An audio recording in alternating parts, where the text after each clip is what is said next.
Showtime. What up? What up? What up? What up, though? What's popping? What's happening? What's going on? You're back in the lab with your favorite neighbor, your man Mark Nash. He is I am he. Another great episode of Breaking Beats. How you feel? What's the deal? Hope this broadcast find you in good spirits, good health, good prosperity. God knows we all need it. Man, I was supposed to be here yesterday for y'all, but as y'all can see, I got a little icy hot like patch on my neck right here. Man, I had a crook in my neck so bad, I was like this yesterday. Moving like Dr. Frankenstein.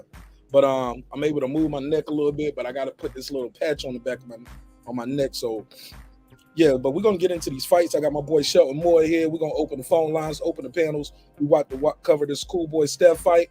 It's in round one, and already he's popping that jab. So let me drop the link, open the phone lines up, run this 30-second intro. I got a survey in the chat. Asking y'all, who do y'all think is going to win this fight? Is it going to be Devin Haney, George Kambosos? Do you got Cool Boy Steph, or do you have Roman? So appreciate everybody pulling up. Smash the like button on the way into the building. My boy said, finally, I was hoping you were going to call this fight. Man, look at this, bro. I got the damn icy hot. I got the damn Shaq patch on my neck, homie. Like the Shaq patch. Bro, I had a crook in my neck so bad. I didn't think I was going to be able to do no show this weekend, but I'm here, though. God is good, and we back with another one. Let's run this 30-second intro. It's fight night. My wife is out of town, and my daughter's at the babysitter. We're going to be here all night, baby. Let's go. Let's go. This that squad sound. This is me, man.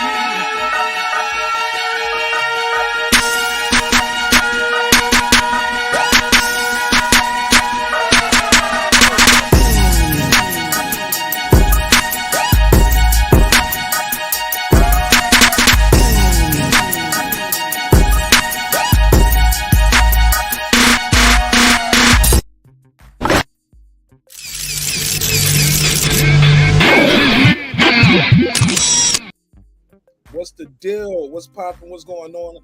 Back in the lab with your favorite neighbor, your man Mark Nash. He is I am he. Shout out to Drumming for Life, girl behind the mic, Ebo Sosa, Andrew Charles in charge. My girl Memory is in the building. Showing more. What up, homie? How you feel? What's the deal?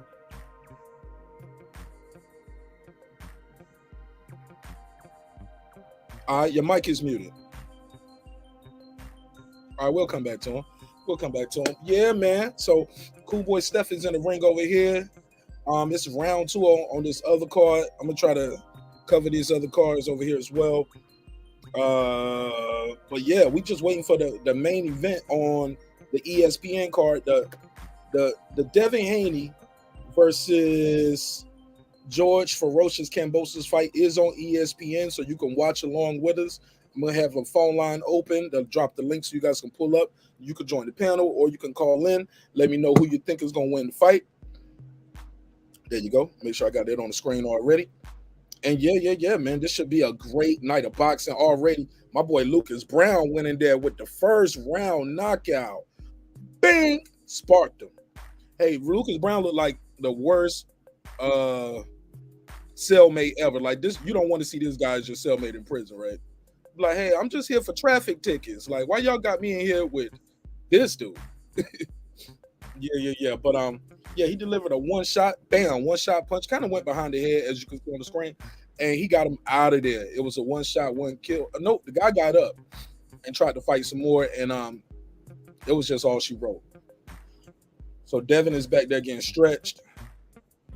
George Kambosos is working up a sweat. Cool Boy Steph is in the ring with Roman right now.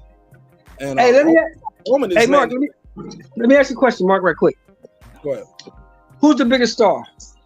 Devin Haney or Tank Davis? Before right now? Yeah. No, Tank. And yeah, I would probably have to say Tank. Yeah, I say Tank because I was gonna ask you. You think Madonna gonna show up to Dev's fight tonight? Who? You think Madonna gonna show up to Devin's fight tonight? Madonna. Well, Madonna lives in New York though, so I don't think like Madonna don't go to look, Mark. Madonna don't go to nobody fight. She went to Tank fight. Yeah. And Madonna's what, 64? No, I'm saying Devin. Oh, shit, Devin's fighting for the Undisputed title tonight. He's fighting for all 4 belts tonight. Somebody said what time the main event start. Devin's fighting in Australia tonight. You talking to people in the background, man. We live, Cheryl. Hold on, let me say this. What time the fight start? The fight starts at. They're supposed to be walking into the ring at 11:15, but they're probably gonna let the room fill up some more. Shout out to everybody on Facebook. Salute though. We're gonna cover it though as soon as you start. Yeah, it was a rabbit punch. Go ahead, Cheryl Moore. You was talking to me and the I was talking to my daughter right quick. Peace to your daughter, man. Tell her I said peace. God bless. Mark said, "Hey, Larissa." She said, "What's up, Mark?" Man, tell her we out here working. We out here working. He said he out here working, trying to get his views and his money up. He said, "You're not making it to the fight. Are you coming?" She want to know if you're coming out when Spencer Crawford gets signed. She want to know if you're coming out. Hell no. Don't fuck with them niggas. I'm about to fight and I'm gonna cover it right here on YouTube. You ain't coming out, man. No. We all coming, man. You gotta show up, bro. Nigga, I got a trip. We supposed to meet my brother and my homeboy Regal supposed to be going to Amsterdam. For when? It's like a 5-day weekend or something like that. When? I can't even say it right now because we ain't booked. Oh yet. Man. But we planning the trip right now. We just planning. We ain't never been. All I'm gonna tell you, if you go to Amsterdam, don't do nothing I wouldn't do, bro. That's a lot on that list. Woo! Amsterdam, that's gonna be lit. You're gonna have a ball. Yeah, I've been there. The flight ain't. I've been there. You're gonna have a ball. Like 4-5 hours from here. It's like 4 or 5 hours from Atlanta. So, like, yeah, we're gonna be up in there. When I was stationed in Mannheim, I went to Amsterdam. You know that was a bad idea, right? Say that again. When I was stationed in Mannheim, Germany, I went to Amsterdam on a 3-day pass. Oh man. You know that wasn't a good idea, right? Nah, what happened? Well, I had to go stop by the store on my way out of Amsterdam, get the clean out. You know how that go. You know, when you get back, you gotta take them tests sometimes. They pop them tests on in the army. Bro, when I was in the army, whenever we had like a 4-day whenever we had a 4-day weekend, it was always a drug test when we came back. Of course. Like Christmas, Thanksgiving, New Year's. Whenever it was a 4-day weekend, they doing a pop-up. Somebody getting tested. You in the arms room cleaning your weapon. Hey, you, come here. Bro, let's go over here. Piss in this bottle right quick. Huh? Yeah, piss in this bottle right quick. You, soldier. You, right here. Yeah, you. Yeah. Hey, look. And I tell people, man, I was like, man, they want to see this. They want to see you holding it and see the strength hold. Like, it's the military. They coming up in there with you. Oh yeah, for sure. But look, man, we got a survey in the chat. I want to know what y'all think of this fight. Who's gonna win? Is it gonna be Haney? Is it gonna be Kambosos? Is it gonna be a draw? Haney, Kambosos, or a draw? Shell Moore, what you got? I got Devin Haney, 8-4, 9-3. Wash.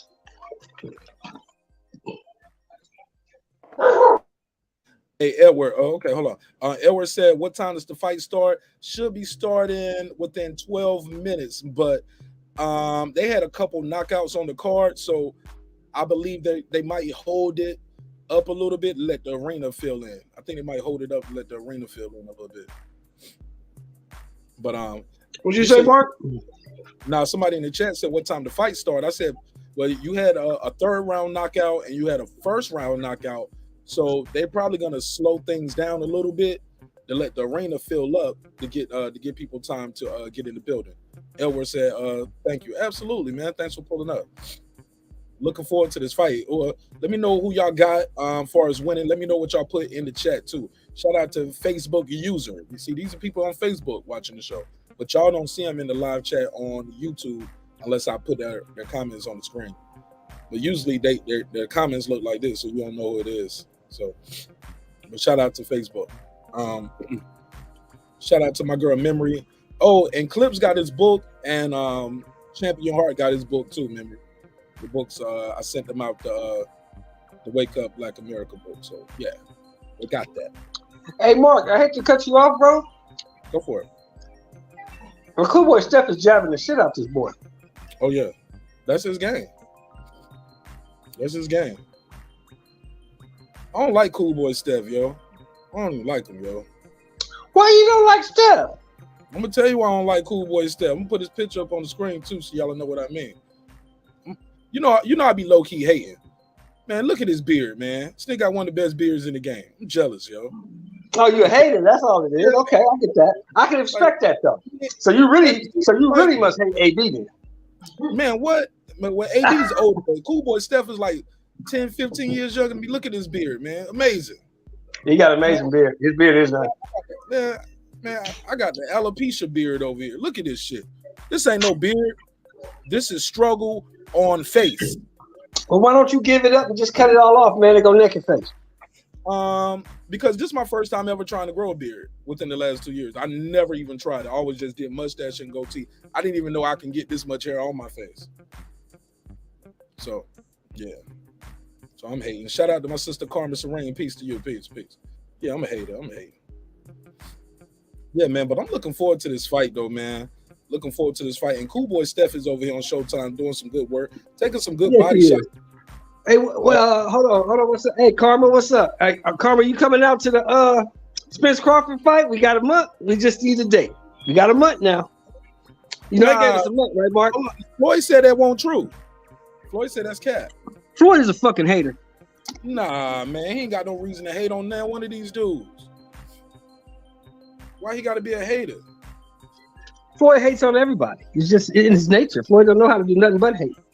That nigga ain't hating. Floyd's a hater. Floyd wants to be the center of attention at all times. That ain't being no hater. What does it mean? An attention whore? Be the center of attention at all times. That don't mean that ain't being no hater. What does it mean? An attention whore? Okay, that could be Be it. the center of attention at all times. That don't mean that ain't being no hater. I'm hearing myself twice. Hold on. What does it mean? Yeah, what's up with the echo, bro? Okay, that was me. I thought it was you. He's a hater, man. Floyd's a hater, bro. You a hater. I hate on Floyd. I hate on Floyd. Man, you hate on everybody. No, I don't. I don't hate. I tell the truth, bro. I say the things that fanboys are afraid to say. Well, if it was the truth, it would be indisputable. Everybody would have the same truth. It's not two truths. How can you? Okay, I said Bebo was gonna beat the Hebrew shit out of Canelo. Was that the truth? That was prophecy. That was a prophecy. You saw it before it happened. You know what I'm saying? Hold on. Does my boy Cool Boy Steph got a rat tail in there? Yeah, he got the baby rat tail going on. I never noticed he had this rat tail, yo. I remember early on, I didn't know he was still growing this shit out. This nigga up there, Prince Hakeem. Oh, nice 1-2 from Cool Boy Steph. We love you, Hakeem. Yo, you showed your age with that. I love you too. We love you, Hakeem. I love you, ladies. Yo, shout out to the RZA, yo. Man. Shout out to the RZA, man. Hey, look, did you ever watch that? While we waiting for these guys to take the ring, and Cool Boy Steph is systematically, nice chopping over the right hand from Cool Boy Steph too. Like Cool Boy Steph, this is his fight right here. The way Brandon. Yeah, Cool Boy Steph, I love his style, man. He doesn't run. He stays right in the pocket and just jabs and boxes you right from the pocket. I love that. Yo, Cool Boy Steph, when he was doing the who did he beat for the unification? It was one of the Angelo Leo. No, for Angelo Leo, and then he beat Brandon Figueroa. Brandon, I be getting him and Omar. I be getting them mixed up. So he beat Brandon, right, for the unification. Yeah, Omar's fighting AB. Yeah. Shout out to Phillip Jackson and shout out to William Scott. So Cool Boy Steph looking good, absolutely, looking sharp. That was probably the most difficult fight I've seen Cool Boy Steph in, bro. Like yes, the Figueroa fight. Yeah, that was a great fight. That wasn't his style. That's not his style of fight. But he managed it well. But that was a close fight, bro. And That fight could have had a rematch, bro. I think Figueroa deserved a rematch because it was so close. For me, that fight was like, what did you like? Did you like the activity of Figueroa, or did you like the precision punching from Cool Boy Steph? Me, I like. I love the activity from Figueroa, but to be completely honest, big dog, Figueroa missed a lot. He missed a lot of shots. He did. It looked good, but he missed the shots. Yeah.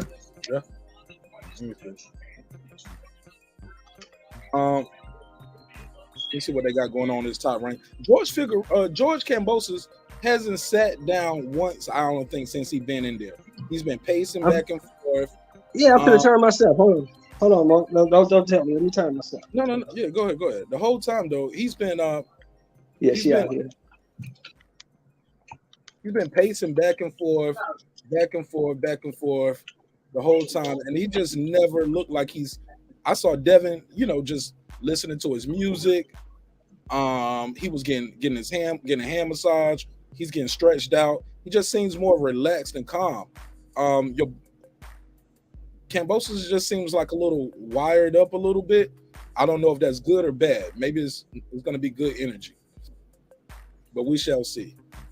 Cool Boy Steph is in there. Okay, they finna start the ring walks, Mark. They finna start the ring walks.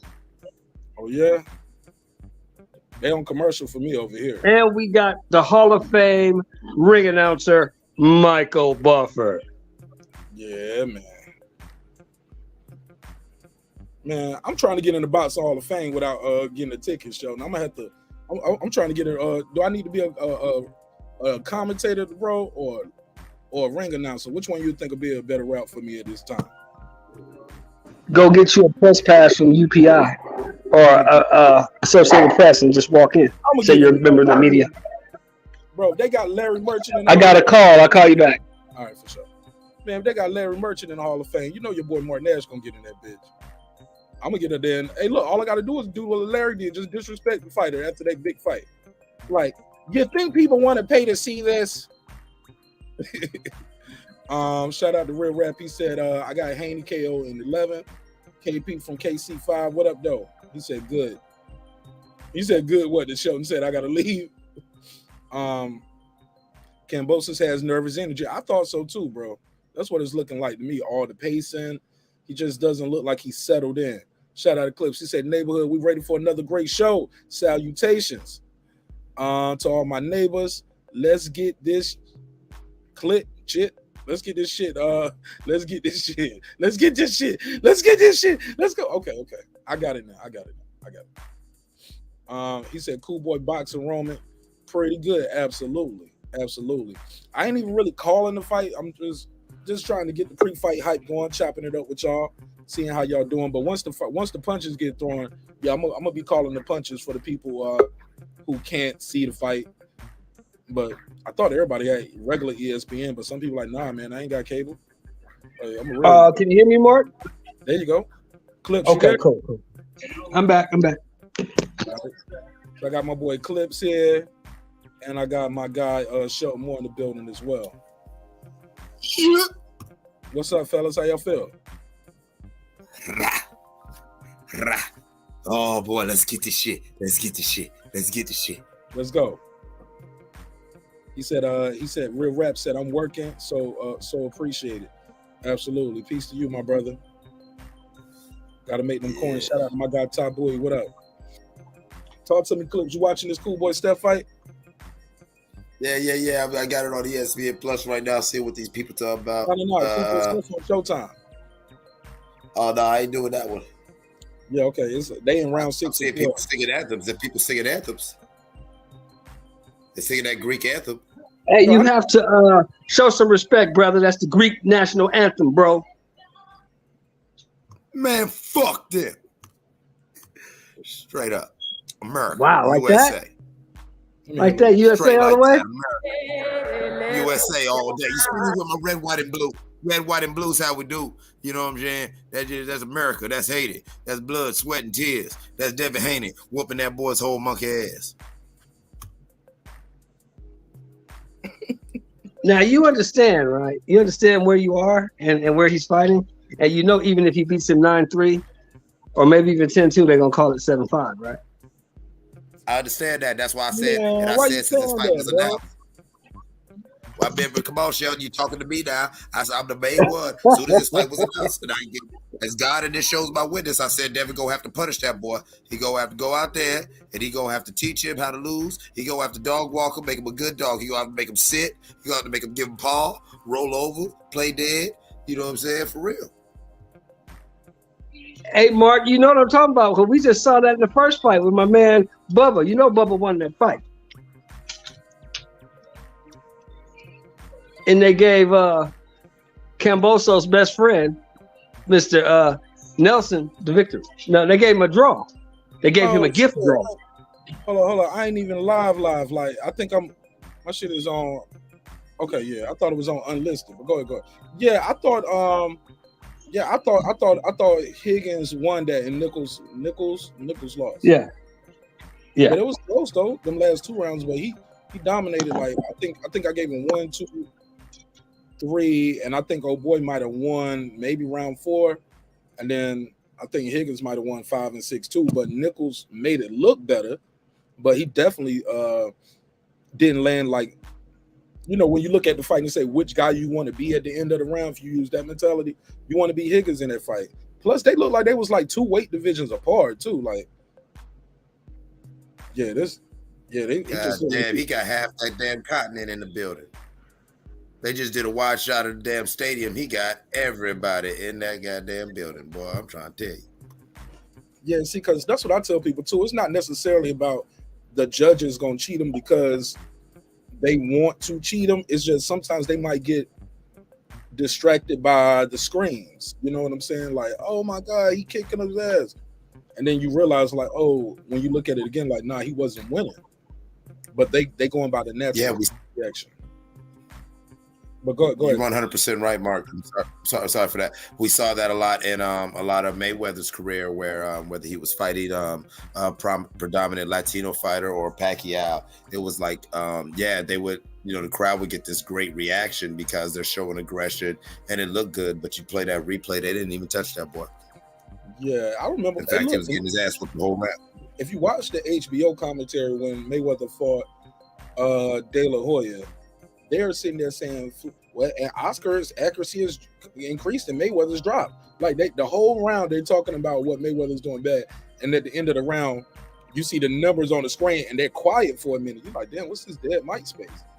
And that's when Jim Lampley said, well, incidentally, CompuBox disagrees with us. CompuBox says Mayweather outlanded blah, blah, blah, De La Hoya this to this many. And his accuracy, actually, he was more accurate. Because the whole time y'all sitting there talking shit about what he been doing, y'all, or what he's not doing, y'all missing the fight in front of you. He's kicking this guy's ass, and you missing it. Yeah, USA. But Cool Boy Steph is in there doing what Cool Boy Steph do. Jabbing, touching, straight rights. When the guy try to rush in, he's doing check left hooks, or either he's cuffing him behind the head, getting him off balance, great lateral movement. He tried to time him right there with the right hand. I mean, Roman is game, though. He's definitely game. He's a live dog in there. But sometimes you just see the skills. It's just a different skill set. But it is a fight anybody can win. Then what I will say is about this fight right here, for the people who are worried about the judges, none of the judges are from America or Australia. But they are in Australia. We got a guy from Hungary, a guy from Canada, and I believe the other guy is Germany. Hey, man. Hey, like one of my OGs used to tell me, you feel me? It doesn't even matter what's going on, because at the end of the day, them judges ain't in that ring. Devin can make it happen tonight. And Devin can make it happen convincingly. If it's Devin's moment, he's going to have to take it. I keep saying it. These are them times in life where you don't ask for it. You didn't work. You know what I'm saying? You don't get it. You take it. And I think this is a perfect scenario for Devin to go in there and eat this goofy dude lunch right in front of his mama. Whoa. Hey, look, let me ask you, what do you take of George Kambosos missing weight on the first time and saying art of war, it's all psychological, art of war, like he's trying to psych out the guy. Like he missed weight on Man. purpose. Does anybody in the world when a nigga be trying to sorry. Go ahead. I'm like, who believes that? Oh well, like I was about to say, like, when a nigga be walking in front of some bitches and he trip and be like, yeah, and try and play it off. That type shit. You know what I'm saying? He goofy dude, man. He trying to make it seem like I meant to do that. I ain't meant to do that shit. You know what I'm saying? But it's cool though, because you know what I'm saying, Devin meant to beat his ass, and that's what's gonna happen. You know what I'm saying? We're gonna see this ass whooping live on direct. I see Kambosos, he huddled up right now with his team. They in prayer. They need comfort. Everybody need prayer. But right now, what Devin need to do and get this shit. I'll be so happy to see this young man. But more importantly, I want to see a great fight. I don't want to see no quit from none of these boys. I want to see these boys get everybody a show and remind them why boxing is one of the greatest sports and the greatest physical measures of humanity. You know what I'm saying? It's a real testament to willpower and dedication. Combat sports is really what it's all about. And hopefully, we can see it at the elite level in the shoot for moments. Feel me? Yeah, so oh yeah, it's cool. What's up? I'm going back and forth between joints and blunts, man. That's what kind of night it is. Yeah, but what I want to say about this too is you gotta seize the moment. No excuses. This Kambosos chick right here who was saying me and my man out here getting nigga. Rebecca, who was like, he was like, she was like, she's 20% black. She don't think she is. That's why she has saying we getting nigga as in getting a tan. I don't rock with her for that shit. They're showing her right now. They're showing her right now in the crowd. I literally just said that. She got Kambosos. Yeah, I don't know if you heard me. That's what I just said. It was like they showing his. Oh, I'm sorry. Oh. No, you good. Devin Haney walking to the ring. He looks focused. Let me hear what music coming out to. Australia. There's a 30-year-old conviction of a legal matter that predated. Okay, yeah, I don't even hear the music that he's playing. So yeah, it's going down. Devin Haney's walking to the ring. He's walking to the ring. Somebody said salute the Clips and Shelton. Good commentary. Cool Breeze. He said big salute. It's Haney time. You damn right. Let's get it, Haney. Let's get it. No excuses. I ain't making excuses for nobody. Wins. I ain't making excuses for nobody. Lost. You won. You lost. You got a job to do. Can't nobody do it for you. Go there and do what you got to do. This boy's walking to the ring. He got a good sweat worked up.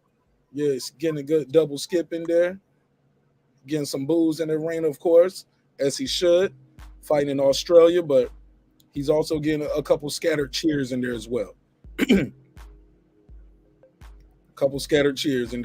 people want to see if this guy is everything he said he was. Is George Kambosos everything he said he was? You know what I'm saying? Haney is with him. Like, this kid is ready. He's pumped up. He believes in himself. Like, he's been waiting his whole life for this. He's been telling everybody, look, I'm going to be a big star. I'm going to be a big star.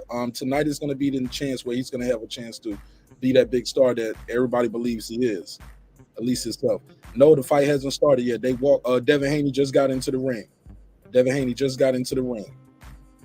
George Kambosos, I think George Kambosos is going to try to freeze him out a little bit.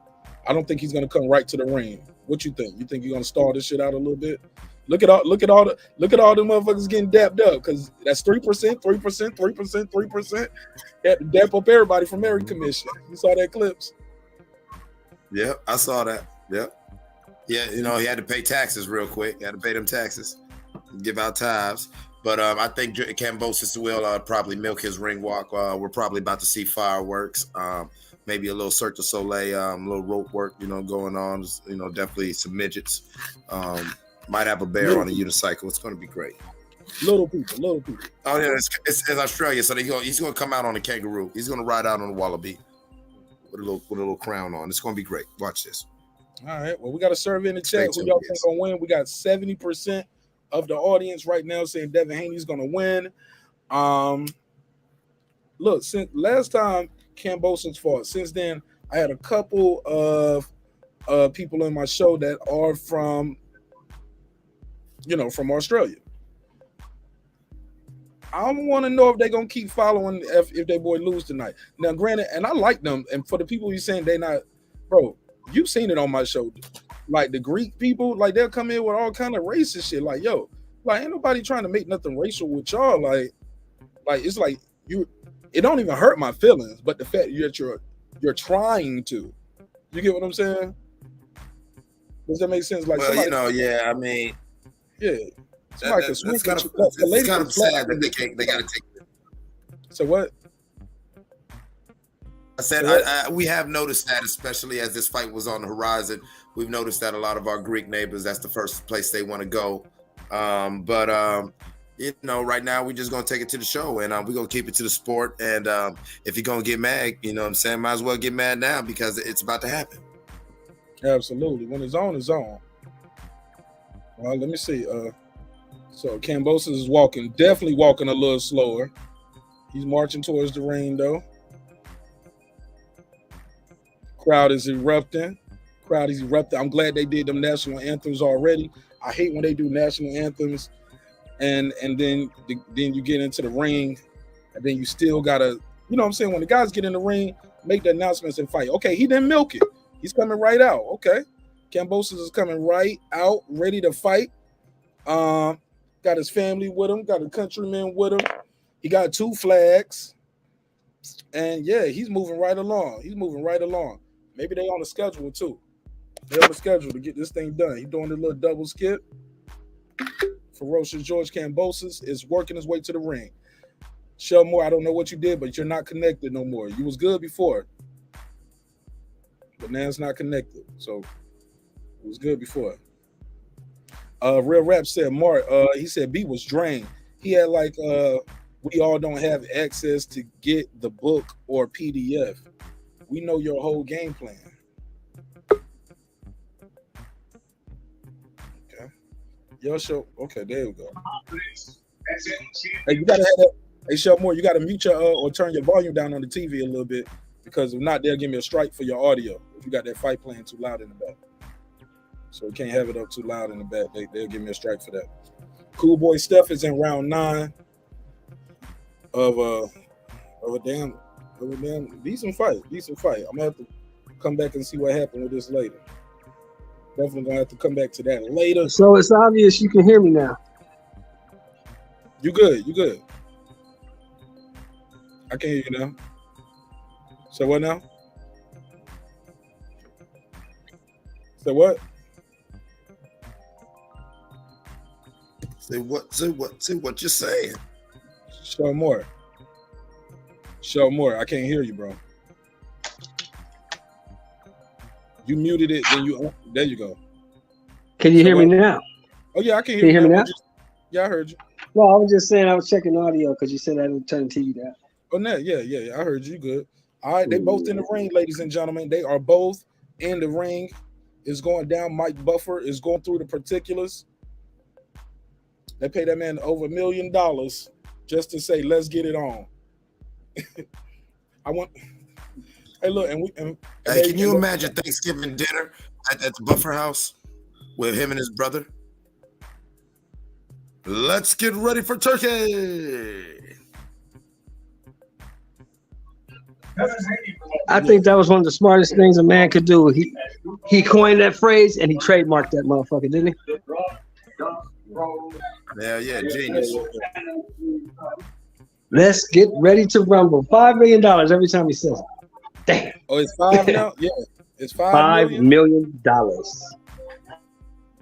That's crazy. What I will say is this, but they don't want to pay the fighters. The guys, they're like, it's so hard to give a fighter $5 million. Y'all pay a dude for a tagline. You know what I'm saying? But if you got him in there, that means Hey, they didn't copyright that fighting style. Come on, bro. Go ahead, man. Go ahead. I'm sorry. They didn't copyright their fighting style. It should.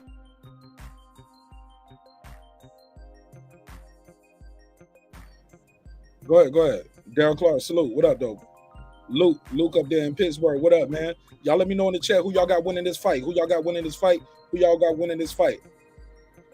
Is it gonna be cool? I'm about to say Cool Boy Steph. Woo! Woo! The fighters are ready. Oh my God, this shit about to go down. Oh, real quick, do anybody got any money on this fight?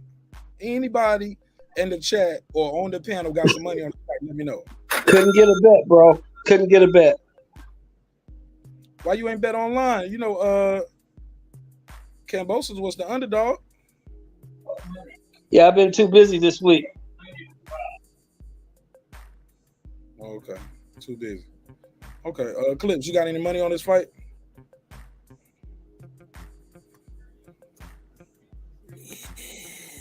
Little something here and there, nothing major.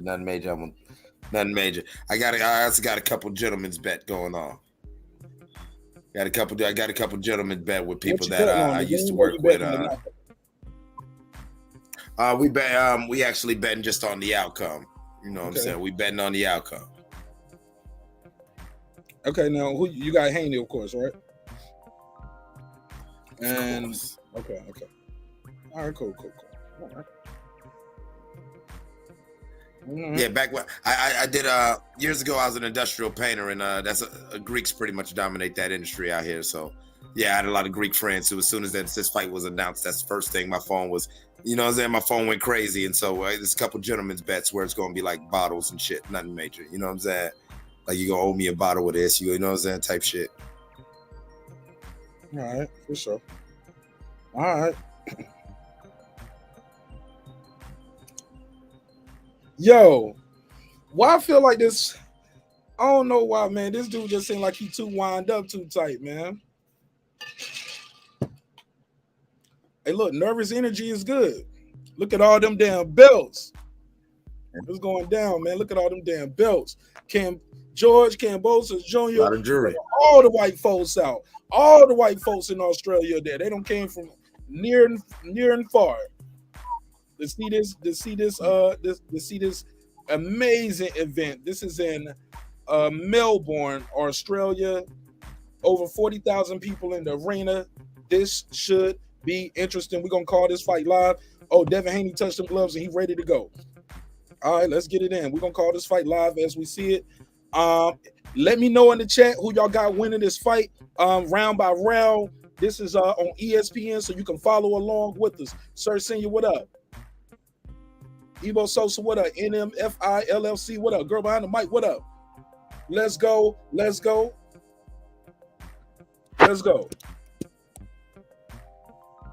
Ding, ding, ding. It's on. All right, Haney's coming out. Looking at him. He's looking. He's popping a jab. Haney throws the jab first. Watch for Kambosos. He likes to lean to his right and shoot a lead right uppercut when he leans to his right. So that's going to be a good punch for him if he's able to land it. Devin Haney is looking, popping a jab, trying to establish a round. Actually hit him with the jab, that third shot. George Kambosos rubs his nose. Devin feints the jab and dips low, pops another jab, kind of hits Kambosos on the chin. Kambosos hasn't thrown a punch yet. He's looking. He tried to take a little half step forward. Devin takes a little half step back already. Devin is definitely trying to control the distance and the range. He's looking. Kambosos still hasn't really thrown a punch. Yeah, he threw one shot. Devin lands another jab. Kambosos tried to throw a jab. Nice jab to the body from Kambosos. Don't know if it quite landed, but he's trying. Devin looks huge. Look at his back and his shoulders. He definitely looks like the natural bigger guy in the ring. He's looking. He feints. Devin is fainting. Trying to figure out, get his distance and his range. Pops a double jab. Kambosos is still looking. Oh, got popped with a good jab. And Haney got right back out the way after he popped him. And Kambosos tried to missed big with 2 big punches. Got him in the clinch. Referee tapping them both, saying, "Hey, let go, let go. Let's get back in the middle of the ring." Kambosos he's looking. Devin is looking. Nobody throwing any punches. Looking. A lot of looking. A lot of feints. Oh, Devin engaged though. Devin is trying to take the lead. He's not trying to just be a counterpuncher. Throws another one. Kambosos misses. They gets in on the clinch. Referee telling them, "Hey, y'all watch your heads. Watch your head." 56 seconds left to go in round 1. Nice, another jab from Haney. Haney's popping him with the jab. He feints him with the jab. Kambosos is biting on those feints. Got popped with another jab. He does a little 1, 2, 3 flurry. Pops Devin with a jab right there. Crowd looks like they going crazy. This is not a hard fight round to score though in boxing. The referee just doing the timeout. And then the referee is saying, "Hey, stop holding them. Look like you hitting them behind the head." But the referee gave Kambosos a very hard warning in round 1. 20 seconds to go. Devin feints, pops Kambosos to a jab to a body. Devin got his left hand low, so does Kambosos. Both guys have their left lead hand low. Kambosos put his up a little higher. Oh, big right hand over the top from Devin Haney. And instantly Kambosos clinches and throws some little short shots in the body. Devin pops a jab. Oh no, another jab. Kambosos misses with a left hook. And damn, they just cut that off right here before the end of the round. I didn't even see the my shit just went to a commercial. All of us did. I got that round even, bro.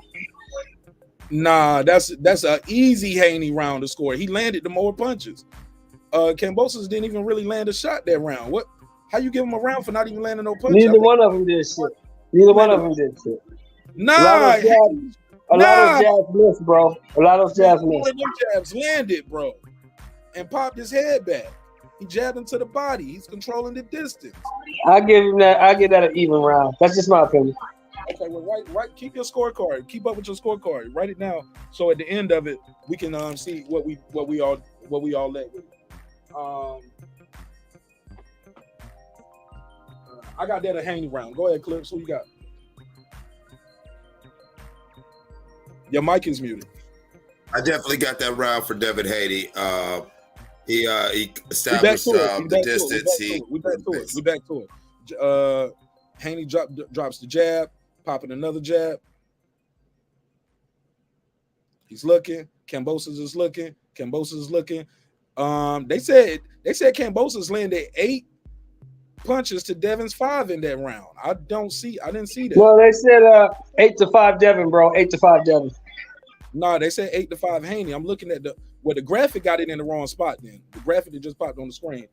The graphic that they had on the screen had 8 punches for Kambosos. So, but more jabs from Haney. I saw that same graphic. More jabs from Haney controlling distance. More jabs. Nice shot right there. More clinching. Kambosos is clinching. Haney is pushing him to the ropes with a forearm to his face, trying to let him know, hey, I'm the bigger, stronger guy. You're not going to walk me down. Kambosos still hasn't really let that right hand go. Maybe he's trying to shock Devin with the shot. He's trying to set him up. But watch for that right uppercut from Kambosos. He leans to the right, and he shoots that shot. Boom! Caught Devin with a shot right there. He caught Devin with a good shot, but Devin took it well and popped him with another jab. Devin smiling at him. Kambosos was trying to line him up with a shot. But definitely good round right there. Oh, Devin almost hit him in the back of the head. Don't hit him behind the head. Referee gives him a thumbs up for not hitting him behind the head. Jab from Haney. They looking at each other. Haney got his hands low. A little too early for that. I wish he had put his hands up. Kambosos lands a nice little body shot on the inside. Bites on the flinch. Devin, good head movement from Devin to get out the way of that. Kambosos is looking, trying to set him up. Definitely trying to do a counter punch, but Kambosos misses big with a right hand to the body. He missed by half a city block with that one. Another jab from Devin. Jab up top, jab to the bottom. Don't know how effective and how hard these shots are, but he is trying to control distance with it. Big right hand. Devin missed when he came in with the left hook. Kambosos ducked under, but Devin had a right hand for him behind the ear. 46 seconds left to go in this round for me. Devin is looking. Kambosos is looking. Kambosos feints. Devin is staying right there. Devin leaps in with a nice little jab. And, oh, nice strong jab from Devin. Stop Kambosos right in his tracks. He's looking. Kambosos trying to pressure him. He tried to rush in again. Devin meets him with a little jab, and Kambosos and Devin clinch. 20 seconds to go on this round. Kambosos misses big with the right hand, got Devin in the headlock, walking him to the ropes, and he's talking some junk to him while he got him in his ropes. The referee saying, hey, stop doing that. Don't put him in the headlock. 10 seconds to go. Kambosos misses big with the right hand to the body. Caught Devin caught him with a body shot, but he caught Devin with a nice little left hook. Haney is definitely doing like he's controlling the real estate, but George Kambosos is wound up tight. He's trying to land a big right hand. Clips, talk to me real quick. We only got 60 seconds. Who you gave that round to? That round there, I would call that a draw leaning towards Haney, but I'll just say draw for now. Good pace, good action. Go ahead, show more. Who you get that round to? Haney controlled the range and the distance. Kambosos got off one big shot, but that's all he got off. I give that round to Haney. Okay. So right now you got an even round. I got Haney up 2-0 right now. I got Haney up 2. I got Haney round up 1 round to 0 and 1 round even. All right, Clips. And you got 2 rounds for Haney or what? Or 1 each? What you got? It's a draw. Okay, I got to go back to it because they already started, bro. Put it in the live chat. Another jab from Haney. He's popping the jab early, trying to get he's standing right in front of this dude, though. He's not. They both land right hands, it looks like. But I don't know if Haney's got that first, but Haney definitely got that jab on Kambosos. And that jab is making Kambosos think about his offense a little bit more. But Haney is there to be countered. It's just Georgia just got to time him. He just got to time him, man. He can land this right hand on Haney because he's trying to get it. He shot a little left hand right there. I don't know if that actually connected, but he's trying. Nice little jab to the body from Kambosos. Haney leaps in with a left jab to the body. Kambosos is doing a lot of posturing. He misses. He's trying to time Haney. He's definitely trying to time Haney. He looks at the referee because Haney missed and Haney went for the clinch so he wouldn't get hit. Kambosos looks to the refs like to say, hey, he's clinching me. Let me fight. Haney's trying to land a jab. He's right in front of him, too. Boom. Haney shots a little left uppercut to the body. The referee warns Kambosos again about something. Maybe his was too low. Haney got his hands down. He's popping that jab. Misses big with the left and the right, but he caught him with the third shot, which was a left hook and a right hand behind the ear. 4-punch combination. He got landed 2 out of 3. Oh, man, he's trying to time Haney so bad, bro. And he getting closer and closer. Nice little check left inside. But so far, the bigger shot has landed. Oh, Haney tried to check him with a little left hook. I wish Haney had his hands up just a little bit higher. Nice jab to the body from Haney. Kambosos. Haney's pressing him back. Boom. Pressing him back. He missed the first shot, but then he followed up. And he kind of telegraphed that right hand. Kambosos saw that coming and was able to duck a little bit out the way. But still showing he was the aggressor, though. Kambosos has to turn this up a little bit. Big left hook from Devin Haney and a nice jab. Kambosos is missing with some of these flurries. Devin is already out the way when he does these shots. And you can see some redness already on the face of Kambosos. His face is starting to turn red. He's second guessing himself now. He leaped in like he was going to throw a left and a right, and halfway through he changed his mind because Devin was already out of distance. So a little frustration right there on Kambosos' part, trying to figure out Devin Haney. Devin Haney is trying to find a home for that right hand over the top of Kambosos. Kambosos misses big, almost goes into the ropes with a big left hook. He missed huge with that left hook, and it made him look bad too. Devin is in there doing his work, popping with a jab. He missing with that jab right there, but he's definitely landed a good shot at the end. That's a Devin Haney round right there, bro. Kambosos is a sucker for a left uppercut. That's another Devin Haney round. Who you get that round to? Yeah, I get it to Haney.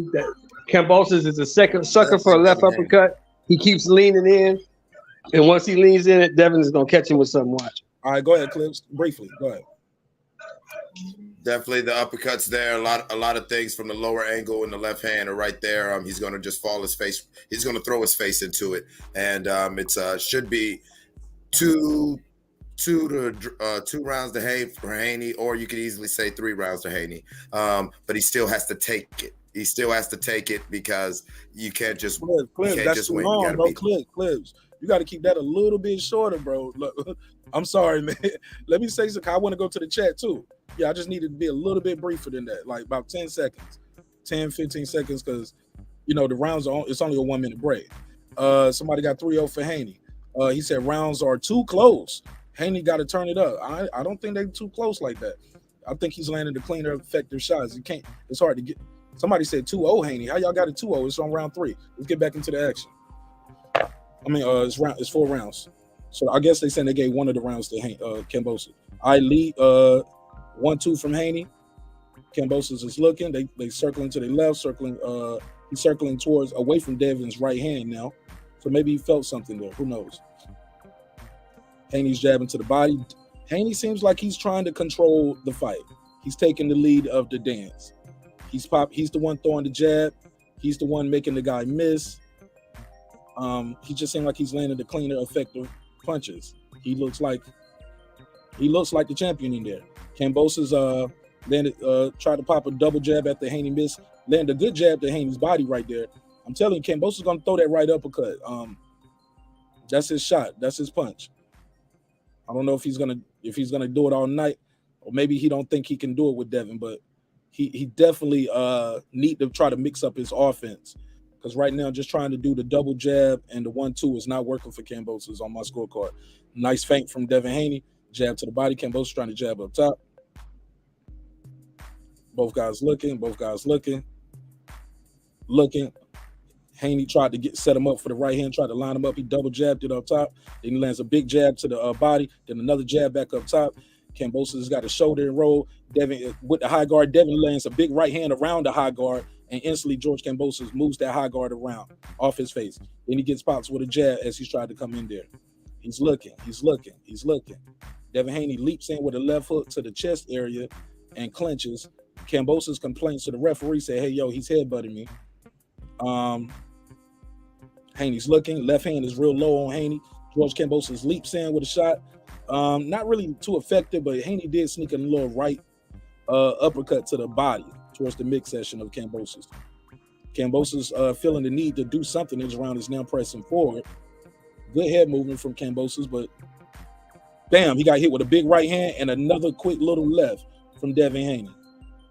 Misses with the right hand again, and then Devin Haney pops him with a jab. Kambosos misses with the left and the right, but looked like Haney missed too. Nice jab from Kambosos. He's looking. Miss big with the right hand and the left hook. He's trying to punch on the clinch right here. Haney puts his high guard up. Kambosos snatches away. Lands a nice little left hook on Devin Haney. He's trying to turn it up in these last 10 seconds. He's trying to steal the round. Got popped with a big left hand from Devin Haney. All right. Clips, you go first. How you got this round? That was Haney. The little bit at the end was not enough for George. Show more. Yeah, that round of Haney. 3-0, 1 even. Okay. I got a 4-0, man. I got this fight 4-0 so far. You just tuning in. We're covering the fight live. Smash the like button. You can click the link, join the panel at the end of this, and we're going to take some phone calls. Let me know what y'all think of this fight. It's George Kambosos, ferocious. George Kambosos versus Devin the Dream Haney is going down from Melbourne, Australia in a major way. Tyree said he got it 3-1 for Lil Bill. Daryl Clark said 4-0 for Haney. Cooking with Sir Senior, 4-0 for Haney. All right. We got a survey in the chat. Okay. NMFILLC said 4-0 for Haney. All right, let's get back to the action. Man, give him a nickname, Let's get back to the action. So he going back to the ring, walking back out, light head moving. Haney going left, right, bobbing his lead. Look like he trying to bait him in for a pull counter right here. The kid Devin Haney got a lot of tools in his toolbox. Got to be careful because George keeping that right hand wound up tight like a cobra ready to strike. We're in round 5 of a scheduled 12. Again, this is Undisputed for the lightweight. That's the 135-pound title. Big shot from Haney right there. Snaps the head of Kambosos back. Nice combination right there. Kambosos got hit with a good shot, but Haney did land a good shot too. They're both looking. Kambosos came in with a right hand to like the back or like the side and tried to do a left hand, but that was blocked. Kambosos definitely looked like he's trying to turn up his energy a little bit right here in round 5. Devin is standing right in front of him too. Are the judges thinking some of these landing? Is the crowd going crazy every time Kambosos does something? But the crowd is getting quiet in there. That's usually a sign that you might not be doing what you're supposed to do when the crowd is getting quiet, because they should be going crazy for you. But so far, I got this fight. Haney is starting to walk away with it. Kambosos is starting to try to do some different things with his hand. Pops a nice jab in on Haney, but instantly Haney spins around him, and Kambosos does not like that. That Haney is clenching when he throws the shot and spinning around. But Haney is standing in front of him. He's not just jabbing and moving and like, boom, big right hand from Devin Haney, but Kambosos was able to get a shot in. That's when Kambosos is most dangerous. When Haney's trying to land 3 or 4 shots, he gives Kambosos a chance to punch with him. Nice jab from Devin Haney. Kambosos got hit with another jab. He missed that third jab. But Devin Haney is definitely trying to establish that jab. They go in for a clinch, and Haney lands a nice little short chopping right like behind the ear. 40 seconds to go in round 5. Devin Haney is looking. He's looking. Kambosos is looking. Kambosos, good head moving from Kambosos. Trying to avoid that jab. Up, but got hit with one of them. Devin doubled the jab. Nice little left hook from Kambosos, but Haney kind of turned with it. Haney feints the right hand. 30 seconds to go. Kambosos is looking. He's looking. Haney's looking. Haney throws the 1-2, misses with the 1-2. Got hit with a low blow, but as Kambosos was pulling out, Haney caught him with the right shot while he's pulling out. Nice little shot right there from Kambosos. Don't know how effective it was, though. Kambosos tried to leap in with a left foot, misses big with the right hand.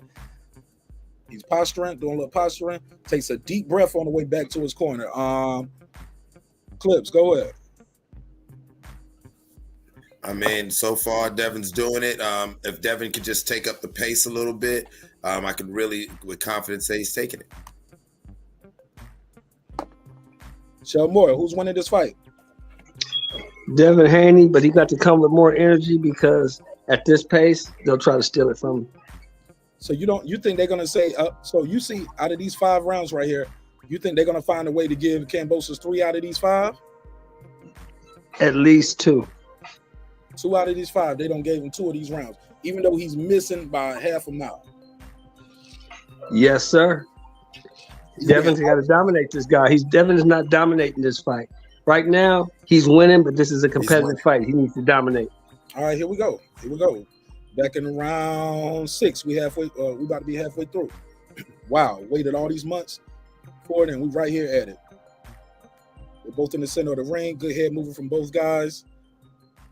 I got Devin Haney winning this fight with the jab, man, so far. He's boxing this guy's head off. All right, so he's looking. George Kambosos got hit with a 1-2 from Devin Haney. Haney's right hand, that 1-2 kind of slow, and it's like he got to do a step to him to get it. But he throwing it right now, though. He must have heard you, show more, because he's on through and landed 5-0. Okay, Kambosos throws a little right hand and a left to the body, but I'm telling you, he's going to try that left uppercut too. He does that right uppercut and left hand. Kambosos switched stance momentarily, looked like he squared himself up and got back on the right track. He's back in the conventional stance. Devin pops the jab. Kambosos tried to return the jab, and he ducks low. The referee warns Haney for his head, say, hey, man, just watch your head. 1 minute down in round 6. Haney won that first minute of the first round. Kambosos throws a 1-2. Haney doubles the jab, tries to chop him right hand. Referee said, Haney, you can't push his head down like that when you do that. George Kambosos' face is starting to be a little marked up, ladies and gentlemen. Got some little markings above his left eye. Got some markings above his left eye. And now Haney just targeted it with a spear-like jab. He feints it. He feints the double jab again. Feints it, throws a chopping right hand, leans on his man's back and on his neck. Referee is breaking him up. Haney's back squared away. We got a minute and a half to go. George Kambosos tried that little slick right uppercut right there. I don't know if it connected on Haney, but he tried it. Haney popping the jab. He's on the back foot. Off the back hook. Big left hook from George Kambosos. Haney took it well as Haney bent down. Caught another little piece of that left hook, but it don't seem like the young man is too fazed by the left hook. Pops the jab. Throws a left hook. Haney did. Then hit him with the left hook, though. Haney got his hands real low. Bam! Right hand behind the ear from Haney. As they're going in for the clinch, Haney is landing the best shots when they're in the kill zone. Good straight right hand to the body from Haney. Kambosos didn't like that. That left hand got a lot lower. Kambosos tried to go in and Haney ducks down low. And that hurts. Like, if you're George Kambosos, that's going to hurt. The referee said, hey, man, what the hell is going on? You guys keep wrestling. But that hurts when your opponent has his shoulder going into your abdomen. Hurts like a punch almost. George tried to do a little shot right there. Haney tried to do an uppercut. Okay, then he punched him behind the head. Then George Kambosos just punched Haney behind the head. Referee did not give him a warning for that.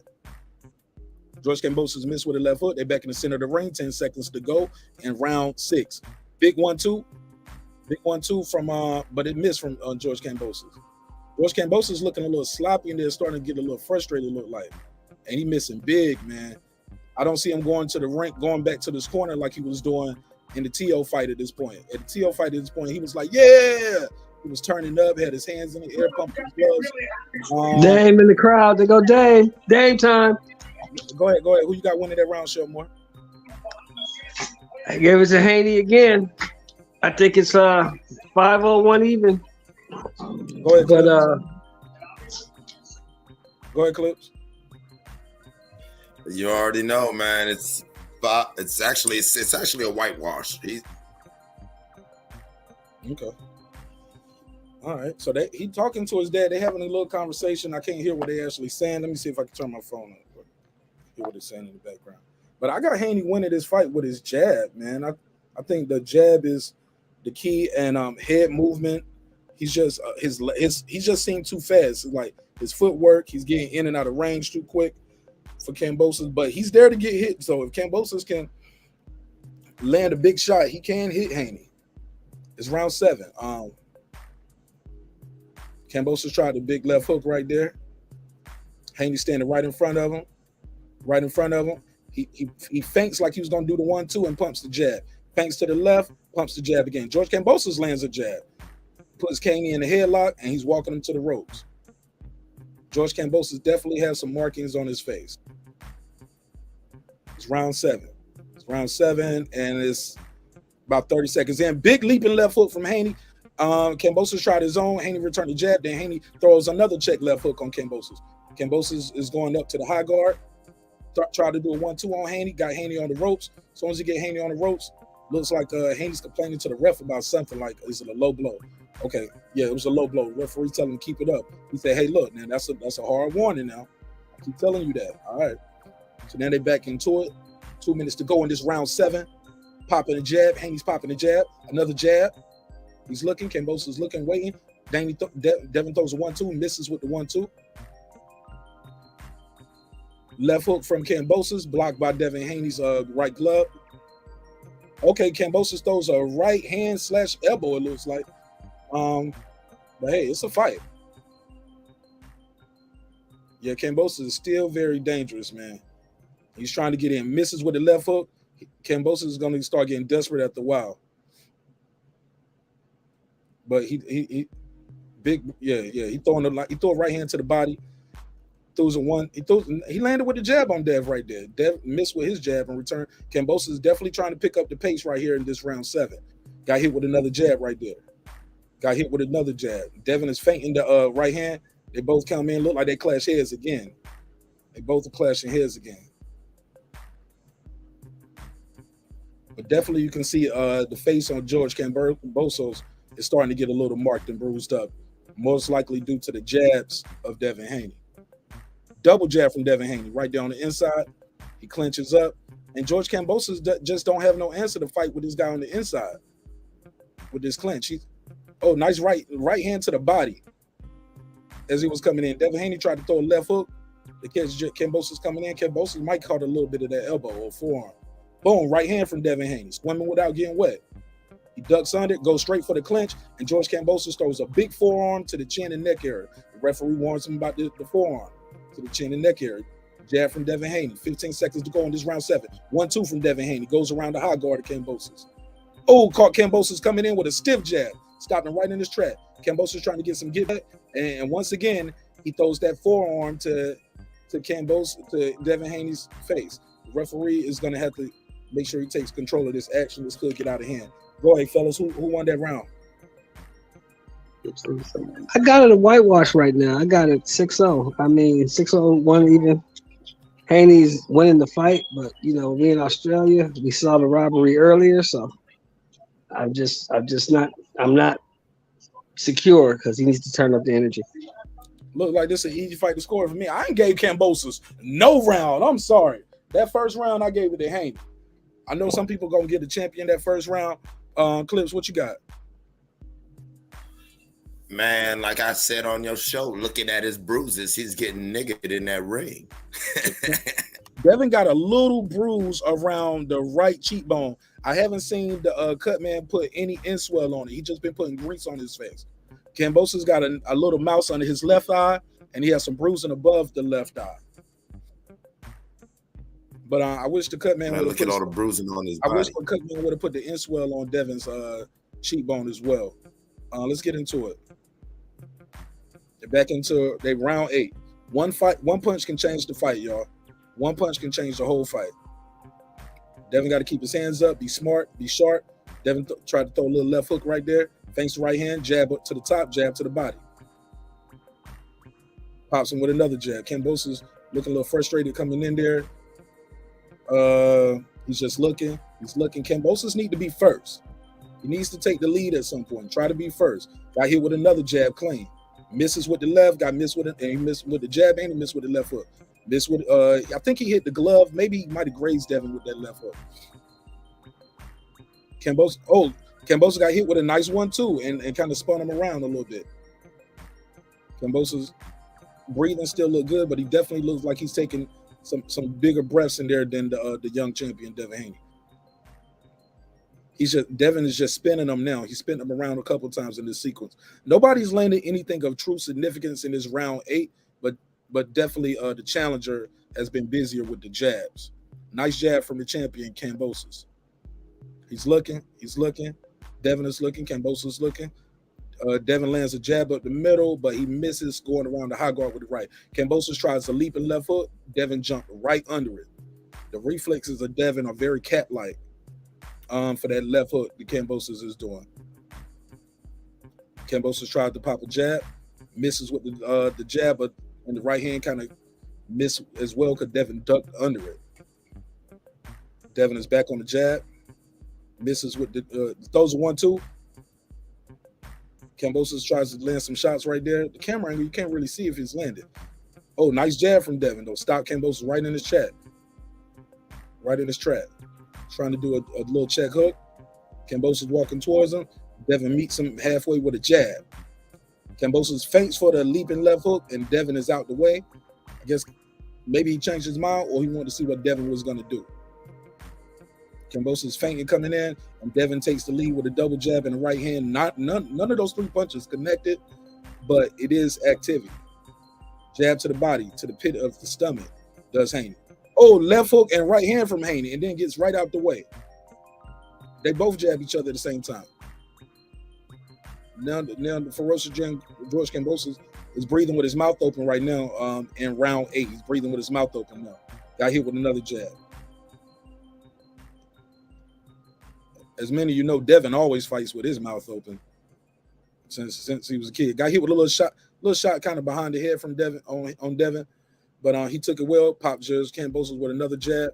They in each other's face. Wow. Who won this round? Who won this round? Y'all let me know who won the round.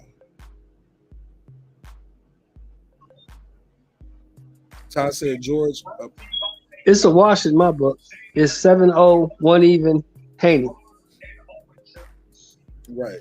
And if George don't make this a more competitive fight, I don't think they're gonna. If they got to have the rematch in Australia, it ain't gonna be at this venue with 40,000 people. You ain't gonna get 40,000. He's contractually obligated, bro. No. That's the contract. If You he don't wins, immediate rematch. That's not what I said, Sheldon. Huh? That's not what I said. Well, what'd you say? I said if George don't make this competitive, he's gonna have his rematch, but it might not be in this venue because I don't think you're gonna be able to convince 40,000 people to come out again. Oh wow. Yeah, he gonna have his rematch. He gonna have his I don't rematch. know.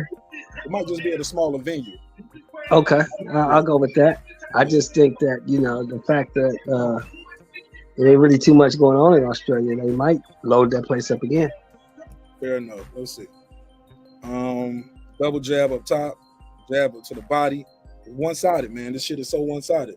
Oh, nice little left uppercut from Devin Haney. Starting to get a little creative with his offense in there. George Kambosos gotta do something. He gotta step up. Gotta step up the offense. He gotta get more. Big one, right hand, left hook, right hand. I'm sorry, jab, 1-2. Nice 1-2 from Haney. Caught the champion clean. Very flush. Kambosos trying to get some get back. Devin jabbing back to the body again. Jabbed. Oh, big 1-2. Big 1-2 from Haney. Caught the champion clean again. Clean right on the button. Hey, look, George Kambosos ate it, but if he keep eating like that, he gonna get full. Gotta be careful. Gotta be careful. He's looking.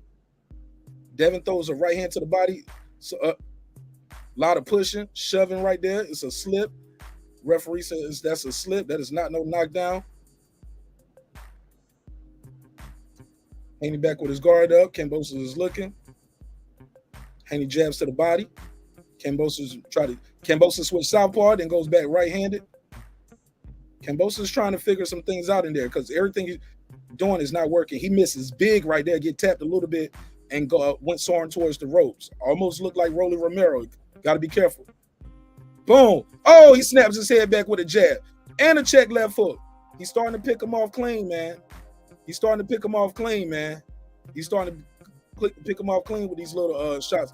Lead left uppercut from Devin and a jab.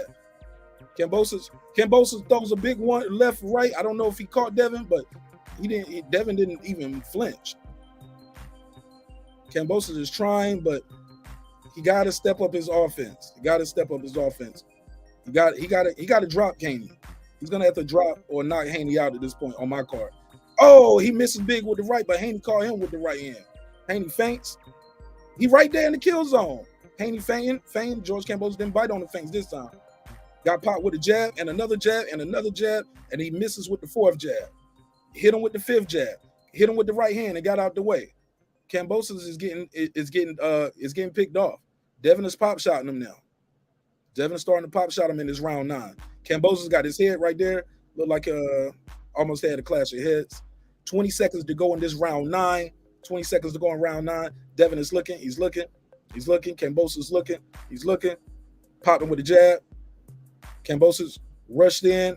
Looked like they had a clash of heads again. Kambosos can't cut off the ring, man. He don't switch southpaw, and he's starting to make this shit rough. He's trying to make it a fight. He's getting confused. He punching on the brake right there. All right. Wow. Definitely. Now, that was an easy Haney round to score. It appears Kambosos is starting to slow down just a little bit. And Devin is starting to do some work. Somebody said he looked like Devin Jones Jr. in there. So you said, I'm telling you, it's 9-0. Go ahead, Sheldon Moore. Yeah, I got an 8-0. This was one of the best rounds for Kambosos, but it's not enough. Like I said, I still can't wait to see the scorecards. Right now, I got an 8-0, 1 even Haney. Okay. Yeah, George trying to make this shit a little rough in here now. Definitely trying to make this a little chippier, but he's getting desperate. Yeah, look, and his face is getting marked up. He don't look like the winner. Shout out to Damian Lillard in the building. The people are sitting down. They are quiet compared to how you think they would be reacting if that guy was winning. Was that big game, Dame? Yeah, man.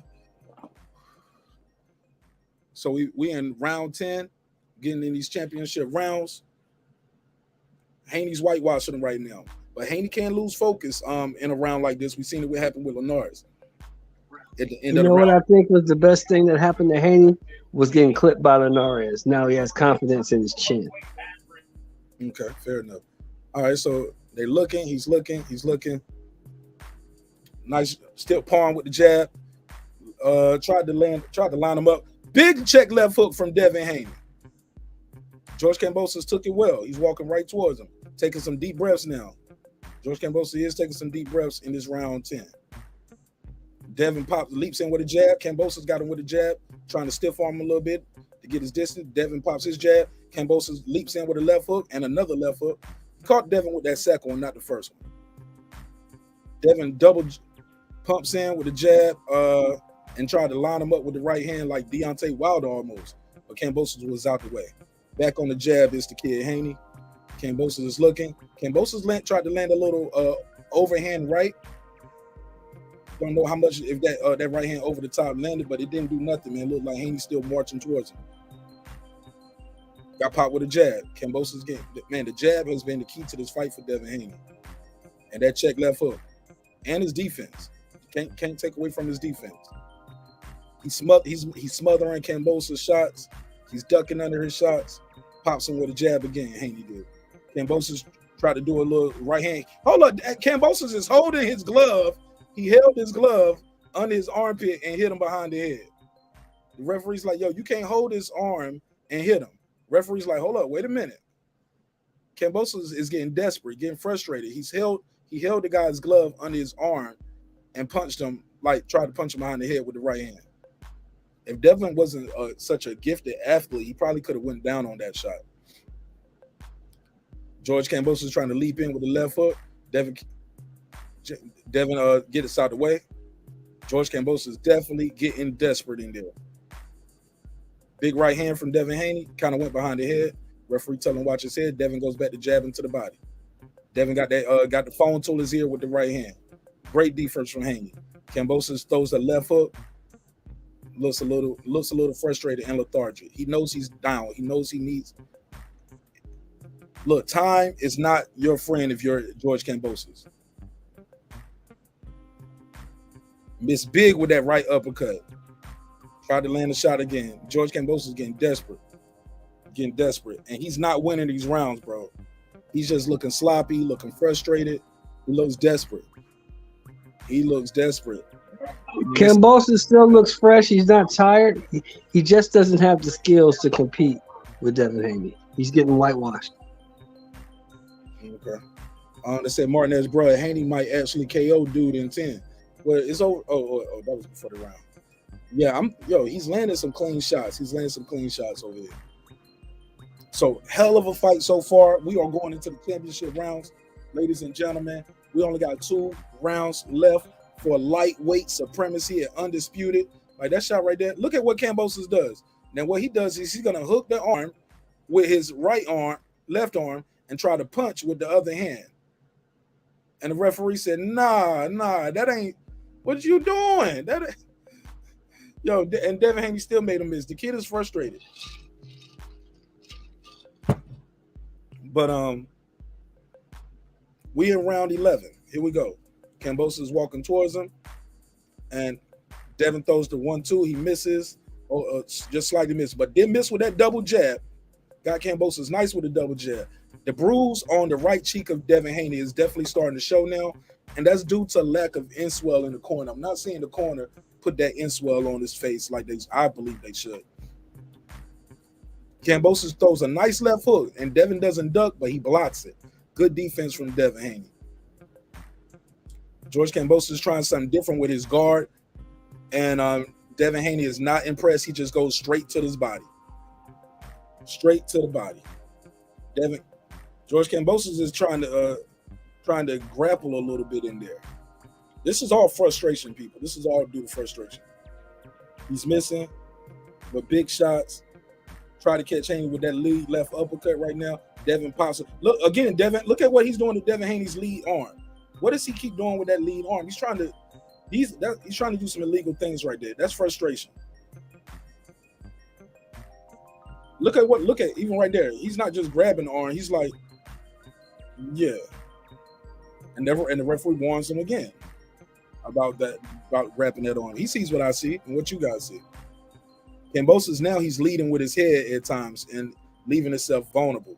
Got hit with a nice jab again. Nice jab. Devin, beautiful footwork from Devin Haney.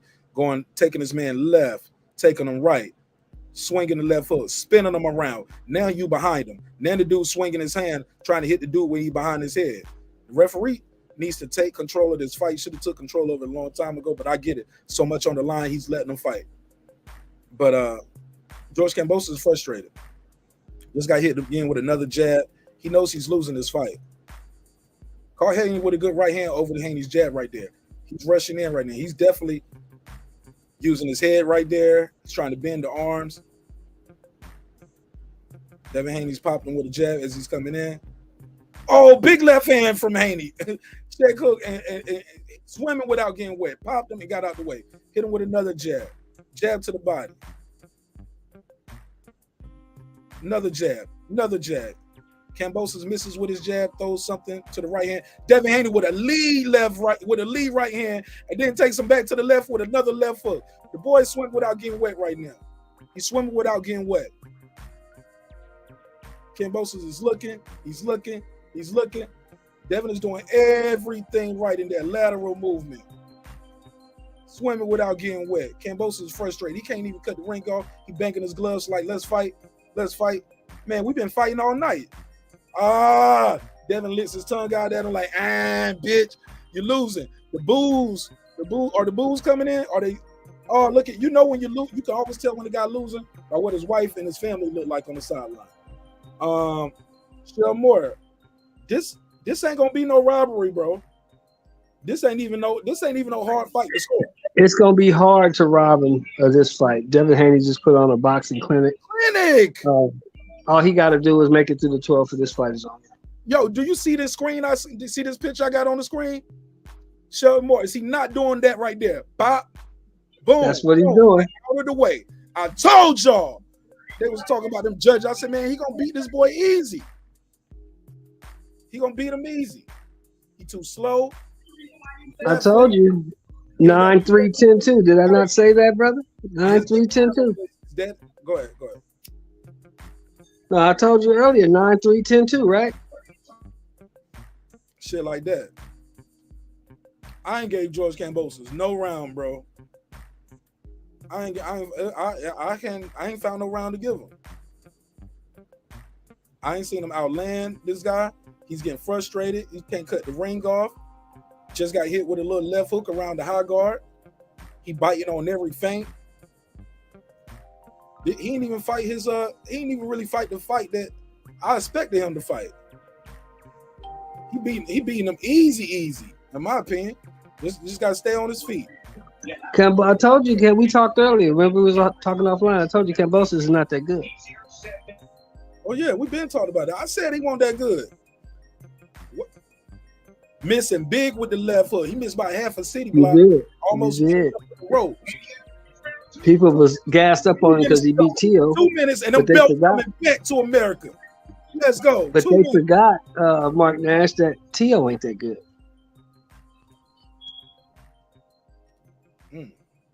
He can box. I think Teo can box. I don't think he's as good as these guys. I just think they're a level above. Like Teo's not that good. Teo's a good B-level fighter. He's not that good. Yeah, basically. But this guy right here, though, this guy, big headbutt right there. Devin complains to the referee. Like I said, George Kambosos is getting very, very desperate. And when they say the new, he gonna have to eat them words. Got hit with a big check left hook. Like I said, all that calling them kid and boy, that shit come back to bite you when a kid and a boy beat your ass. And you just missed with the left hook and the right hand. Got hit with a jab. Forearms. Devin just holding him, leaning on him. Referee saying let go. Devin looks at the clock. Devin barely got a mark on his face, man, other than that the cheekbone on the right side. And that probably could have been from a headbutt. George Kambosos marching towards him. Haney crouching low. 53 seconds to go. For all of that shit y'all was saying about this dude, he ain't beat nobody. He can't fight. He's overrated. He a paper champ. You got to beat a champ to become a champ. He in there beating the shit out of this dude, kicking his ass in his backyard, in front of God and country. Got hit with the right hand. Haney did. Haney looks up at the clock. Got hit with the right hand. Looks up at the clock. Beat him in front of his wife and kids. Yep. Did all that, call him kid and a boy, and then that kid and that boy is about to take your belts. Haney's looking at the clock again. 13 seconds to go. Kambosos getting frustrated. Lands a right hand right there. Pops a jab. The crowd starts standing on their feet. They're going crazy in Melbourne. They're going crazy in Melbourne because the fight is over, but also they're going crazy because they realize their guy has lost to the better man. And then he going to his corner, saying something to his corner. Devin Haney is standing on the ropes, folding his arms like, I told y'all. How about that? I'm telling y'all, they can't rob him of this fight. This was too one-sided, bro. But we're not gonna say they can't. I don't think they will. But they could if they wanted to. We have seen stranger things, Mark Nash. Nah, man. They can't rob him with this one, bro. He beat him too easy, bro. Beat him too easy. Like I said, all the people say he got to knock him out, or knock him down, or knock him out. I was like, no, you don't. He just got to do what he do. Like the graphic I got on the screen. Gonna swim without getting wet. Yeah, man. My boy said at this point, Kambosos need a gun. Shit, Devin will probably duck that bullet too. The kid's too slow. You're gonna pull the trigger too slow. Shout out to my guy Ebo Sosa, man. Thanks for supporting the show. I got 5 on it. Oh my God. Let me change. I'm gonna go on and change this title. Let me just get my thumbnail up here. Cause this is, yeah, he won this one, bro. Dominates. He dominated. It's a clinic. It was a shutout, bro. I didn't give Kambosos 1 round. Yeah, it was a shutout. There she go. Look, see. That's her, right? Yeah, that's her. I ain't giving 1 round, homie. Yeah, this should be over. This should be over. What you talking about? What you talking to me or somebody else? No, I'm talking to you. This should be over. This fight should be over. Look at Yoel Jr. Look at Bob. Look at Bob right there in the middle. You see Bob? Everybody know he won. They know what's up. They know who won this damn fight. They know who won this shit. This ain't even hard to score. They watch how quick they gonna have their score added up. Because it's gonna be 110 all the way down. It's gonna be 10s all the way down. I'm glad this dude finally got his shot. So people look at George Kambosos' team. They know he lost. He know he lost. And it's almost like he don't really care too much because he know he got a rematch. You get what I'm saying? It seems like he don't even care. Like, whatever. He got paid $10 million. He's happy. Oh, yeah. I'll be happy too, 10 million shit. This was an easy fight to score. Somebody said, HLD, where you at with your hating ass? He in the chat. He ain't gonna pull up. HLD ain't gonna pull up. That's 2 losses. That's 3 losses in a row. He picked Canelo, he picked Teo, and he picked Kambosos. 3 losses in a row. He ain't pulling up. Damn. Yeah, he probably won't pull up. This is major, man. This is major. Look, you lost. Let me get a picture of all these Aussies out here, how they just all quiet. Let me get this screenshot. Oh, man. Oh, my God. It looked like a Donald Trump rally. Oh, man, they just all sad. Look at all the white folks mad. I ain't mad at you. I mean, look. It's just a scene. Look at Ludabella, though. Look at Ludabella up in there. You see him? What are you doing? He's smiling. He get paid regardless. Yeah. He get paid regardless. Look at Bob Aaron. He know what's up. Yo, man, this was an easy fight to score. You didn't even have to be a professional referee. Look at these folks. They mad. That's how you know you lost. Look at all the people right there. Look at his countrymen. They're just like, wow. I'm telling you, he beat him so easy. I don't think they're gonna do a rematch in that same venue, bro. You ain't gonna get 40,000 people to see. I mean, if so, they coming to see Devin Haney now. me see the scorecard. Rematch clause. Ladies and gentlemen, do it with father. And now this. Go to the After 12, turn your TV down, so I don't want to get no strike. Turn your TV down. All two judges score. All three judges score 116, 112. One judge have it for the winner, and all three judges have it for the winner by unanimous decision. 116, 112, two judges and one judge had it 118, 110. Yeah, from the city of Las Vegas, Nevada. And Bill they got into it. Bill over there getting into it.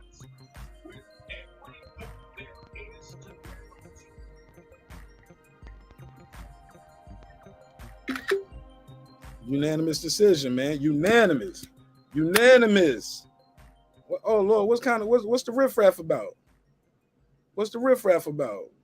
Come on, Bill. That's why they didn't want your ass over there anyway. Don't be a maybe somebody was trying to disrespect his son, though. I get it. It was like, shit, we ain't got big win. What's all the pushing and shoving for? See, that's Kambosos' team over there mad. Yeah, they're mad about losing. They're upset. True professional. See, look, it's Kambosos' team, yo. Let me put this on the screen. They're over there on that riffraff. They're mad because their boy lost. Say he's the WBC and he's the franchise, so he's the undisputed. There is no dispute who is the champion at 135. There is no dispute. This is what undisputed looks like.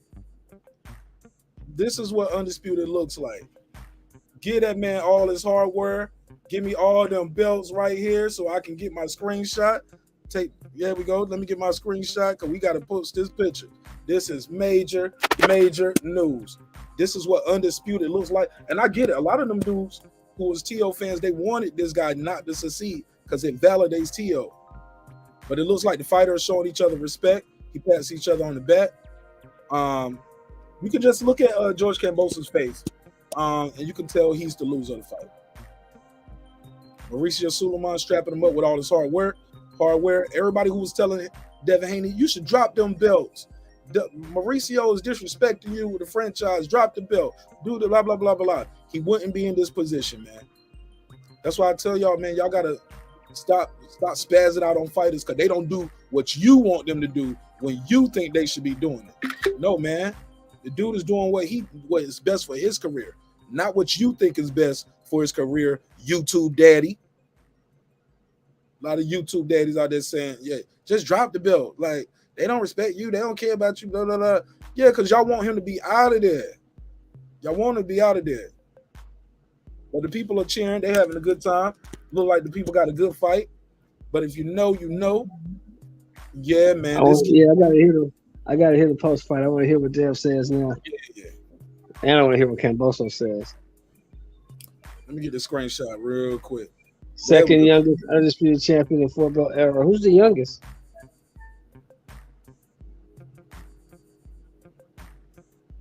Shit, might be Josh Taylor.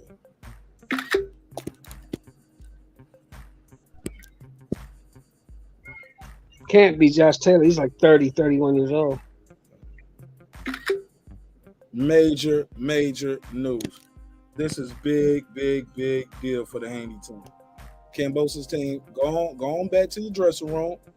Try to rebuild, regroup, come back stronger. We'll see you back. When they gonna do the next one? At the end of the year, like October, November?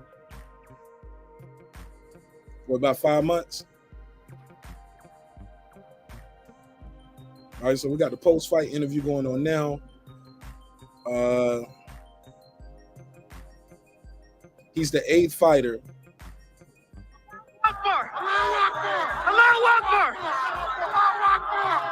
It is quite the scene, quite obviously here. To have the man who's holding you and the belts behind you, your father, Bill, arrive here overnight for this fight. Man, Bill Haney pulled right up. Let's see what he's saying. Well, everybody got ESPN at the crib, so y'all already know what he's saying. Let me hear it. Let me hear it right here.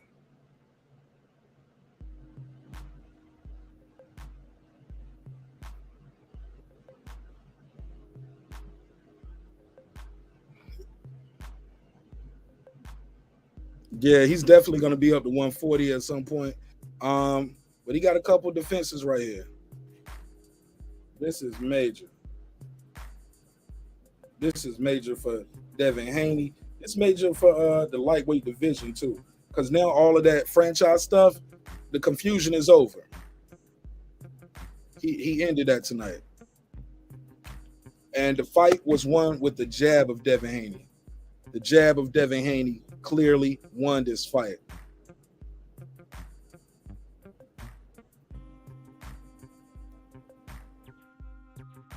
Major.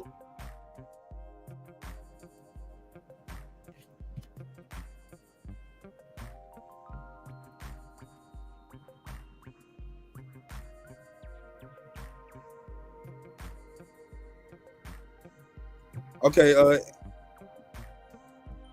Devin said he was fighting both ways. He said he handicapped his opponent. He said he wanted just to land the left hook or the right hand. Let me hear it again.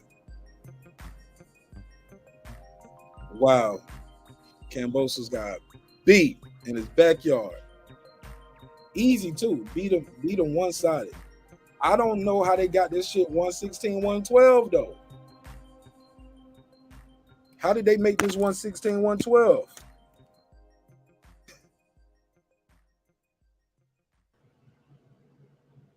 Wow. Let me make sure I got these phone lines open. We're gonna drop the link.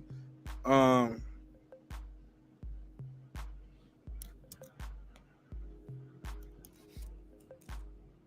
me see.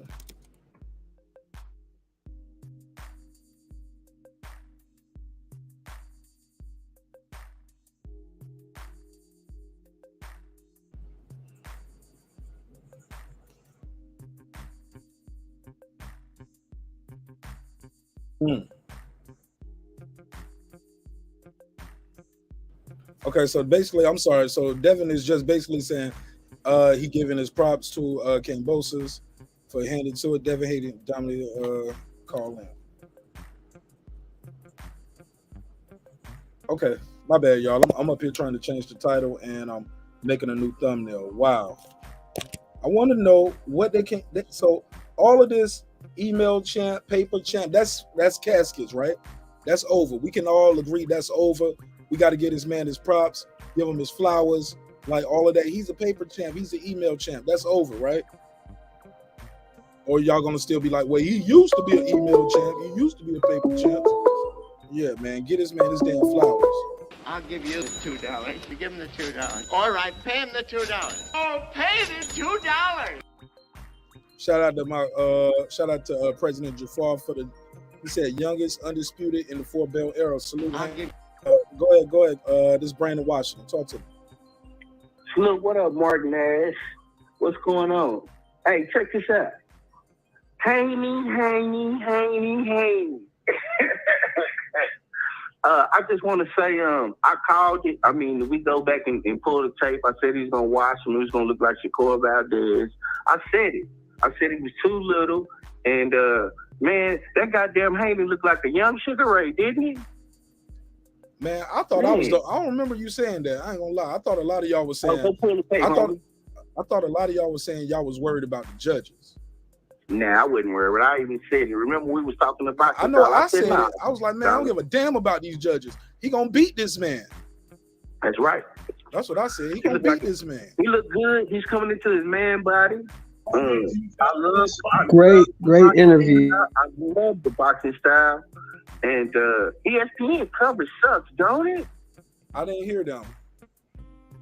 Oh, man, ESPN sucks. Just the way they setting it up, even them cutting away from Devin. Like, you must be watching another feed because I'm watching regular ESPN. They just cut away from it. They didn't let him talk. None of that. They left the ring, everything. This shit sucks, bro. Oh, no, they talking right now. You ain't hear the interview? I ain't hear it. Oh, I'm watching on the app. So on regular ESPN, so you got to have the app to get the coverage. I got the app. I got it. Not a problem. Let me switch gears. But outside of that, so look, man, you know I'm gonna jump on the panel tonight. I just want to get on here and help you hold it down and just say salute to that young black man going down there holding it down, because that's what we do. You know, we go in enemy territory when we bring it back. So let's go. I see the night so more. For sure. All right, go ahead, Sean Moore. What was you trying to say? Unmute your mic, Sean.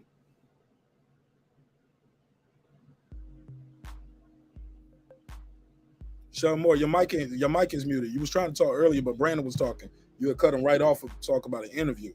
What interview were you talking about?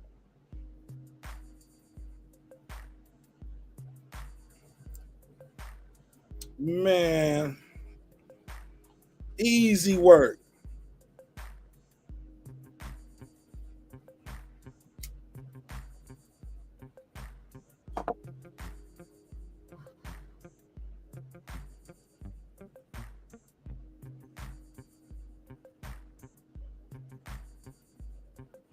Okay. So Sheldon Moore, I don't know what happened to Sheldon Moore. All right, so basically, when they asked Devin about the rematch, he said, you know, if God wills it, basically, if it's in God's plan, yeah. And they asking him about it. He sounded like he's excited about the rematch. I bet he is, but I just don't. He said I didn't hear the interview neither. Oh, okay, so they didn't do the interview on regular ESPN. So the interview was on ESPN Plus. It's no need for a rematch. I get it, bro. It was so one-sided. I don't even know how they had 116, 112. Phone lines are open though. 470-705-9507. 470-705-9507. Let me know what y'all think of the fight. Call in. Shaman Martin Nash, breaking beats. Wow. Devin Haney dominated George Kambosos. Dominated. One-sided. One-sided. It was one-sided, bro. It was a one-sided beatdown for me. I'm sorry. I didn't see it. I don't see what people saw as far as like giving my man 116, 112. I don't know how you get 116, 112, bro. Somebody said no need for a rematch. Okay, my bad. That wasn't in public. What Poppy Chubby said, Kambosos was terrible. Allow Haney to maintain distance all night. I mean, what was he going to do to stop it? He just didn't have nothing for that guy. He had nothing for him. He had nothing for him. Let me see what it said. Daryl Clark said, yo, Mark, I gave Haney 10 rounds. Round 1 for George and 1 draw round. Not me. He said not super one-sided. I'm talking about what I saw, bro. Tater tot. That's what I'm saying. I don't see how two judges even had it that close. I don't see how they had it that close. Nah. He wanted more rounds than that. Shit wasn't even that close, bro. It was one-sided. It was one-sided. Haney beat Kambosos worse. He gonna beat. I think so too. I think he'll beat him worse in a rematch. For all the people who say, "Yo, you get 30% better after you become a champion," sometimes you turn into Andy Ruiz or George Kambosos. Yeah, he dominated him. Dominated. One-side victory. One-sided, bro. One-sided. One-sided. I don't think he would have had that little mark on his cheek if the corner was using the inswell right on time. One-sided. Go ahead, Reggie. Talk to me. What you think of the fight? Man, he cooked that kangaroo hopping motherfucker. Let's turn the fuck up, goddammit. Let's go. In this goddamn hole. Devin cooked this goddamn boy, torched him. He didn't know what to do. Looked like he'd been sparring motherfucking kangaroos. He didn't know how to move in this shit. Devin classed this dude. I mean, this was a motherfucking sensational goddamn performance. I'm amped up. I mean, I'm just proud of this dude. Everybody crying, wondering they gonna get cheat. They can't win. He gotta stop him. You ain't gotta do none of that shit. But box a motherfucker and twist his feet around on him, especially when he live in kangaroo land. And I mean, Devin torched him, and this dude looked like he was fucking regretting all the shit he talked because he knew he didn't have what it took to do anything against Devin. He took a long time to want to come out the damn dressing room. He prayed to all the gods you can pray to. And the God said, God damn it, leave us the fuck out of this shit. Get your ass in that goddamn ring and get your ass beat the hell up. And Devin just torched him, man. Just masterful boxing. Devin stepped at him. Devin was looking to try to get this fool up out of there. Devin was hitting with some nice hard right hands. Wish he would have just laid a little bit more up on him. But Devin knew what they had to watch for as that guy started getting desperate. Devin could have did this shit without his fault. That's just how much of a fucking true champion this dude is. The dude just looked like he belonged there. And you watch that crowd of 40 fucking thousand Greek yogurt eating motherfuckers and Australian kangaroo koala meat eating motherfuckers sit their asses down and shut the fuck up because they can't fight. Now, what they should do, all them old Greek motherfuckers, is kick motherfucking Kambosos as he walks by them and shit. Give him the 300. But that's what I'm gonna open up with. I'm amped the fuck up. Yo, you said they need to give him the Sparta kick, nigga. Yeah, give him the 300 shit. Yo, okay. Well, a couple fun statistics here. Kambosos was outlanded 159 to 100.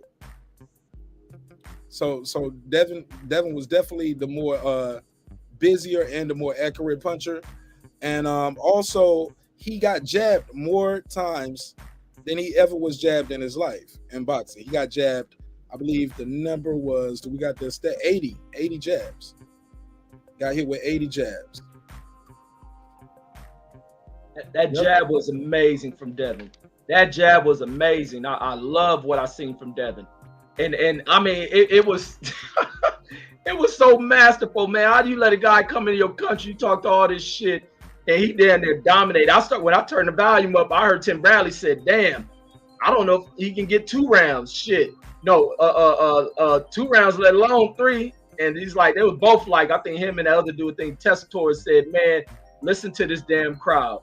That crowd was quiet. It was quiet. Quiet as, hey, look, I'm doing the show like this, Reg. I got my earbuds in, so I'm listening to on the phone right here to the interview and finding spots. But I'm watching it right here silently, and I'm covering it silently. But in between rounds, I turn it up. Whole audience like this. I don't want to see no more. Hey, look at the screenshot right here. The audience. Nobody's cheering. A lot of arms are folded. Some people are looking at the door, ready to go. Some people looking at their watch, like, what time is it? This some bullshit. Oh my God. I told my boy, I said, this shit look like a Trump rally right here. when he lost. You know what I'm saying? It looked like how the motherfuckers look when they stormed the Capitol. Oh, they were so mad. Yeah. The motherfuckers gotta hurry up and take them shirts off. All that merchant shit they brought, them flags, they gotta take all that shit off. Put that shit in your pocket. Okay, so based off what you saw, do you think this warrants a rematch? I know they got a rematch clause, but that can always be taken away by the promoters and the people saying, hey, look, we're not paying for this. Man, Kambosos may do it for the money, but then again, Kambosos may not want to take it because of the frustration. You got to go back and study. I like what Dave said in his goddamn post-fight. Said we studied this dude day in, day out. We knew what we had to watch for. And even if Kambosos studied Devin, he still ain't going to be able to figure out what he needs to do. His timing ain't there. His speed ain't there. Devin just danced around on this dude all damn night. Got up under him, floated up under him. If you watch Kambosos out of frustration, pull off bullshit. Salute my brother Brandon Washington. Pull off bullshit, trying to hold his arms, swinging on Devin, doing all this other wicked and wild shit. He couldn't figure out what to do. He said, man, let me score this shit, man. Look, Judge, I landed on this motherfucker. He banged his head on the rope like 3 times and shit. Devin had this all over the place. I think he tore his knee up fucking throwing some of them awkward ass punches. Bro, this just shows you it's levels. He's levels above George Kambosos and Teo. I think if they fought 10 times, he'd beat him 10 times, bro. Absolute. I just don't think he got nothing for this dude. And I know he got a rematch clause, so maybe contractually, if they don't give him the rematch, they'll sue him. He can sue, but I don't think they're gonna get 40,000 people to come out and see this again. Like, not rooting for him. If it's gonna take that out again like that, because it was so one-sided. I think they might have to do that at a smaller venue. Yeah, Kambosos fucked the money up. He fucked the money up big time giving off this type of performance. And this is what's more embarrassing than going in there knocking the motherfucker out. Is when you go in here and do this type of shit to a person. They have to go back there and think about this shit. Do we really want to fight him? And he was feeling shit from Devin. Devin started having this dude flinching that shit. He started backing up, the frustration kicking in. And it's embarrassing when you do that. So it's like if he got knocked out, he'd be like, yeah, he just caught me with a punch. I want to do it again. Now you gotta go in there and think, should I go back in there with this dude? Because if I improve on something, this guy, where he is skills wise, is gonna probably improve on 10 things while I'm improving on one. And I really ain't gonna figure out. He gonna no mas this motherfucker they fight again. Rico kept it a buck. He said it wasn't even a close fight. I don't think. And you got to see Kambosos' face. Let me see his face. Let me see. Wait, who said that? Let me see. It was here or not. But be serious, me man. You glad he was here, right? Man, I thank God for it. Let me see. Let me find the timestamp right here. He was like, Mark Kriegel said, this wasn't even a close fight. Are you gonna exercise the rematch? Like, hold on, let me see the fight. Here we go. Watch this. Listen to Kriegel. Did you not expect from Devin Haney? Yeah, look, his timing was just a little bit sharper than mine today, but I feel like I landed some really good shots in there as well. No, you didn't. I don't think he landed some good shots in there as well. How many rounds you gave to Kambosos, Reggie? I just gave Kambosos the 12th round, and everybody who's in the chat gave him the same thing. Some people gave Kambosos an earlier round, going into the 11th. I think it was like 10-1 and shit. But mine was going into the 12th was 11-1. I just gave Kambosos the 12th round. He fought a little bit harder, but it was way too late. He didn't do anything in this fight. All right, let me play this next clip. Let me hear this. In exchanges, and he had a great game plan. He implemented the game plan, and it is what it is. What can you do different to get your belts back? Or are we looking at a young prodigy, someone who's going to be a champion in this game for many years to come? Yeah, look, I've got to go back to the drawing board with my team and implement the game plans that I had in my head. Fortunately, it didn't work to the best of that I wanted to tonight, but I thought I did certain things that were great as well. But all the best for It's his time, and I'll be back to the drawing board, and we'll do it again. Thank you both. Oh, let me rewind a little bit because he already said it then. Because he must have already said it. He was like, you have a rematch clause. It is, do you think you can? We studied him day in and day out. I knew His father said, stay away from the brick. That's your right hand. What did you not expect from Devin? Okay, so he might have already said it. Let me rewind some more. That joke was funny. that would come, and he came. I'm happy that we were able to enjoy this moment together. This is a dream come true for both of us, and I'm happy. I ask you both, again, with all respect, what to each of you was the difference in the fight? Devin? The difference, like, what do you mean? The difference in the fight. Me, I just. Let me see what Devin said. It was me handicapping him of his best attributes. We studied him day in and day out. I knew he wanted to come with the big right hand, overhand. I knew he wanted to come with the hook. So he just stayed away from that shit. I'm gonna find this because I gotta find what Mark Kriegel asked beforehand, so I can find this spot because you got to hear this. He was like, "This wasn't a close fight," and he's right. It wasn't a close fight. It was one-sided. He beat him easy. Somebody said I gave Kambosos no damn rounds. I'm not a fan neither. I'm not a fan of neither boxers, but Haney dominated. Absolutely, bro. Absolutely. Hey, look, let me give you the drop, homie. Like, whether you like Haney or not. Yes! He dominated. 636, you in the mix. What's your name and where you from? 636. 636. What's your name? Where you from, neighbor? Oh, you know who it is. The one and the only 56 mil. Add another mil. That's 57. Talk to me. And you, undisputed, Afro Black lightweight champion of the world. As we all knew what happened. And wasn't that reminiscent when Spence went across the pond? He got some straps. Got that strap from what's his name? So what? I didn't even hear what you said. I said, wasn't that reminiscent when Spence went across the pond and got that strap from Kell Brook? No, not really, because Kell Brook had already lost, and Spence stopped Kell Brook and broke his face. And they talk about every little detail in it. I mean, that's a big detail. The dude that just lost at 160 and got to come down to 147 versus this guy right here is coming off the biggest win of his life. And he got a fight in his hometown. He ain't fought there in 5 years. He ain't got no excuses where I was coming down and wait for 160. And it was a clinic. It was a boxing clinic, bro. He didn't now if he would have stopped him or broke his face, hell yeah, I would have said this, yeah, this is very reminiscent of that.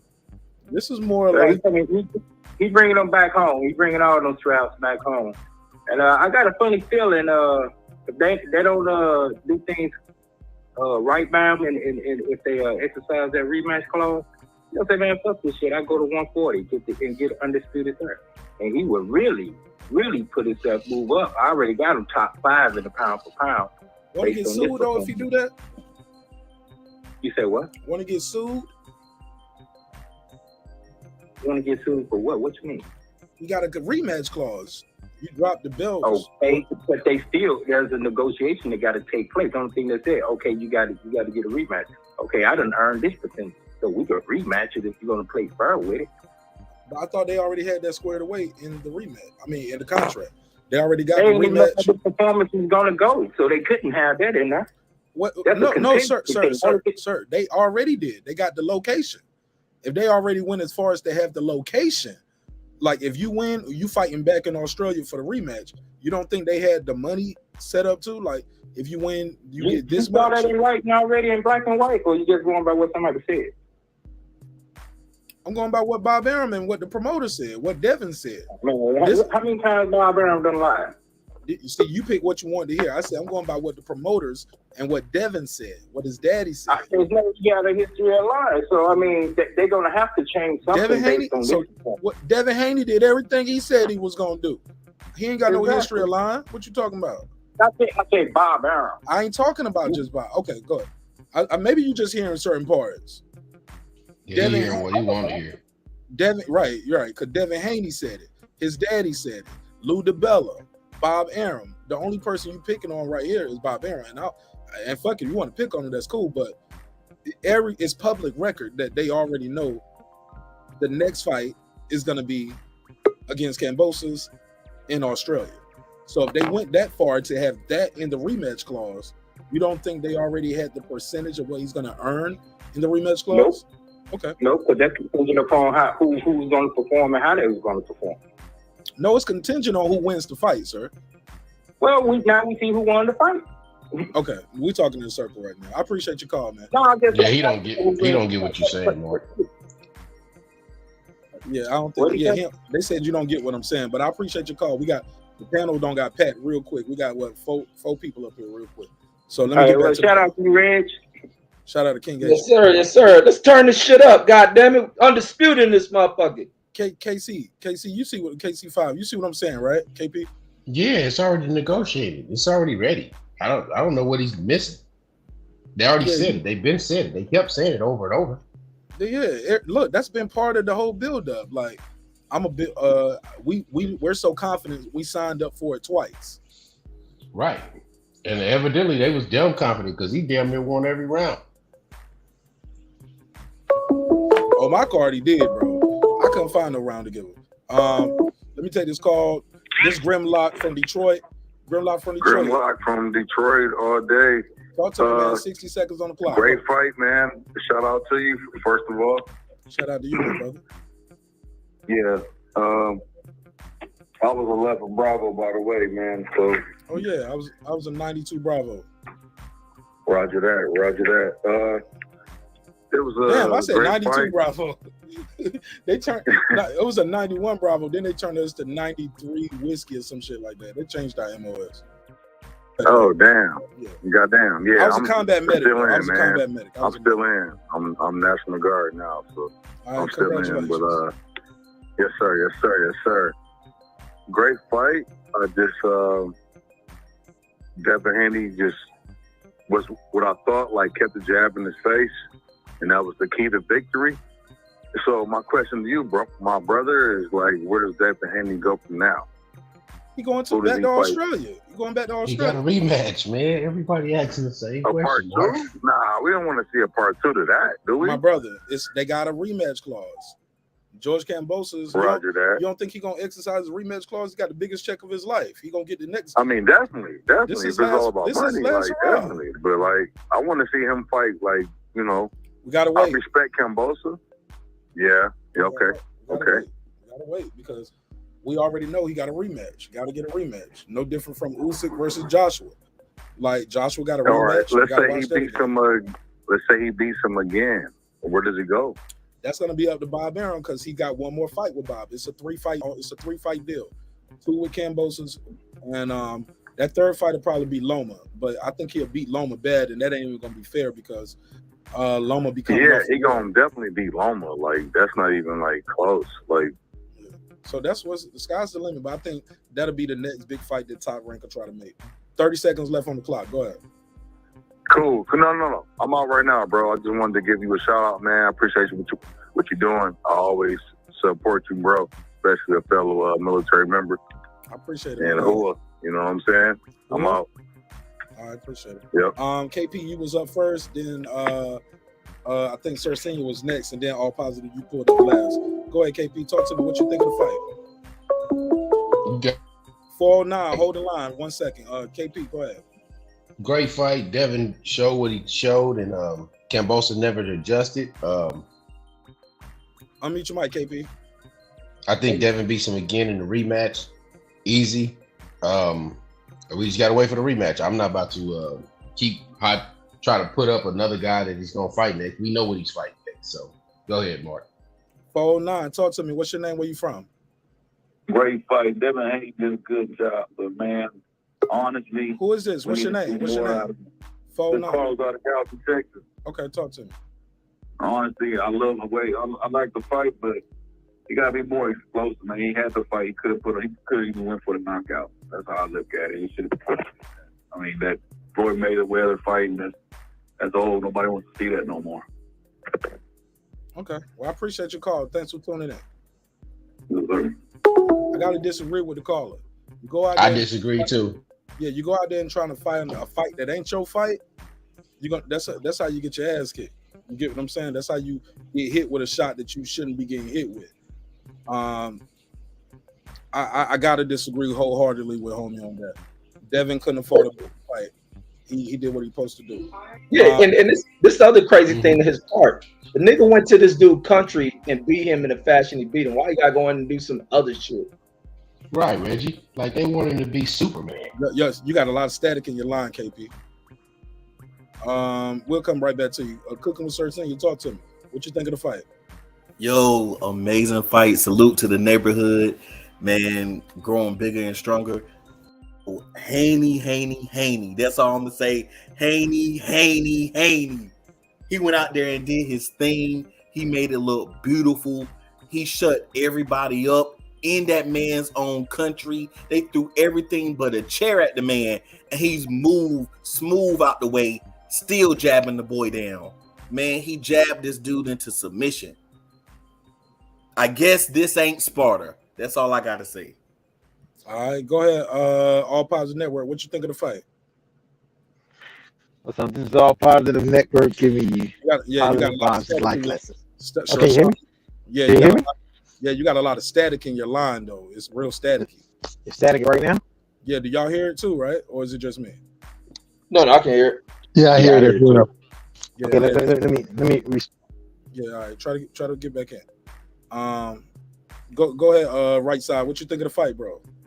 Man, exactly. Salute to you first, Martin Nash. Salute to the panel. Much love to the chat. Man, it was a beautiful night. I told y'all them judges won't be better. Didn't I tell you? They beat them easy. He beat them easy. And even with the judges, the way they scored it, I ain't going to get critical. I ain't going to talk about that.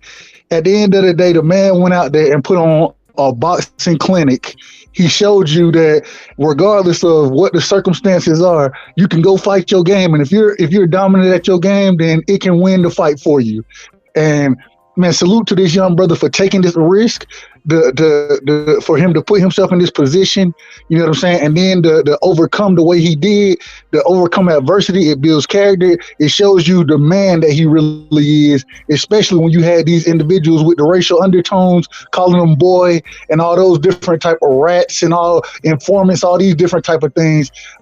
But you were sure a lot more humble after you got your ass whooped in the ring, man. Hey, man, salute to Devin Haney, man. It's showing us what a real champion looked like. This is what champions look like. You don't look right. You look like. He said you don't look like you look like. You look like. Yo, shout out to Loaded Lux. He had a dope ass bar. Shout out to This is what champions look like. You don't look like we look like. You look light. Woo! Look how submissive motherfucking Kambosos look next to him, man. Okay, what? They done bowed the fuck down. Okay, listen to watch when he walks up. Watch what Krieger gonna say to him. Watch what Krieger gonna say to I him. said, you know what? I'm just gonna pitch a shutout. Okay, I thought it was pretty close to a shut. I didn't want to press. I wanted to stick to my game plan. I knew that was that I was fighting in his hometown. So I said, you know what? I'm just gonna pitch a shutout. That's how you gotta do it. People's like, yo, you gotta knock him out. What if you don't knock him out and then you shot your low? What if you don't knock him out and you get hit with a shot you shouldn't see? Look, that thing that happened with Linares, that come from him listening to people saying, yo, you need to knock people out. You ain't got no power.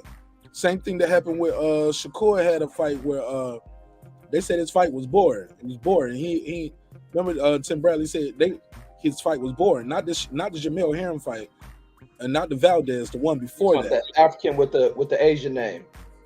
Some shit like that. But I said that to say this, Reg.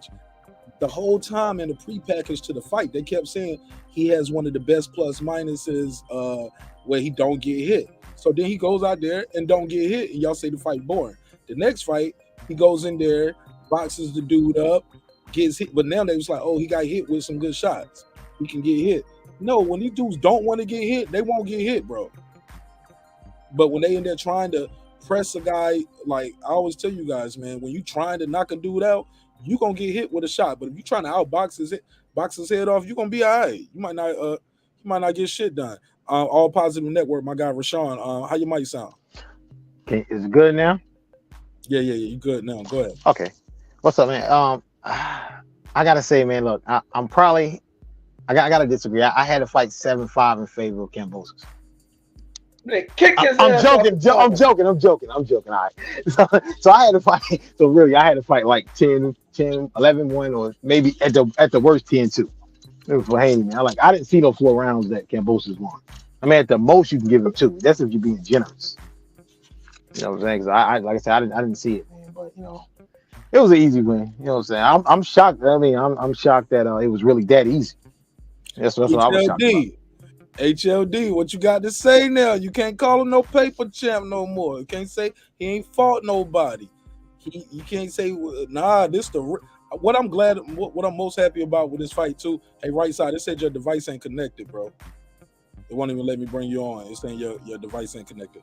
What I like the most about this too is it ain't no more franchise bill. That shit is for caskets, homie. He went in there and put that shit in the dirt, ended the narrative with that shit, and said, it's just one champion, one face, one name.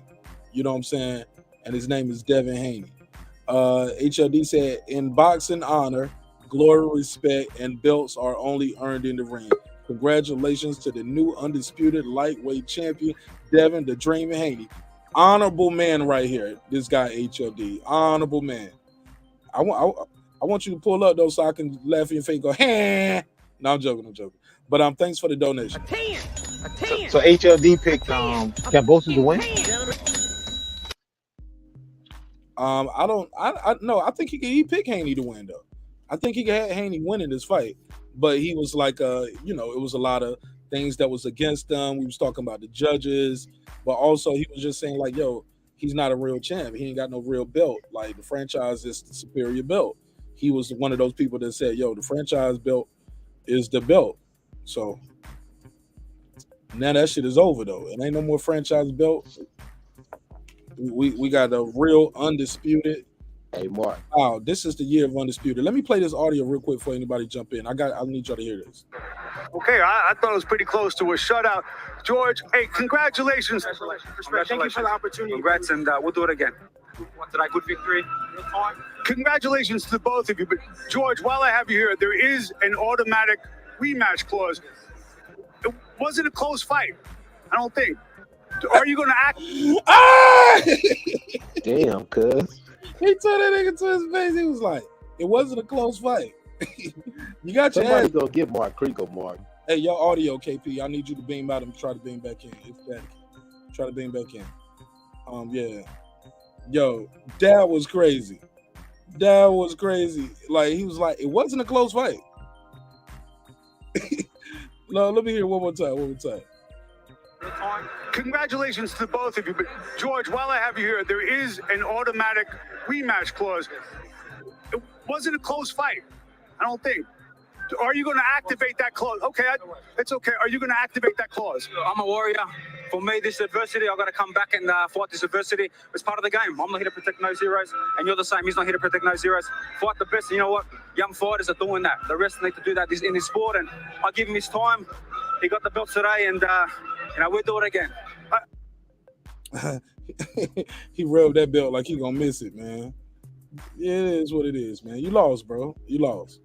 But I think he had a terrible game plan too. But KP, let me hear your mic sound real quick. Can you hear me now? Yeah, you good. Now say what you had to say. Couldn't hear you before.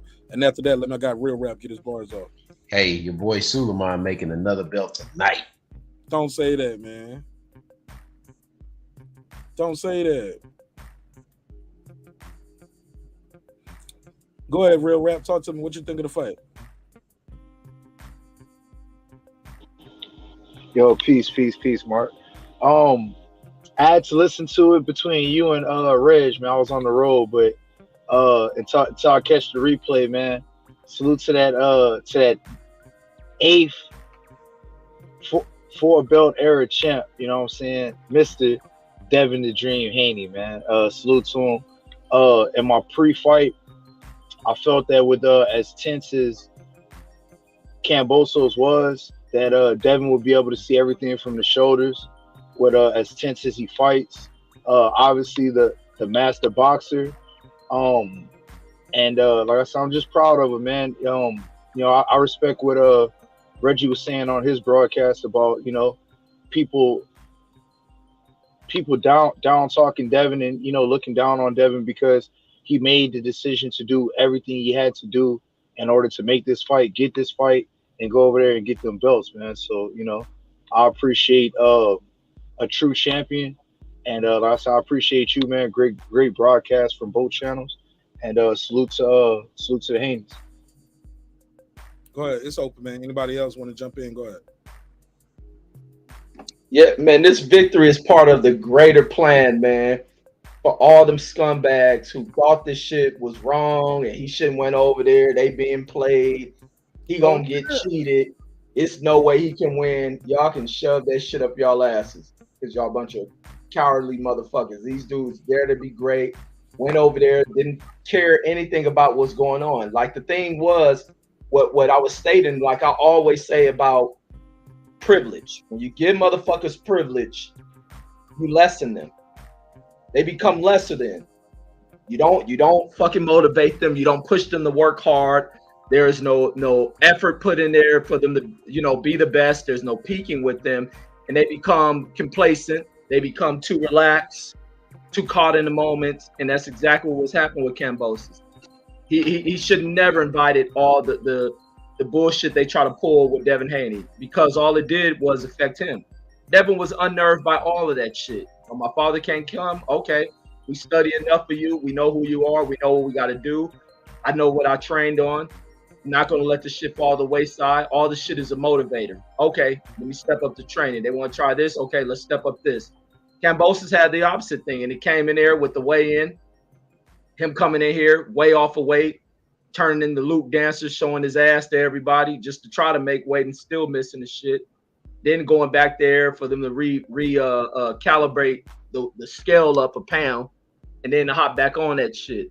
Like he worsened the situation from him. It's all fighters. White privilege don't work for fighters. It don't work for people inside of society. You weaken them people. You lessen them. America becomes lesser when you try to give privilege off to particular groups of people, and the country turn to shit. Same way with this boxer in Australia. His country trying to give him privilege and benefits and upsides, turn him into shit. He couldn't figure out this shit. He's supposed to be telling Devin he can't come up at this level. Well, all you motherfuckers who thought that email champion was a shit embarrassed you, so-called elite champion motherfuckers, and he ain't ready for this level. Well, I wonder what level that shit was, but email that, motherfuckers. Let me do this drop real quick. President Jafar said, Martin Ash, am I spending Russia money? Because you missing my super chat. He said, against all odds, Haney put on a clinic, yet y'all need to see more. God damn. I get it, man.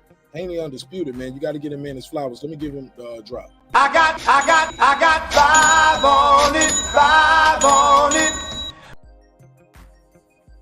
And this is what need to be said too. It was some people I heard say this was the worst boxing contract in the history of boxing, where you beat the guy and you got to go fight back. You got to do the rematch back in his own in his country. This been done before though. A lot of people forget. Remember Carl Frampton beat Leo Santa Cruz in America, and then they did a rematch in America. Even though he said, "Hey, look, if I beat you, we'll do the rematch overseas," and it was like, yeah.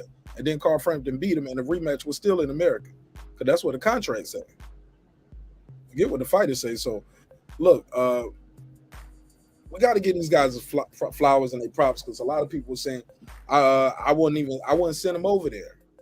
I was like, but you already signed up for the fight. You can't just, fuck it, sue me. I hear people already saying, drop the belts, and go to 140 and fight Josh Taylor. You think Bob Arum gonna let you do that? You already got a contract to say you got to fight this guy. Like you guys just can't. I get it. Everybody want to be a manager, but man, let the fighters control their career, and you just buy the fight if you want to support the fight. If you don't want to support the fight, that's cool too. But stop telling the fighters to stop saying they bums or they this or they that, because they ain't doing what you think they should do. I remember hearing people saying he should drop that WBC belt. Just drop it. You know what I'm saying? It's not the real belt anyway. No, man, that belt is leverage. That belt is the reason why he was able to go there and do this. And now we have a legit undisputed champion at lightweight. It's no dispute. HLD joins the panel. What's up, HLD?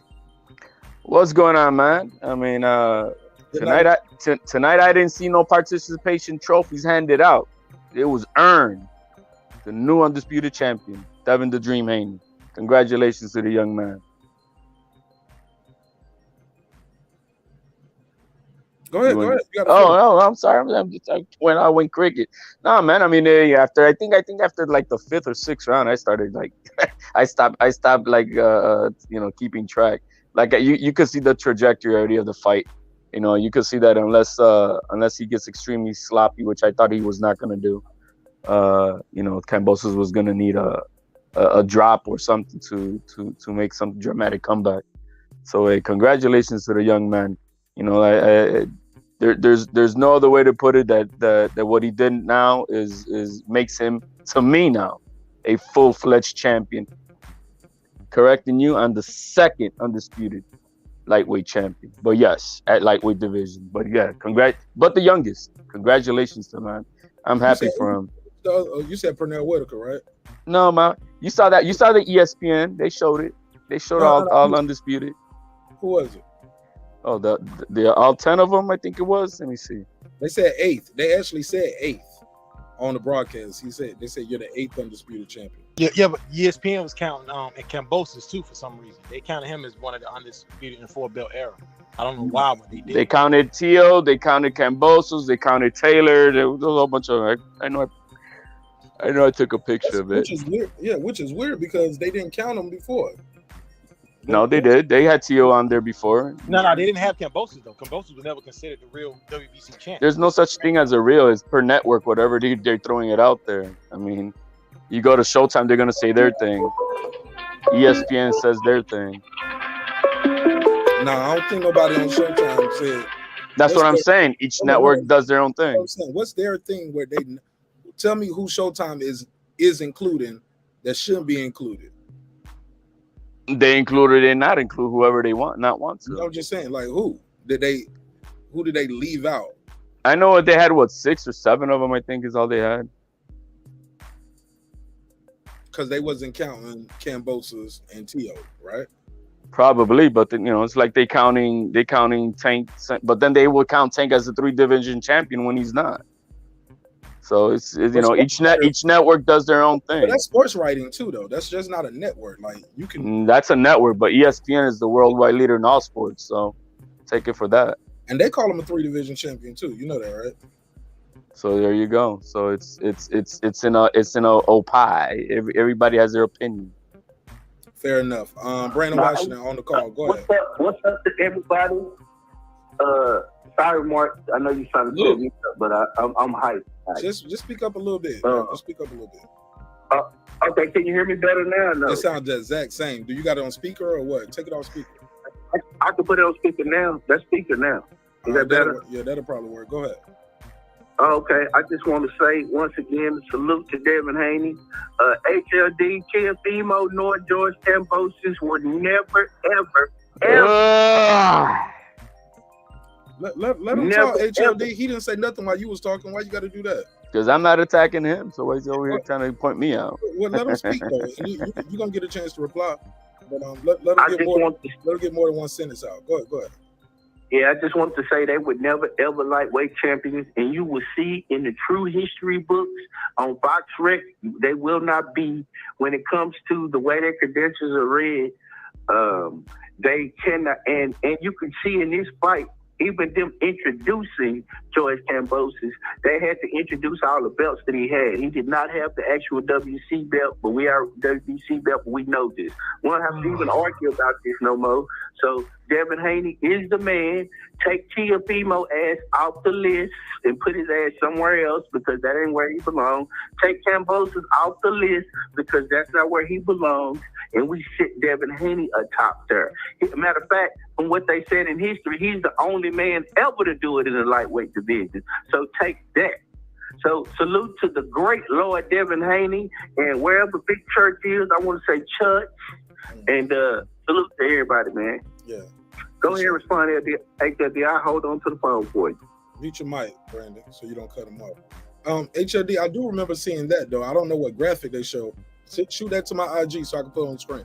But I do remember saying he was the youngest to do it, and they say he's the first person to yeah, give me a second. I'll do that.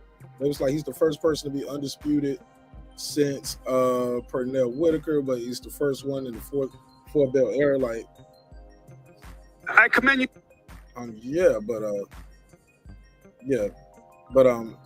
Anybody, you want to reply to anything Brandon said? Because I know you had some ad libs while he was talking, so I just wanted him to get a chance. No, I mean, you wanted to try to shoot a stone out my way. No, I let him be, man. He to each his own. I got my opinion. Like I said, this is an opinion. I don't even know what he said. That was a shot at you directly. That Tio was in Undisputed and Kambosos was in Undisputed. Yeah, okay. But the champion who didn't earn the belt is a champion. Okay, he's a champion tonight, and I give him all full-fledged respect. He's a champion tonight. Simple as that. He's gonna be a champion tomorrow too. And the day. Well, yeah, I mean who cares? But I mean, we're talking about tonight. He became a champion tonight. Viva No Mexico! All right, Mark, I'm gonna get off your line and jump on your panel. Salute to everybody. What up, Reg T-Max? What's up, Brandon? HLD mad because there's no Viva La Mexico champion. Don't be jealous, goddamn. What the hell, bro? I mean, now I'm Mexican. You see what I mean? Oh, no Viva La Puerto Rico. Oh. Even worse. There's no Viva La Puerto Rico belt, motherfucker. It is what it is, man. Shit. You win some, you lose some in boxing, but HLD in here mad because Devin fucking went out here and dominated a fight. Can't even give him his credit. God damn, y'all people from these other countries gotta stop being so. You gotta stop that bullshit, Reggie, man. You're about to get on the wrong side of the shit, bro. You know. Ain't no did you pay? Did you pay? Did you pay up there? Did you put anything up there? Did you pay to congratulate Devin Haney tonight? If it was, did you put at least $2? Congratulations, Devin Haney. Nope, but if it was paid, okay. Okay. Well, don't be mad because ain't no motherfuckers out Puerto Rico's winning this damn undisputed shit. That you seeing a young black fucking dude from America winning some shit. Stop it, Reggie. You got some goddamn. Stop it, Reggie. You're not gonna roll that train on me with that bullshit. How the fuck you ain't giving him his goddamn credit when he? How can I just give him his credit, bro? Did you pay for it? There it is. Read it again, Mark, if you don't mind. I put it on the screen. Like he wrote a whole little speech, right? He said. He wrote the speech, but he's saying some other shit. Nah, he wrote in boxing, honor, glory, respect, and belts are only earned in the ring. Congratulations to the new undisputed lightweight champion, Devin the Dream Haney. Exclamation point, exclamation point, exclamation point, exclamation point. I mean, Hey, Mark, hey, look, on today, I got a question. Is the franchise title earned? Yeah, he was earned. It was earned tonight. Hell, you heard Bill Haney asking Mauricio, where's the other belt? You know, they want that belt. I'm talking about prior to Devin Haney, the franchise. No. But HLD, the origin of the belt, it was given. It was petitioned for and given. Nobody didn't fight for the original franchise. He just my gave point, it bro. alone. It was elevated, right? Yeah, he just gave it. You just gave it to somebody via email. Canelo was just given a franchise. In its inception, it wasn't earned. That's what I think the brother's trying to say. If I'm not. Yes, absolutely. That's my point. Thank you. Appreciate that. But then it changed once they fought with Teo. He had to beat Lomachenko to get that belt. He wasn't gonna get it. He wasn't gonna get it without beating him. Yeah, he had to beat him. Initially, they said it couldn't change hands. That's what they said. Things change, man. I mean, you used to be able to drink beer at 16. Now it's at 18, and you know what I mean, and 21. So come on now. He said Come now on it's at 18. HLD was getting fucked up at 18. With Nah, bro, I was getting fucked up at 11. I mean, I can tell. God damn. HLD been smoking, That been nigga drinking said- that he slick said now small it's liquor, 18, dog. And then it's 21. I said no, now it's 21. But they did change their cigarettes recently. I thought it was just like in tobacco products. It's 21 now. That blew my mind. But go ahead. I passed the mic, man. man, it's gonna be a hard sell for a rematch. I tell you, man. What like, it ain't gonna be in Marvel Stadium. I bet. I mean, So you agree with me on that HLD, right? yeah, I mean, it's look, but it's easy money, man. I would take it. I mean, I wouldn't fight. They'll get a ring that they got 20,000 somewhere. Right, bring it down and whatever. You know what I mean? But it's easy money, man. Go get that money. I mean, hell yeah. There's nothing we're gonna be able to say or do unless they pay out Kambosos, right? Because it's a contract, so he's gonna have to do it. But as a fan, do I want to go see that again? No, man. I mean, it was no. I don't. I'd rather see Shakur come up and challenge him or something, or maybe Lomachenko if he comes out. Man, I don't think that's fair to Loma. Loma ain't in fighting shape. Like far as boxing, he probably don't gain like 10, 20 pounds of muscle. You know what I'm saying? Bulking up. It's a different type of muscles he's using, carrying like whatever, rucksacks and yeah, if that's what he's doing all day, right? We don't know exactly what we do know he's carrying it out with his assault rifle, whatever he's using over there, but but from what I've heard, I think Bob Aaron was saying that he's like 10 miles north of Odessa, and it's been relatively quiet up that way, so who knows? Still got to do them drills though. Well, I mean, we don't know what they do compared to what we do over here. You know what I mean? We are in the military. Over there training them. We train a lot of military. We train military global. Well, not we, but the American military. Yeah, we train people globally. Give them weapons, then tell them how to use them. Am I wrong? Anybody up here? Anybody? No. What you're saying, I mean, in many instances, but we're not in there training anybody. No Americans are inside the Ukraine. Well, that's a fact on the last part, because when I was in Thailand, we were definitely training the Rock Marines for sure. So that's a great point, and giving them technology from the early '90s. But them Rock Marines are no joke, aren't they? Not pure badasses, bro. Like, I love those dudes to today, man. Hoorah, hoorah. The survey in the chat, based on what y'all see tonight, who wins? What's the fight y'all want to see next? Is it how do y'all feel about Haney versus Tank? Since they both at 135 and Tank and Devin said you're an email champion. No, I would like to see that fight. I see Devin Haney beating the sparks off of Tank. Really? Yeah, I do. He'll box the shit out of him. We create a new survey. As long as he don't get caught, he's gonna box out. He's gonna That's the outbox thing the shit out of him. about Tank has power to end it with one exchange. Just one exchange, and he can end it. That he's got to catch him. He said Tank got what? I said Tank has the power to end it with one exchange. Yeah.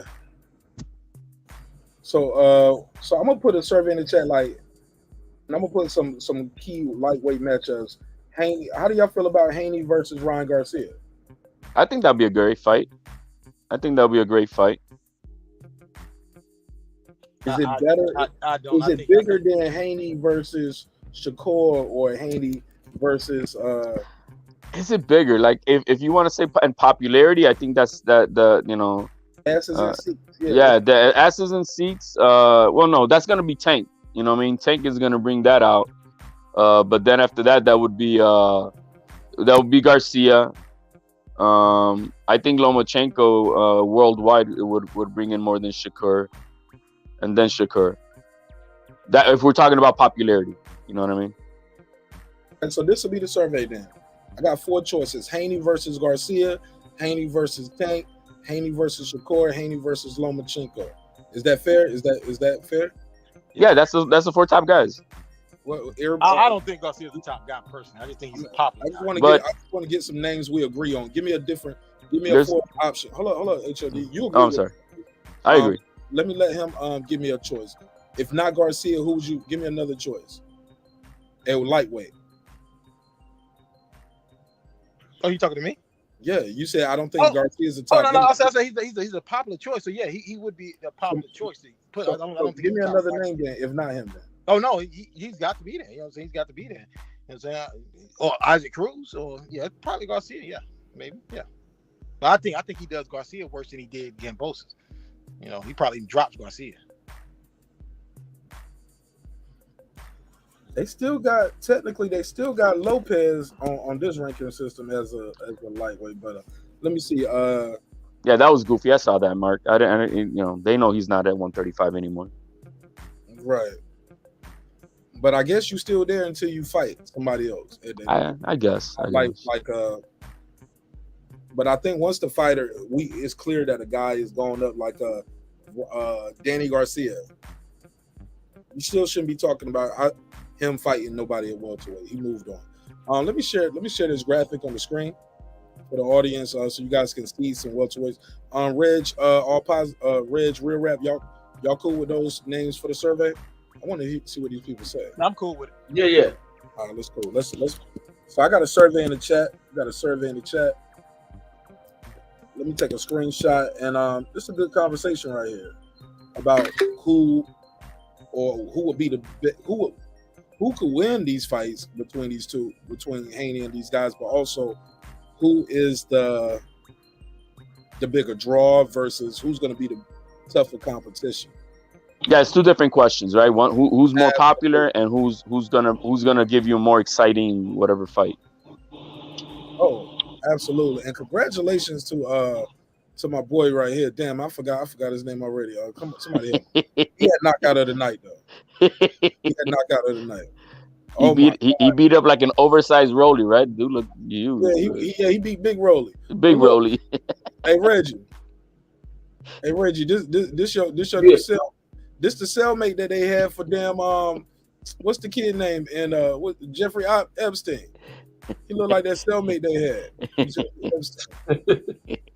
Hey, man, he fucked Fire the fuck up. Hey, but that punch was illegal as hell, man. That was a legal punch, man. He had to finish him off, man. Get out of here. That punch was both of them punches was illegal as fuck. Yeah, both of them was behind the head like this. Yo, man. Hey, man. Yeah. Congratulations to the man for hurrying up the night. You know what I mean? He speeded it up for us. That's what he did, man, to get to the main event. Bro, he could have killed this dude, man. Yeah. Yo, did you see the dude twitching when he got up? Yo, that shit was kind of scary. Like him trying to get himself together to get up. I was like, man, shit, they let him fight. They ain't let Rolly fight. Man, I was saying that shit about that ref. That ref is stupid as fuck, man. That ref should have stopped that fight. He shouldn't let that guy. The corner is dumb as fuck. Nah, you see for those reasons right there is why I agree that when they stopped the Rolly the Rolly fight, because what's the point of getting hit again? You know what I mean? Like, nah.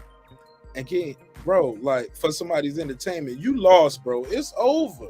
Like this guy, when I saw, did you see the guy twitching before when he was trying to stand up? Yeah, that shit was bad, bro. Like his leg, he didn't have his legs. His arm was there. His hand was shaking. No, his arms was doing that shit. I thought that nigga was having a seizure. He probably did have a seizure, dude. No, he got immediately concussed, man. That's what happens when your brain gets shifted inside. All electrical circuits are going crazy. That motherfucker was able to stand up. The referee was like, "You ready to die?" He was like, "Yes, I am." He was like, well, let's go. Mike said, "Are you ready to die?" Oh man, yo, man, God bless that young man, bro. God bless him. I hope he's okay. Motherfucker probably made $30,000. Probably made like $10,000 for that match, bro. Probably, man. That nigga career is done. Bro. Yeah, you know how the referee supposed to ask you, "Are you ready to continue?" Referee said, "Are you ready to die?" Because you're supposed to just stay there. Imagine they tell him he's gonna get 10,000 when they give him the check, but after trainer fees, cut fees, manager fees, and here's $2,000. And shit, poor guy. File for bankruptcy. Don't pay none of them niggas. I ain't paying none of y'all. And you got to pay taxes off that 10,000. Yeah, you're absolutely right. Hey, Mark. Hey, for that survey, to be honest, bro, and I take my time saying this, but I think it comes down to Shakur, man. Shakur and Devin, man. I think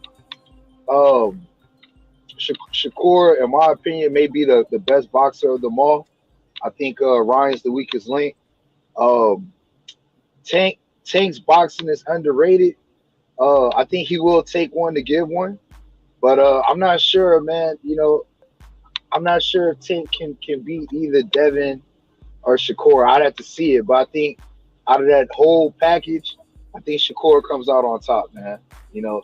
I'm leaning Shakur. I can't definitively say that, but I'm leaning Shakur with respect. Yeah, the way I see it on that list, Devin Haney beats Tank. Devin Haney can beat Garcia. Shakur and Lomachenko will beat the brakes off of him. Hold up. Say that again. Haney beats Garcia. Haney beats Tank. Shakur and Lomachenko beats the brakes off of Haney. Nah, we seen Lomachenko get control with a jab though. Easily. This dude just hate fucking damn Devin Haney, man. What the hell? There's a 50-50 here. You what? Because I'm on a whole bandwagon. But look, the blueprint is already out there. If Teo can control him with a jab, you don't think Haney can control him? He got the better jab than Teo in that division.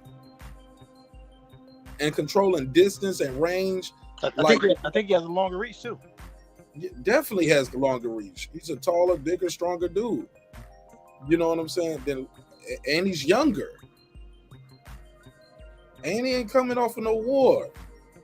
Just saying, I think Loma ain't gonna be the same Loma that y'all think he gonna be, yo. And there's a reason Lomachenko requested. Then go beat him. You know what I mean? There's a reason for that. Lomachenko had a chance to fight Haney, but he requested the franchise belt. Yeah, that's a wrong narrative, but yeah, I could send you an IG video too about that. So Bill Haney could tell you himself how they got that WBC belt. No. We talking about how he got elevated. Because let's never forget, Loma could have just said no, thank you. And still, he still would have fought Teofimo for the IBF. So regardless, I don't get it. Without Lomachenko taking a franchise, Devin Haney's never a champion. No, but Devin was a mandatory. Devin would have been a mandatory. No, interim WC interim champions are never deemed mandatories. I can send you that from the WBC booklet too. Okay. What version of it? Because just how that franchise wasn't transferable. That's became transferable. It's the current. It's the current version. It's the current version. Okay. Or you could go online. I mean, it's free for anybody to go see. It's on the website. It's on the website. You could download it and read it all. But what I say is this though. What we do know is this though. This guy coulda and shoulda. Like I tell people, we always blame. Like the confusion. We blame Haney for not being a paper champ or yo. The dude was fighting, paying like his dues. Yeah, well, that belt made him millions too. By him getting that belt, that helped him bring his value from whatever it was. I think it was maybe like $1 million a fight to the $3 million that he was making. So it's a great agreement. That's why Mauricio Suleiman always throws it in Bill Haney's face. We made you lots of money. You know what? Because that belt made upped his contract that he had. Right. That's why I always tell y'all too. Like for the people who say, "Well, it's not a real champ," I was like, "Those are real sanctioning fees." I said the record book's gonna always say he was the WBC world champion. Absolutely, and anybody about dropping it? No, man. I mean, if it brings up your salary to like $2 million more, you're not gonna do it. Yeah, but it's bigger than that. We wouldn't be there, and we wouldn't have. It wouldn't be two sides. We wouldn't have two belts. If Loma and Canelo, and I'm more mad at Canelo about this because he set the trend. He got his first. He did it first. No, WBA set that trend when they made the belt for Mayweather to avoid Thurman. No, that super, the WBA super was around. Right, they're the ones who started that super stuff. No, but it was around since Lennox Lewis though. But yeah, they had a super champion Lennox Lewis, if I'm not mistaken. No, I thought Mayweather was the first super champion. I thought so too. Maybe at that division, but I remember Sheldon Moore told me they created that WBA super for Lennox Lewis when we was having one of these elevated belts. Yo, man, but we need to stop talking about all this stuff, man. Look, the kid is an undisputed champion tonight. All that email champ, all that whatever, and that he is the champion tonight. He beat the brakes out of Kambosos. And no, we can't go back on that. You know what I mean? We're done with that. Email champion is dead. He is a champion. He's the undisputed champion, and that's it. There's nothing more to be going back and forth with the old stuff. Bro, this kid don't put himself in the history books forever, bro. Absolutely, man. He's on his way to being a Hall of Famer, bro. Like this is early. This kid ain't gonna just be at 35. He worked hard, bro, to stay at this division, bro, just to finally get it. You know what I'm saying? Because we know he's going to 140. Absolutely. I mean, the kid was. I'm sorry, man. I personally, I wish he wouldn't do another fight at one because you saw how he looked like, bro. He looked like Skeletor over there on weigh-ins, bro. I mean, that's not healthy for the young man. I don't care what anybody says. That's not healthy. Who, Devin? Yeah. I didn't like no Skeletor to me, bro. Bro, man, they were talking to him. He looked like he was ready to pass out. That kid should not be doing that, man. Yeah, he made weight good. He hired a nutritionist, all that shit. HLD, you fucking hate. Okay. I bet you when they tell us how much he rehydrated, you're gonna be like, damn. It's not good for him, bro. He's a big kid. He was still cut up. He still had his six pack. He still had all his definition in his fight. He ain't put on that much weight. Now your boy Kambosos look like he the one loafed the fuck up.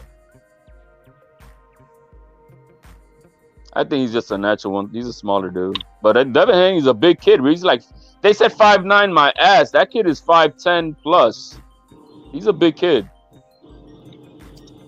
Hey man, Mark, somewhere in the world, Mickey Bay happy as fuck right now. You know what I'm saying? It's a win for Mickey Bay too.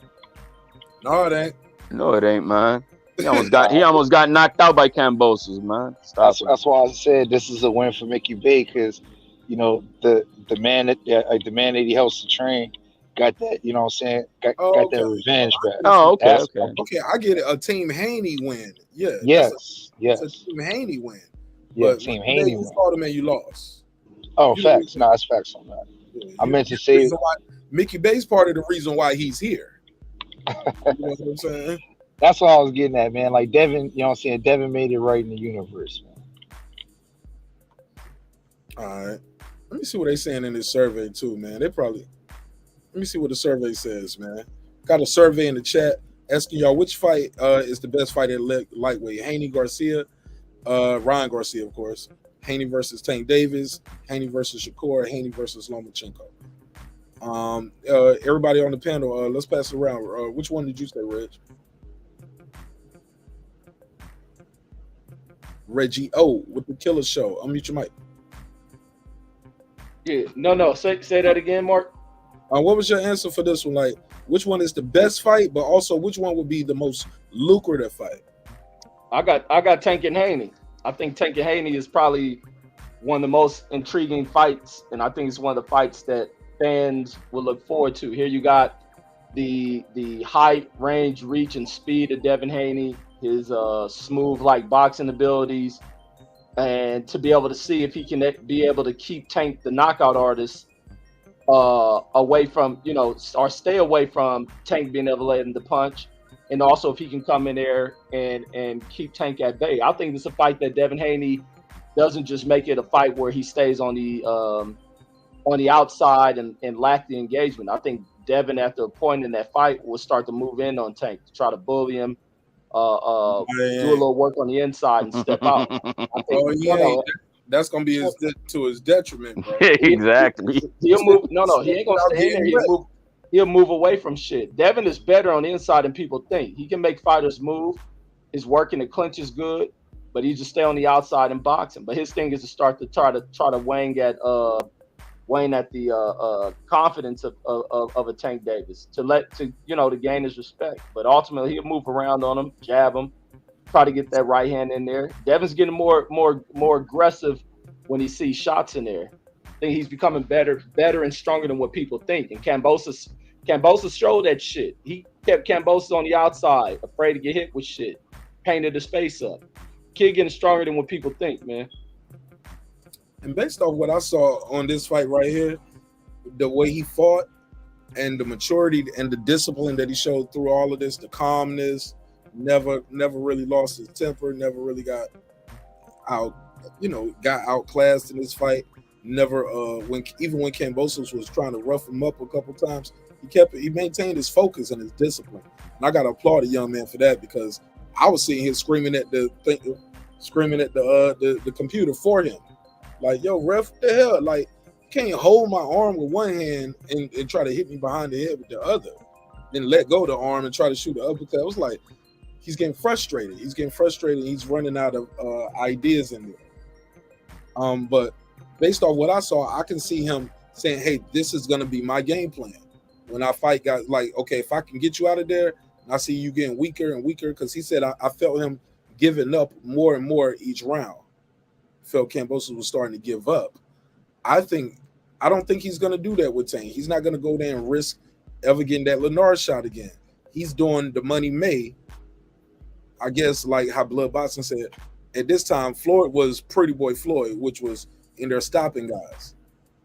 But this guy right here, he ain't stopping them, but he tapping them, he hitting them without getting hit. And for the people who say he ain't got no power, I always say power is relative, because nobody's walking through him. Kambosos just, for the guy that don't have no punching power, real rap, HLD, Reggie, all positive. He didn't just want to run in there on Devin. You get what I'm saying? Exactly. That's why I said Dev is getting stronger than what people are realizing. I think Tank would go all the way to trying to walk through him. I know Tank would take all his punches, but I think that Devin Haney is too good of a technical boxer that he'll box the brakes off of Tank for all 12 rounds. Yeah, he know how to use his length. And look, they both come from that Mayweather school of controlling distance. You get what I'm saying? But Devin has the natural physical attributes that if we're both doing the same thing, and I think he's more disciplined, but I don't think we're gonna get to see that fight at 135. They'll meet somewhere at 140. I think Tank is now more disciplined. I don't think we'll see him at 140. I think he's being more professional in his career and his personal life. That making weight at 130 is pretty easy for him now. He said 35 and 40 in that press conference. He was like, he said, I know I said 30 before, but I think 35 and 40 is more what I'm comfortable at. Well, going up would be easier for him than going down, right? Yeah, but he said, but 30 is too much though. He said 35 and 40 is where he at. Yeah, fight between those two divisions. But I really think Devin Haney, he you know, like out of those 4 guys, I got him in the bag. You know, obviously, yeah, does Tank have a puncher's chance in that one because he is so powerful with the one punch? Yes. But I think Devin Haney is maturing more in his game, and I think he's gonna learn how to be more concentrated, disciplined throughout all 12 rounds, not to try to get caught by the one punch of Tank. So I think he beats him on the cards. He ain't gonna stop Tank. I know that he ain't gonna stop him, but he sure as heck he's gonna outbox him. So I see that. I mean, I say that with conviction. I would put money on that. Same thing with Garcia. I think I would put money on Haney on that. But when it comes to the other 2 guys, I would, you know, obviously Lomachenko, we, you know, just would like to see what he comes up. But if he's, you know, anything resemblance of his last fight, I got money on Shakur and Lomachenko. I ain't got no money tonight on this fight. Let me put it that way. I thought it was 50-50, and boy, you know, because of the intangibles, but he proved me wrong. I'm glad I didn't put any money in either way. Right, go ahead, Real Rap, and then Mex just pulled up. The most lucrative is still going to be Ryan and Tank. The best fight is going to be Shakur and Haney, in my opinion. No, I'm talking about for Haney. It's Haney's night, so match whoever. I got you. Yeah. So okay, so Haney and the best fight for Haney. I got you. All right, we'll flip it then. The most lucrative would be Haney and Tank. And then the best fight would still be Shakur and Haney, in my opinion. Because of that last point that you made with the distance and timing. Like, in my opinion, I think Shakur is the better southpaw, and I think he controls distance and timing better than Tank. So that's why I think, you know, it would be more of and he's the better boxer as well. It's a lot of that's gonna be a great fight, bro. You know what I'm saying? That'd be a great fight. Shakur versus Haney, man. I would love to see that. That chess match, that master chess match of distance timing, and to see, you know, who comes out the better boxer, man. Go ahead, Max. Oh yeah, I mean, I think it's Tank in both categories. I can't hear you. Oh, you can't hear me right now? I hear you now. You just sound a little muffled. No, my bad. No, I was saying I think it's Tank in both categories, most lucrative and best fight. Why? I still got Tank as king. I mean, even after this fight, I didn't think much of Kambosos, man. He was a journeyman that got his time, and he is who he is. But I still think Tank is the best at 135 with the edge because of the power and the stoppage. And I think he sets better traps. But yeah, that's that. It's Haney's night though. Haney did his thing. I had it 11-1. What round you give to Kambosos? The last one, because Haney kind of took it off. I think Haney said himself he gave him that round too. So he said the last one. That's it. I had 1 through 11 on Haney. Yo, George was in there getting frustrated too, right, y'all? Like, what the hell? He was when he grabbed his arm. He did it a couple times, like right there at the end of the fight. That was like he was trying to grab it. It looked like he was trying to. It was one time where he grabbed his arm, and tried to hit him behind the head, but it was other time where he grabbed his arm. It looked like he tried to bend it, and the referee had warned him about bending the arm. Did y'all notice that? Yeah, I seen that. At the end, he got desperate. Headbutts too, not headbutts, but you know, I think purposeful clash of head. Yeah, he was leading. Yeah, he started leading with his head. He left himself vulnerable for some good check hooks right there when he was doing that too. I just think this kid Haney has found his style and his lane, where I don't think he's gonna go there and do what Reggie said. Like he's gonna take it to Tank, and I don't think he's gonna take it to Tank and try to stop Tank. Like, nah, I'm gonna hit him and not get hit. And I think his body is taking less abuse than Tank. As far as the weight, going up in weight, like being as high. You know, y'all seen Tank out here looking sometimes like he's like 170. Shit. You know what I'm saying? He's all fat, you know what I'm saying? because he's short too, so it just stands up on him. But I passed the mic. Shout out to Cayenne Adams and Pablo. Go ahead. Hey, one thing I did want to say about this shit, I would have to say Top Rank promoted Devin better than fucking DAZN ever did.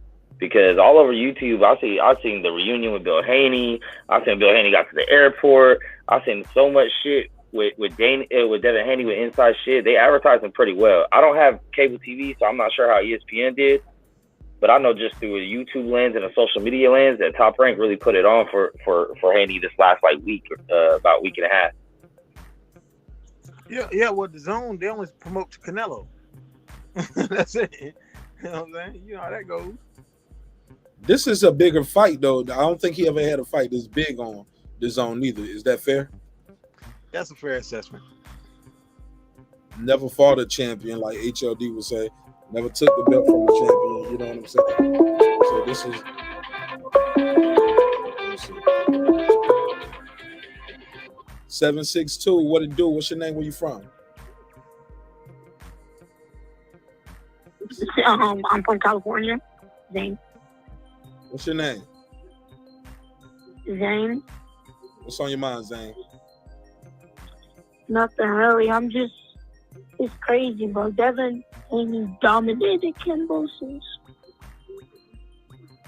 That's crazy. All right. Well, I appreciate it. Thanks for calling in. Said Devin Haney dominated. You sound like a child, man. Go ahead. I said it sounded like someone's child. Oh yeah, I heard it. Sound like MMA champ. But it is what it is. Let's pass the mic. Go ahead.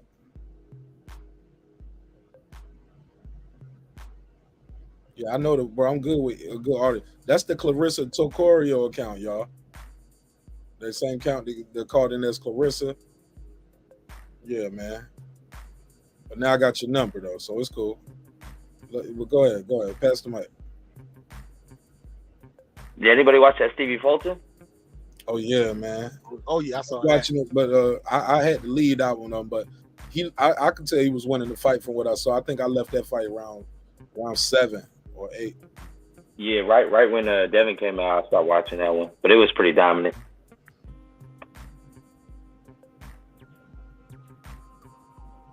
I watched that one earlier too. The Asian dude got knocked out in the second round. He got slapped. What was it? I forgot the dude's name. It was a zone card earlier in the day. Oh yeah. Yeah, I saw that. Yeah, he lost. He lost the IBF. The winner won the IBF. I forgot his name. He won the IBF title. Was that Ogway or I don't know something? But he got slapped though. He got slapped. I was surprised by that. What's his name? Lucas Brown winning that damn fight. I was like 50 years old or whatever that dude's name is. All the tat. The Australian dude. Yeah, we saw. Yeah, I saw it. I know what you're talking about. So you know, Magdalene and Fulton is the next fight, man. So Fulton might become the next undisputed champ in the 4-belt era, man. If that fight takes place. Bro, I said this shit at the end of last year that this next 2 years we're gonna see more undisputed champs ever in boxing history. They're all there, almost every weight classes. That's a good thing, though. That's a good thing. Yeah, but hopefully that could lead to just getting rid of this shit. Just get one belt. If you are undisputed champs, that's the top dude. You can start right there. All right, we got one. They're not gonna do that. It's too much money involved. It's not gonna happen. No way. All right. Go ahead. Reggie, you still there? You got anything else you want to add? Anybody got anything else? Did you see the Fulton card? Reg over there. Go ahead, man.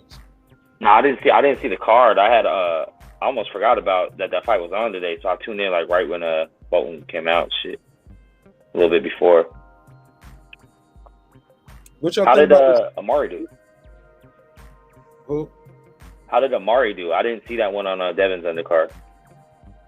Amari. That's Devin's fighter, right? The Prince Amari or Amari Jones, some shit. I don't know. Shit, was it televised? Was it on the card that came on at 9:00, or the one on regular? There was the one beforehand, I believe, on the prelim. I didn't see that. I didn't see the prelim. Yeah, there's a lot of shit to watch today, man. I was watching UFC, everything, man. So trying to keep it going. Who's fighting on UFC? Today was Rosenstruck and Volkov knocked his ass out. Surprisingly. Damn. Yo, didn't they have the NBA one of the NBA finals on the night too, or what? No, that's tomorrow. Tomorrow night. Yeah. I gotta watch that.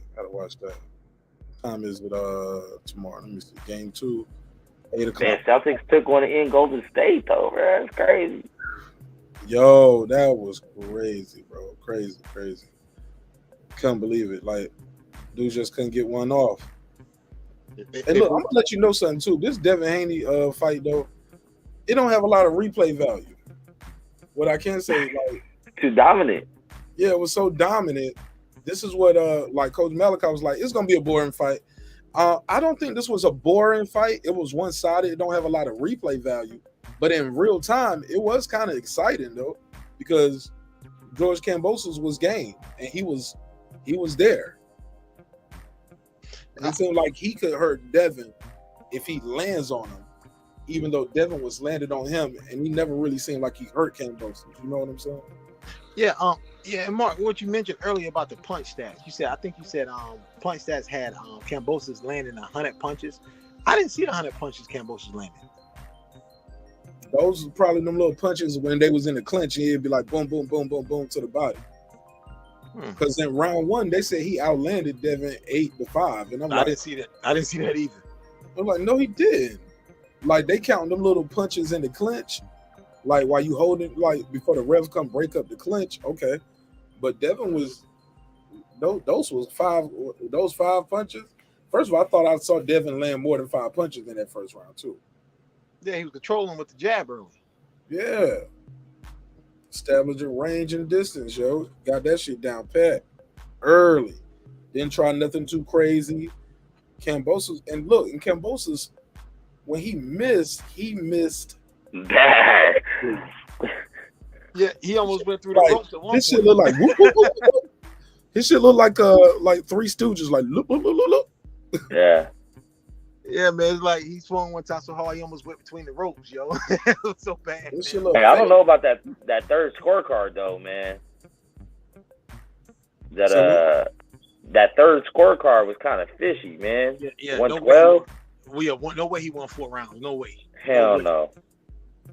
Possibly 2. No, the 2 scorecards.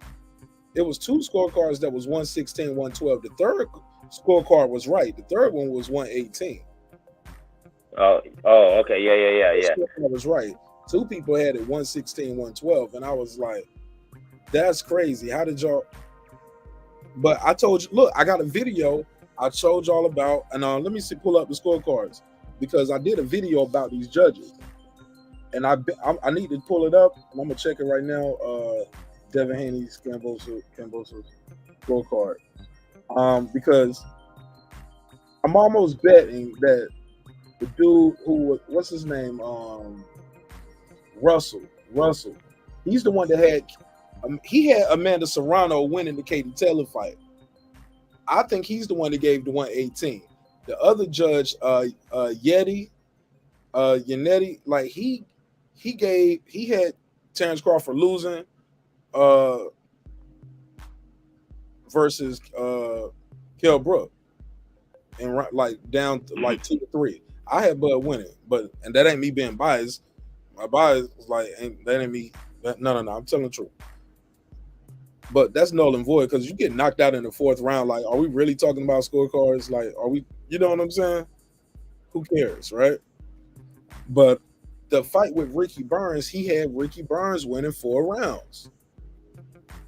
The other guy, I think also, old boy had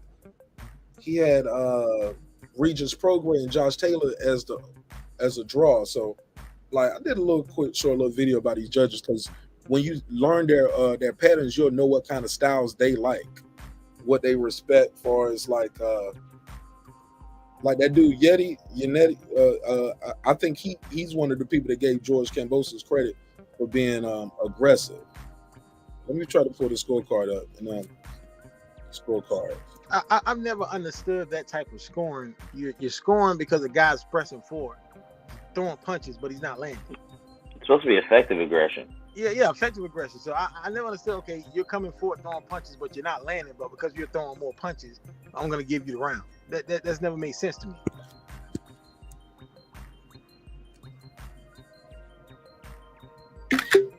Say that last part again. I'm sorry. I'm trying to. So I said that some judges they give rounds to guys that are just throwing more punches, even if they're not landing. You know Right. Yeah. And I don't get it. I really don't get it, man. Because just because you coming forward don't mean you should get the round. Like especially you coming forward getting hit, getting beat up. Because that happened with De La Hoya and Sweet Pea. Because De La Hoya was throwing. I mean, I forgot what round it was because I've seen that fight many times. But at the end of one of the rounds, De La Hoya threw a non-punch combination. I missed all them. Landed nothing, and Jim Lampley is creaming his pants, and he won the round. I'm like, how do you win rounds by throwing punches that you're not And landing? they don't get to see our angle, man. I think they really need to give judges control of cameras and have a monitor in front of them where they can check from any of the camera angles at any point in the round and pick the best angle to judge from while it's live. Because I don't see how they can see shit while they're looking through the ropes at motherfuckers' knees. You know what I mean? From a knee view, like. That's a good point you made. Or they can put them backstage, give them with no crowd, No crowd. Put them in front of a large TV and let them score like that. Yep. And just have control of the cameras, okay? In camera 3, camera 4, camera, you know what I mean? Whatever best angles for you to judge from, so you don't miss no punches and you can really see what's going on in the inside and the clinch and just different shit. Because by now we need to switch that. Somebody gonna walk right up to him and hand him some money. Like they don't already. You thinking they tech support? No, they just gonna hand it to him right there. Yeah, I'm here to fix the computer. Nah, they gonna be on camera. Oh yeah, what's this right here? Here you go. Got a little something right here for you. You know what I'm saying? You know what to do. You know what I'm saying? But you know what? They used to didn't take. I don't know if you know this, but back in the day, they didn't take the scorecard every round. They would just let them hold it, and they'll fill out the round. But what they found out was, you see somebody add their score up at the end, and you see people going back and changing shit. Like, hold up, why did you go back and change the round? The round has already been scored. Yeah, even before that, they were letting the referee judge. He was the third referee judge. Yeah, third judge. They still do in some countries and some levels. Yeah, other countries. I think Ricky Hatton, was it Ricky Hatton's son that the referee gave him the fight recently, like a few months back? He was I think that's when I seen that one. Yeah. Yo, Ricky Hatton's son got his ass whooped that last fight. Yeah, he did. That was a gift for sure. Shout out to the Boston Scholar. He said, if the fight was boring, the slick fight won and controlled the fight. Right. Don't be mad at the victor. Be mad at the other guy because he couldn't get through. Like Larry Merchant would have shitted on bro. Larry Merchant would have ruined this whole night for Devin Haney. Well, you got the job done, but some would say, hey, you couldn't crack an egg in there. Like the guy was there for you to hit, and you didn't go after him. Why didn't you go after him? And, like, we would have heard about 10 big right hand from Kambosos from Manley, and Letterman probably would have had. He probably would have had a draw. Gave Kambosos 5 or 6. You know how the HBO guys. Larry really got into the fights, and them drinks was in him. Like you'll see him going there. His hair, that little comb back shit, don't fell forward. He got a little bane. He got a look. He be in there. He be in there. Got to push his hair back a little bit because the hair don't fell forward a little bit. That little poof ball that he had going back looked like a sock. Little sock don't fell forward on Larry Merchant. He was the worst, man. Larry Merchant was the worst. More fire. What up? JB, what up? Yeah, he was the worst, man. Man, but yeah, he definitely would have ruined the night for Devin. He would have been in there like Devin Haney. So you won tonight, but someone say the fight was boring. Like, shut the fuck. No, man, that dude got in there and did what he's supposed to do. Yeah, Larry Merchant was the worst. He said Gervonta Davis will have to be escorted in handcuffs after knocking out Devin Haney. Gotta hit him though. Let's be clear. I don't think either one of them has faced an opponent like each other yet. I don't think he's fought somebody with the reflexes. We fought guys that had reach, but not the reflexes and the jab of Devin Haney, the youth, the speed, the lateral movement. I don't think Tank Davis fought a Devin Haney yet, and I don't think Devin Haney or anybody has faced an explosive power shot guy like with just that concussive power like Tank Davis. But when you look at this banner right here, one thing's for certain, two things for sure. Tank, Haney have never been knocked down, and Shakur neither, right? Shakur never been dropped. We seen Loma get dropped, and we seen Garcia get dropped. So Garcia wasn't only dropped, but it seemed like he was out, and when he got dropped, they woke him up. I mean, that just didn't look good. Go ahead, Mets. I think Tank has a chance of knocking out Devin. He's not Kambosos.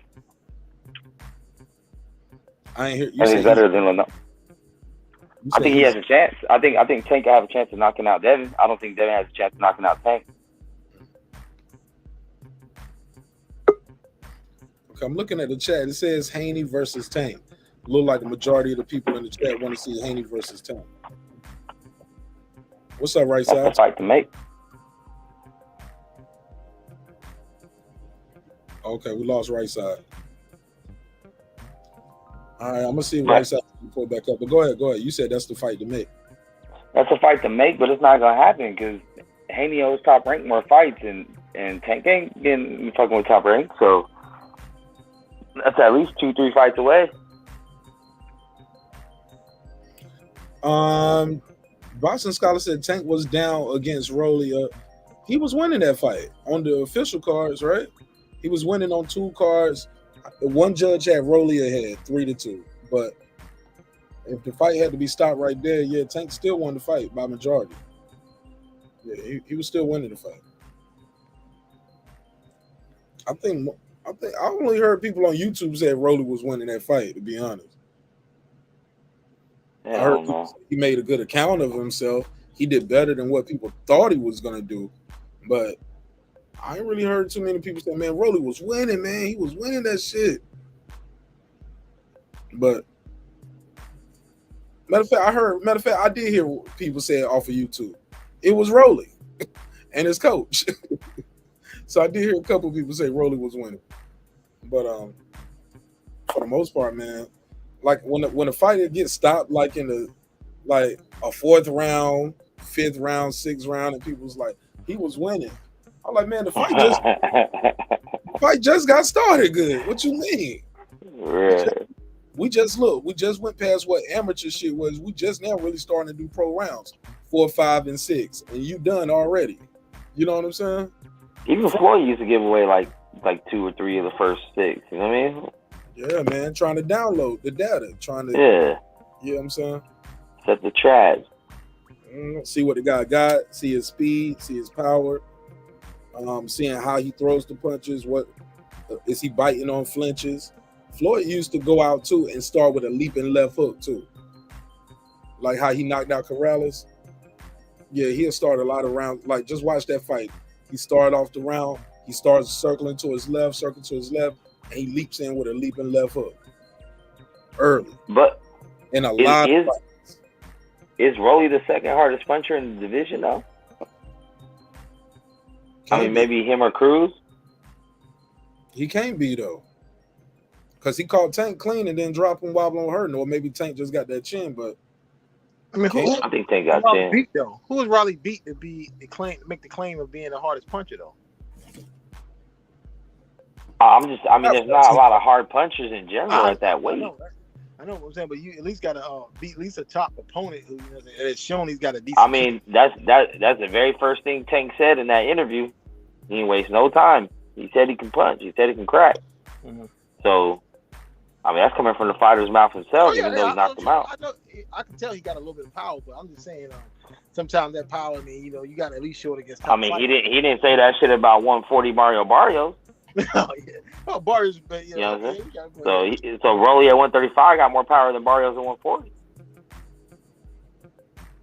Barrios He didn't say that about Isaac Cruz either after he fought him. Barrios could have also had trouble making weight. We never know.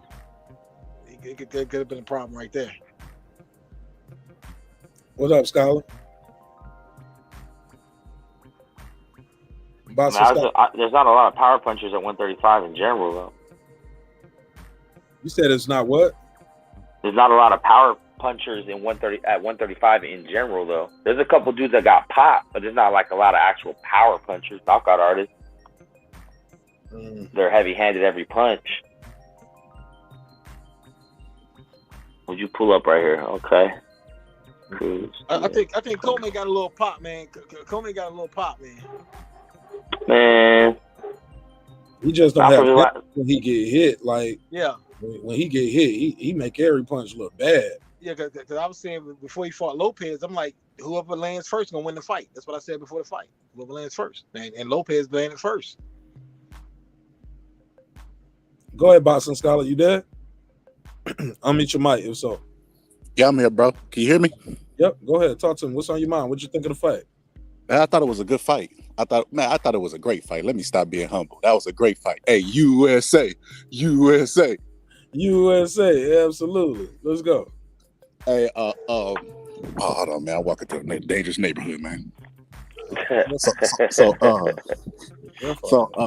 Yeah, y'all really the people in the chat really want to see Tank versus Haney after the performance he put on tonight. Everybody knows Kambosos has fast hands and he has power, but it wasn't enough. He made him look like an amateur in there. You think Tank, who struggled with Rolly, is gonna get in there and just walk? It's Rolly. We talk about Rolly now, like Iverson said. We talk about practice. We talk about Rolly now. You think that man is gonna get in there and just go through Devin Haney like a hot knife through butter? Y'all smoking on that good. I think he's going to set a trap and catch Haney. But Haney just showed tonight that if you try to set a trap, that ain't enough. Kambosos set no traps. Huh? Kambosos set no traps tonight. He did the same That's thing the point over I'm and making. over. You're making the point for me, bro. Kambosos, what's the point? Tank sets traps. The point is he's not going to allow himself. In order to set a trap with somebody, you need their cooperation. He stayed disciplined tonight. Your mic blacked off. Yo. There you go. Unmute your mic. And then you muted it now. Unmute your mic. There you go. Can't hear you, bro. Let me see if I can turn the mic up. Say something now. Can you hear me now? Yeah, go ahead. Go ahead. Go ahead. All right, we'll come back to him. Shout out to Latavia. What up, sister? How you doing? Pablo, if he could, he would have dropped him. I think, but I don't. I think next time he'll press the action a little bit more. But what they always say, win this one, look good on the next one. You feel me? So I ain't mad at him. I ain't mad at his fight. Like I said, I know it's gonna be some people out there who are gonna say this fight was boring. This fight was boring. Hey man, that man went in there and did what he had to do. Like, don't take no unnecessary risk. The dude can't deal with your jab. Keep doing it. Keep doing it. And like you said, people always say that Haney doesn't have power, but evidently Kambosos was feeling some things he didn't like because he just wasn't bull rushing the whole 12 rounds. So he was feeling some things that he wasn't too fond of. So that's why, he was trying to outbox at some points. I don't think he got power, but he got pop for sure. What's the difference? Like I said, one is knockout power and one is watch out power. Okay. There's knockout and there's watch out. You know what I mean? Kind of Floyd. Floyd had the same shit. Everyone said he was pillow fisted with fucked up hands, but ain't nobody just rush that dude. He catch you stiff.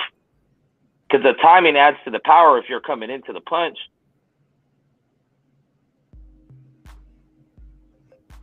But I was kind of looking at like some a couple flaws that I was just like, I think Devin leaned in a lot too, trying to catch him at times where I'm like, ooh, kind of looked scary in the beginning. But once Kambosos kind of started getting tired, I think he kind of started taking his power away. I would like to see a little more body work from Devin too. Man, he was doing great with the jabs to the body. But he didn't. Yeah, but he started sitting on hooks later in the fight, which I think helped out too. But I think he could have ate his shit early. Maybe possibly got a late stoppage off like just exhaustion. He might stop him if they fight again. Hey, look, y'all think they're gonna get 40,000 people to want to watch this again over there? I'm saying no. I'm gonna give you my answer real quick. I'm giving it an early no. I think if he exercised the rematch clause, I don't see it being in that same venue. I think people will look at it like it's a money grab. People know when people aren't stupid, bro. People want something fun to do with their money and their entertainment, but at the end of the day, they're just not gonna give you the money. And I don't think he put up enough of a scrap to make the fans say, yo, I want to see it again. My guy can get him the next time. I think many people know not too much is going to change based off what we saw. It wasn't even competitive. But go ahead, I'll pass the mic. Man, you hear how quiet that fucking crowd was? They ain't gonna watch that shit again. Yeah, man. Yo, you could have heard a pin drop on carpet in there, man. Like, yo, it was very. You see the dude giving him the middle finger when he stood on the ropes. Oh, I missed that. Yeah, when Devin Haney stood on the ropes and crossed his arm, it was a fan of the crowd that gave him the middle finger. They were pissed, man. Hey, look, and he was respectful the whole time he was there, though. Yeah, you know how that goes. I mean, I was actually expecting them to do to him what they did to Marvin Hagler. You know, I'm shocked they didn't do that. You want to say what it is for the people who don't know? Oh yeah, Marvin Hagler. Was teofimo. They pelted him with bottles and stuff. They had to get him out of the ring. Oh shit.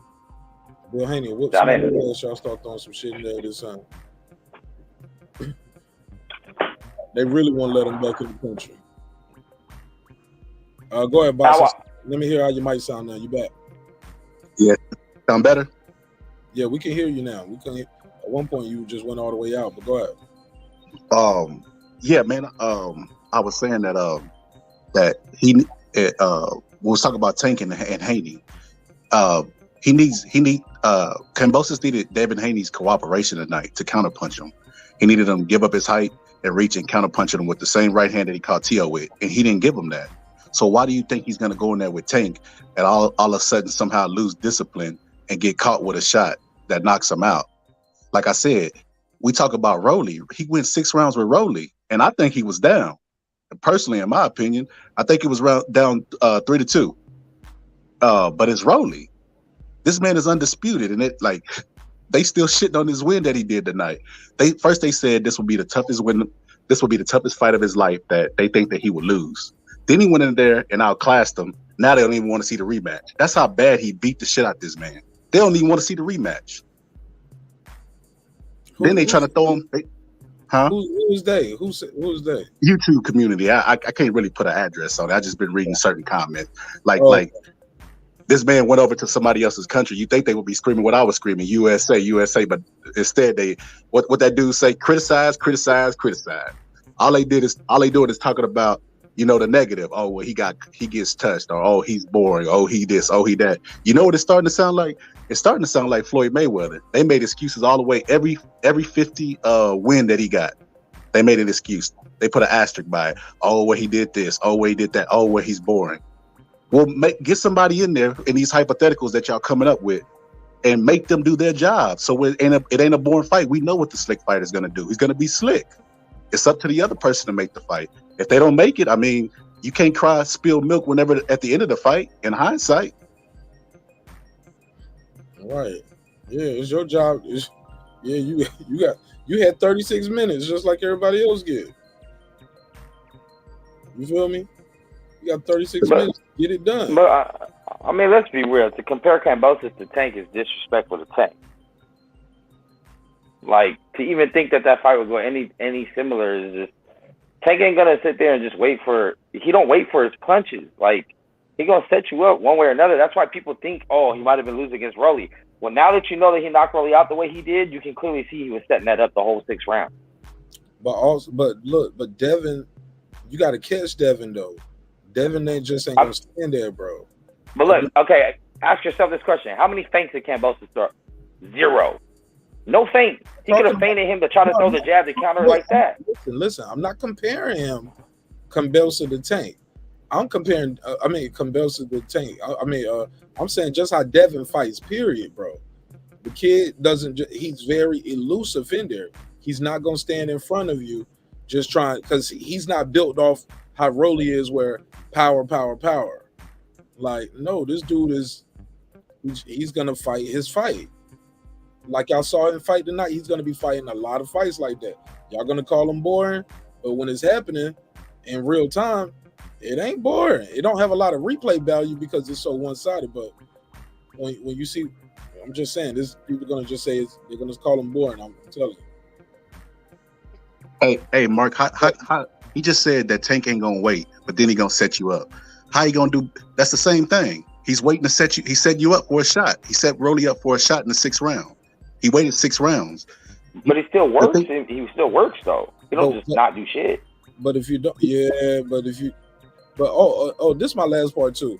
As far as Devin, maybe once he move up to 140, that's when the knockouts will start picking up. You know what I'm saying? So maybe. But but go ahead. I passed the mic. Go ahead. I don't think it's blasphemous to compare Kambosos to Tank. Kambosos had the belts, bro. He beat Teo. He beat the man. That's not blasphemous to compare him. And that's it. That's his whole career. That's all you got to do, bro. That's what they're in the game for. That's what you're in the fight business for, to be a champion. Comparing the Tank shit, though. And he just got the belts now at 30-something years old. Tank ain't even that age yet, already accomplished more than that. Like, fuck the number of belts he won in one fight. Look, the fights he's won, the champions he's beat, moving up in weight classes. Like, Kambosos was a fucking journeyman. Let me ask you this: does Tank Davis have a Teofimo Lopez on his record at 135? If so, who is it? I mean, fuck.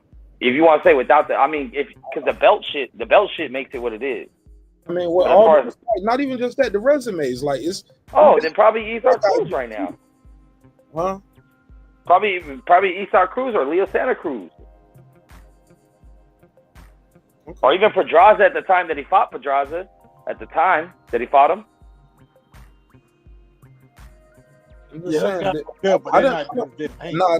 Pedraza never fought and beat like a Lomachenko, a Nakatani, or a Coleman for his thing, where these guys were highly touted, and then the way he beat them.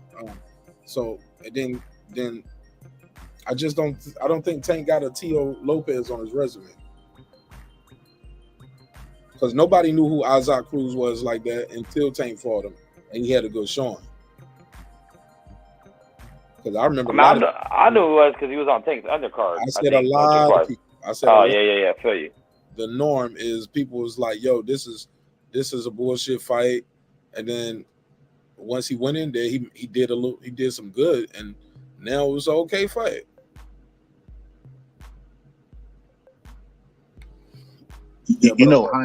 Hindsight is always 20/20. So, you saying like Kambosos should have fainted, he should have did this. I mean, Kambosos was in that ring. I mean, everybody was saying that I think Kambosos was reading those clippings that said Devin Haney didn't have power, and during the fight he was getting his fucking head snapped back by them jabs. So, I mean, everybody could say in hindsight what somebody should have did. The fact of the matter is Devin Haney didn't allow him to do it. I'm pretty sure he thought I just need to make an adjustment.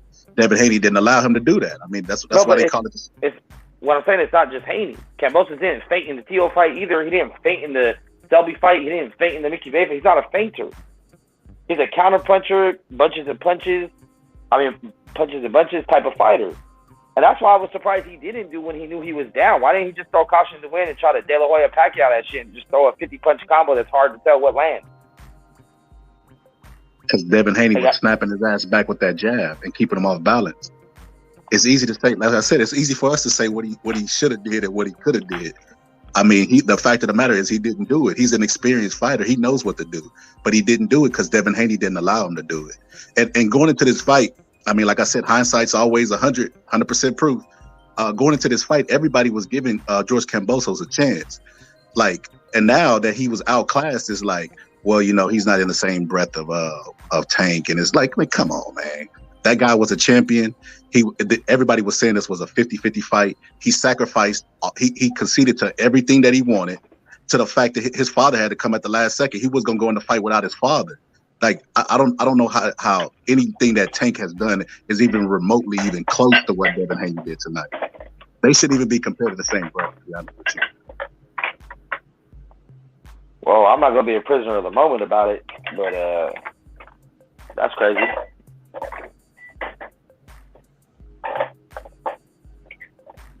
But that's one opinion. I mean, maybe. I definitely think Devin's a better boxer as far as technical ability. But I think Tank is very underrated in a lot of other aspects when it comes to defense, when it comes to traps, when it comes to fighting on the back foot, fighting on the front foot, inside fighting. I think he's got it all. I think the opposite. I think Tank is overrated. I think Tank makes a lot of money for fighting guys that ain't on the level. He probably made more money than Devin Haney made tonight for fighting Broly. Like, I think he's overrated. I think Devin Haney should have made that money tonight for what he's did for boxing. You know, being undisputed. You know, beating the guy that beat the guy, collecting the belts like Thanos. I think that's more impressive to me than Tank going and knocking out Rolly. I think Tank is overrated, in my opinion. Go ahead, Max. I mean, there's only one way to find out. You know, I think this fight has been brewing for a minute because they were both, you know, Mayweather's pupils. So I think they were trying to make it the last fight of this division, and I think we're at that point now because Teo already took himself out of that Four Kings bullshit, and so did Ryan. So there's only two of those guys left. I mean, Loma's getting older. I don't know. I think Loma should fight Kambosos for the chance to fight, and just go ahead and go for the Tank fight. But Tank's not doing no business with Top Rank, so that's at least a year away, if not 2 years away. And by that time, who knows? Tank's gonna be almost 30 by that time. And then Devin might not be at 135 no more. I don't see Devin staying at 135 after he does this second fight that he got to defend. I see him dropping these belts, and I don't see him. I see him going at that third fight at Top Rank. He want one of them 140 guys. They got a title.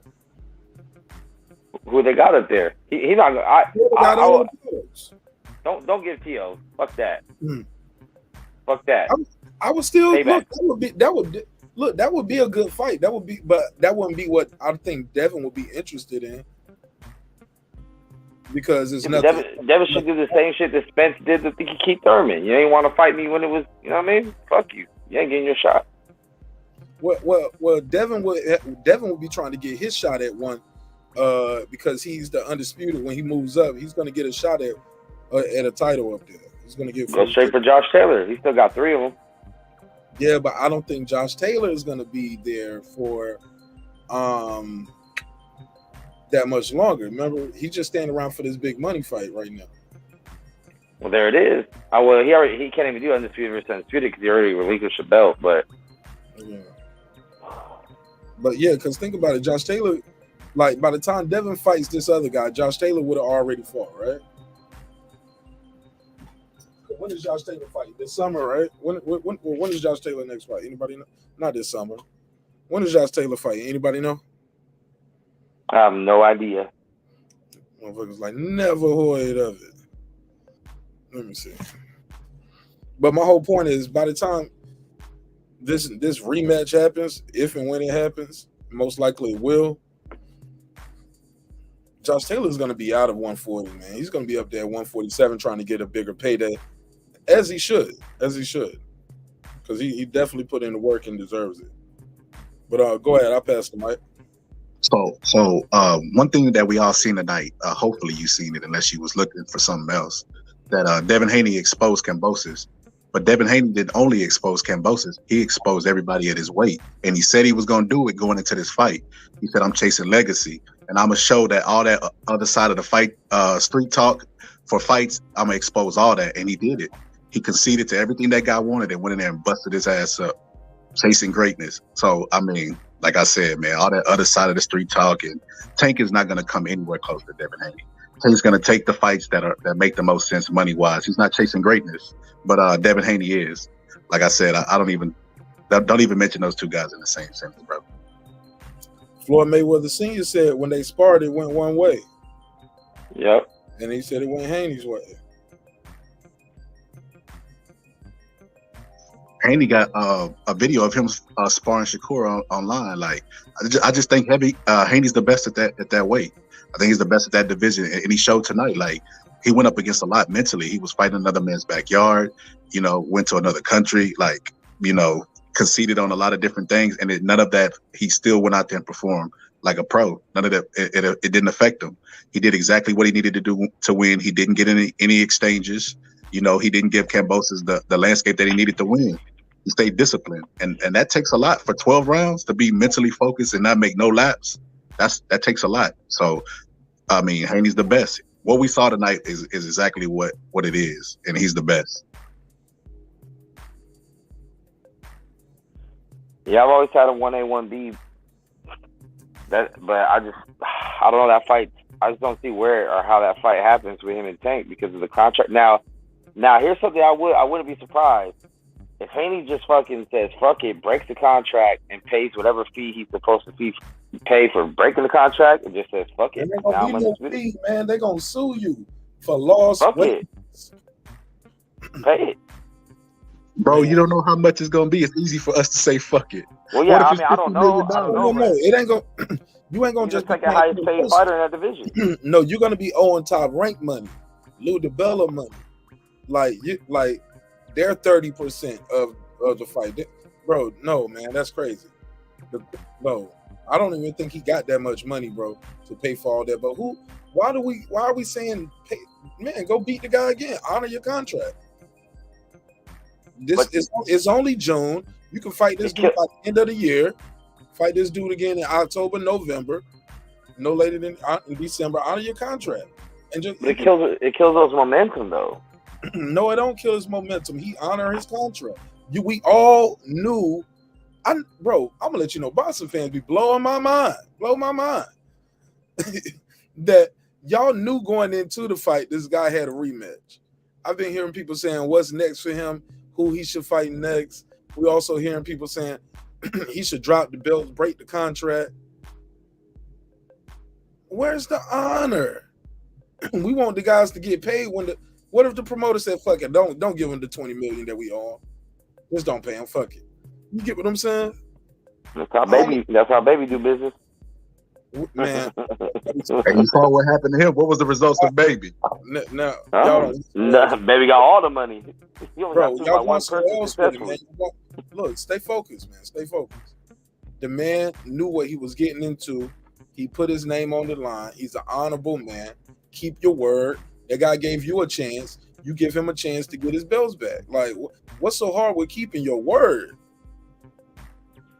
Why does everybody want the man to not keep his word?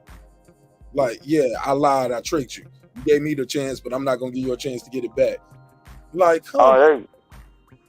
I do it like Floyd, man. Just retire for a year. You good? Why though? I got a theory, Mark. They thought that this was going to be now that'll kill his momentum. Instead of just okay, but it's June, bro. He can fight this dude by the end of the year, and it's over with. Now he got one, and then 6 months later, at the top of the next year, or in next spring or summer, he finished his contract out with his top rank. Like, people was like, yo, this is the worst contract ever. No, this guy and his father had a plan, and he don't put himself in the history books tonight. And all of you guys saying he should drop the belts. Don't honor the contract. Don't give him the rematch. I said drop the belt. But you dropping the belt. You ain't keeping your word. You gave the man your word. Yeah, but how The man gave you many a fighters chance. do we see have rematch that didn't rematch the guy? So what? I said, how many people have we seen have rematch clauses that didn't end up rematching the people they were supposed to? I mean, sometimes you got to exercise your rematch clause too. Because it's That's also on up to the Kambosos. promoters. If they don't think they're gonna get no money out of it, they're gonna try to help you out with that shit. No, I'm just saying this on the fighter and his team too. They exercise the rematch clause. Yeah, you got yeah. I have a theory, Mark. Well, Why if you're they, knocked out, you don't, but many people do. Like we seen every time Joshua lose, he get a rematch clause, right? He got a rematch clause. Some people have rematch clauses, but it'd be one-way rematches. Like this right here was a one-way rematch clause. Like Sean Porter, Errol Spence, I think that was like a one-way rematch clause. If Errol lose, he get a rematch. Sean lose, he don't. Notice Sean Porter never had a rematch clause, which is always odd to me. But go ahead, Boss Scholar. I have a theory of why people want him to drop the belt, because Devin Haney worked really, really hard, extremely hard, so hard, and he had so much skill that he made this fight that they thought was going to be 50-50 look easy, and they don't want to see it again. They want to throw him in there and see him get beat, or they want to throw him in there and see him get challenged. But that's not Devin Haney's fault. Y'all thought Kambosos was going to be a 50-50 fight. That's not his fault that he worked hard and stayed disciplined and fought the fight that he was supposed to fight to win. But to go to another point I was gonna make, they'll say that they don't want to see the rematch with this fight, but they'll pay money to see Rolly and Tank. That Mark blows my mind. That blows my mind. That y'all would pay to see Rolly versus Tank. I think Kambosos has a better chance in a rematch than Tank had against. Rolly had against Tank. But y'all want to see. They wasn't even disputing the Rolly rematch. A lot of people was calling for the Rolly rematch, but they don't want to see this rematch. Blows my mind, Mark. Blow my mind. Oh man, go ahead. Y'all got anything else, man? Y'all want to add, man? All positive, you still there? I think Reggie over there making a video. Yeah, I'm still here. I'm just listening, soaking it in. Go ahead. You got anything else you want to add to the conversation at all? Oh, no, I mean, you know what I'm saying? Everything. All right, well, get out of here then. Well, bye. No, I'm joking. Go ahead. What else, man?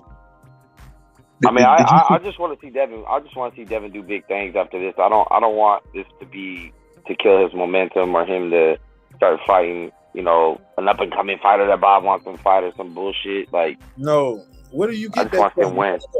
We already know what the plan is. He got two more fights on this deal. One of them is going to be Kambosos again. The next one, whatever it is, who cares? He just got their contract is going to be over. But Bob going to put him in there and try to make it. It's going to try to be Loma, or if the guy wants to move up and weight, like, okay, I don't want to do 35 no more. I got one more fight on the contract. I'll do 140. You know what I'm saying? And go up there and get a title. I told people, I said, depending on how they treating him over there, don't be surprised if he do an extension with Top Rank. Then I know that it's gonna be some niggas mad. They're gonna be like, oh man, why he over there with Bob Arum, the slave master, blah blah blah. But Bob Arum treating him right. Bob Arum did everything he said he was gonna do. Put him in position to get the Undisputed. You got to go to Australia to get it, though, kid. He went over there and got it. His dad was able to come. You know what I'm saying? Yeah, it was last minute. But he had his father in his corner. They said, bro, he everything. Look, you're getting a big ass check on the rematch now. You know what I'm saying? And now you're gonna have one more fight. Bob Arum gonna cash him out, nice. And if it's for a title, he might do an extension, yo. He might be like, yo, I've been doing good business with Bob Arum. They doing everything I asked them to do. Probably give him a bigger cut on his DHP promotion. Like, yeah. I was impressed with the way Top Rank took care of this fight, man. Like, I've seen way more than what the Zone brought to the table, what Eddie Hearn brought to the table as far as promotion and shit. So it's a smart move. I'm pretty sure he got a lot more exposure from this fight too. And if he would make history again by beating Kambosos again, because he would be the first undisputed champion to actually defend all 4 belts or all 5 belts. Because everyone else gets it and then they're gone. No one's ever defended all of them together again. Josh Taylor just did. Against Catterall, huh? Bernard Hopkins defended too. Hopkins did it, yeah. Against who? Well, after he had beat De La Hoya, I forgot who he fought. But he beat De La Hoya for Undisputed. Yeah. And he fought again. But I can pull it up on Boxer though. I think it was on the I think it was a man. What's his name? The dude with the gray beard. I forget his name. The one that fought William Joppy a couple years prior to that. The guy with the gray beard. I think it was All-Star weekend. He fought him. I forgot his name though. I'm gonna pull it up real quick. Yeah. The guy always fought with it. He always dyed his beard gray. Let me see. When did he beat Oscar De La Hoya? He beat De La Hoya in 2004. That 2004.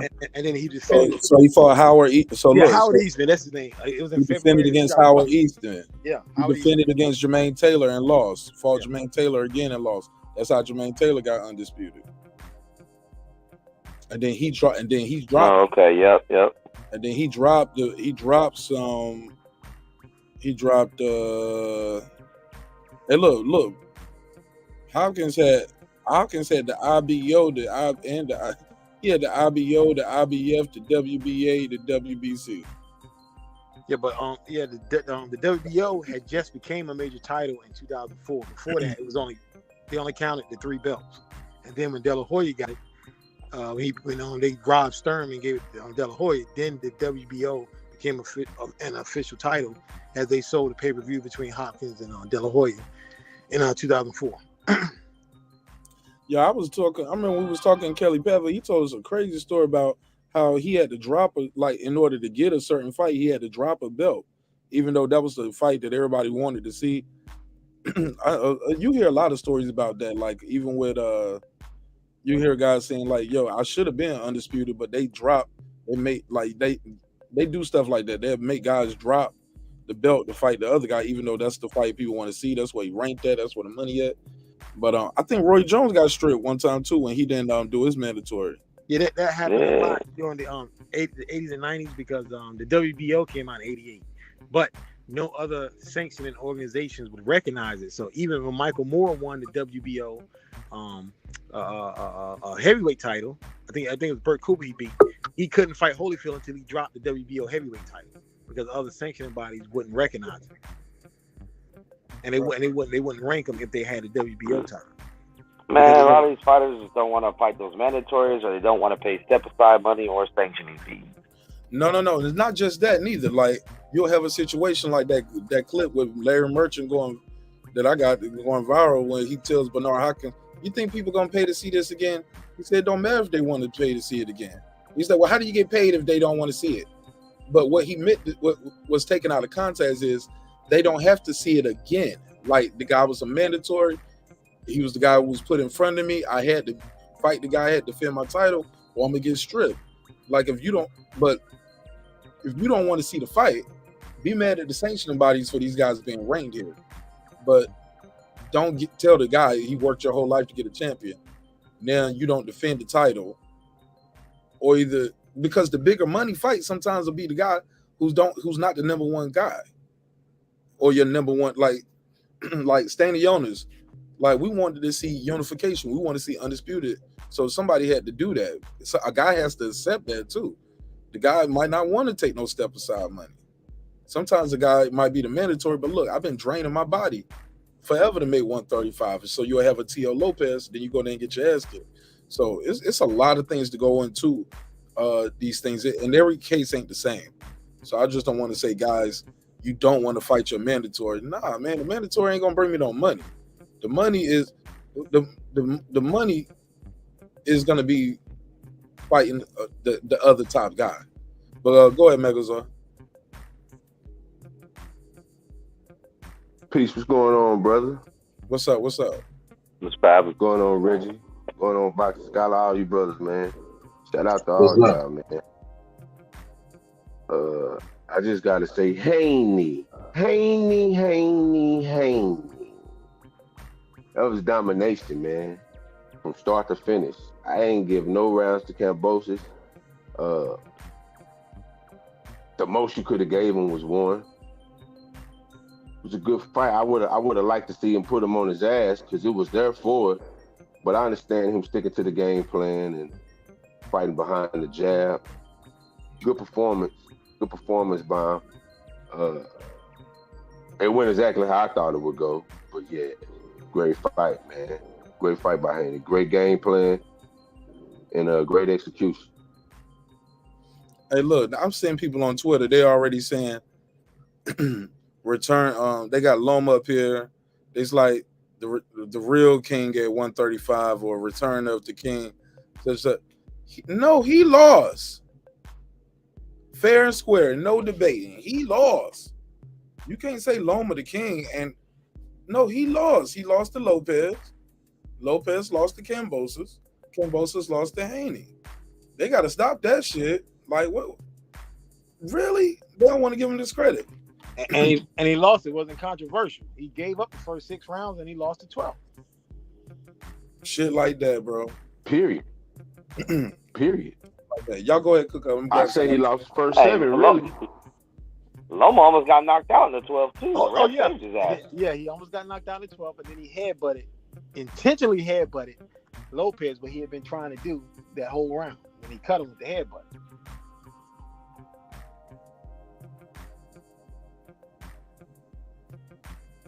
No, man, I don't Loma know. started slow and lost. I wouldn't mind seeing the Loma Haney fight though, because Loma did duck him. But man, Loma don't want to see it with with Haney and Shakur Stevens. He don't want to see it with them, bro. Like Loma got great footwork and he's an excellent boxer, but they act like motherfuckers just a magic man, a savant, a box. Like, no, man, he can beat, but he was beat. I forgot who beat him first. I forgot that nigga. I forgot the dude who beat him first name. Salido. That was Salido. Salido. Yeah. So then you And lose. Salido he beat his body up. Yeah. You know what I'm saying? So it's like, come on, bro. Like Loma has exceptional footwork. I think he's well coached. Got a great trainer. But come on, bro. He can let Lopez beat you. Hey, seriously though, his fight with Gary Russell was kind of close though. It wasn't really a one-sided beat. You know, because Russell did drop him. They missed. I mean, it was close fight. I mean, Russell did drop him. Loma was just a face.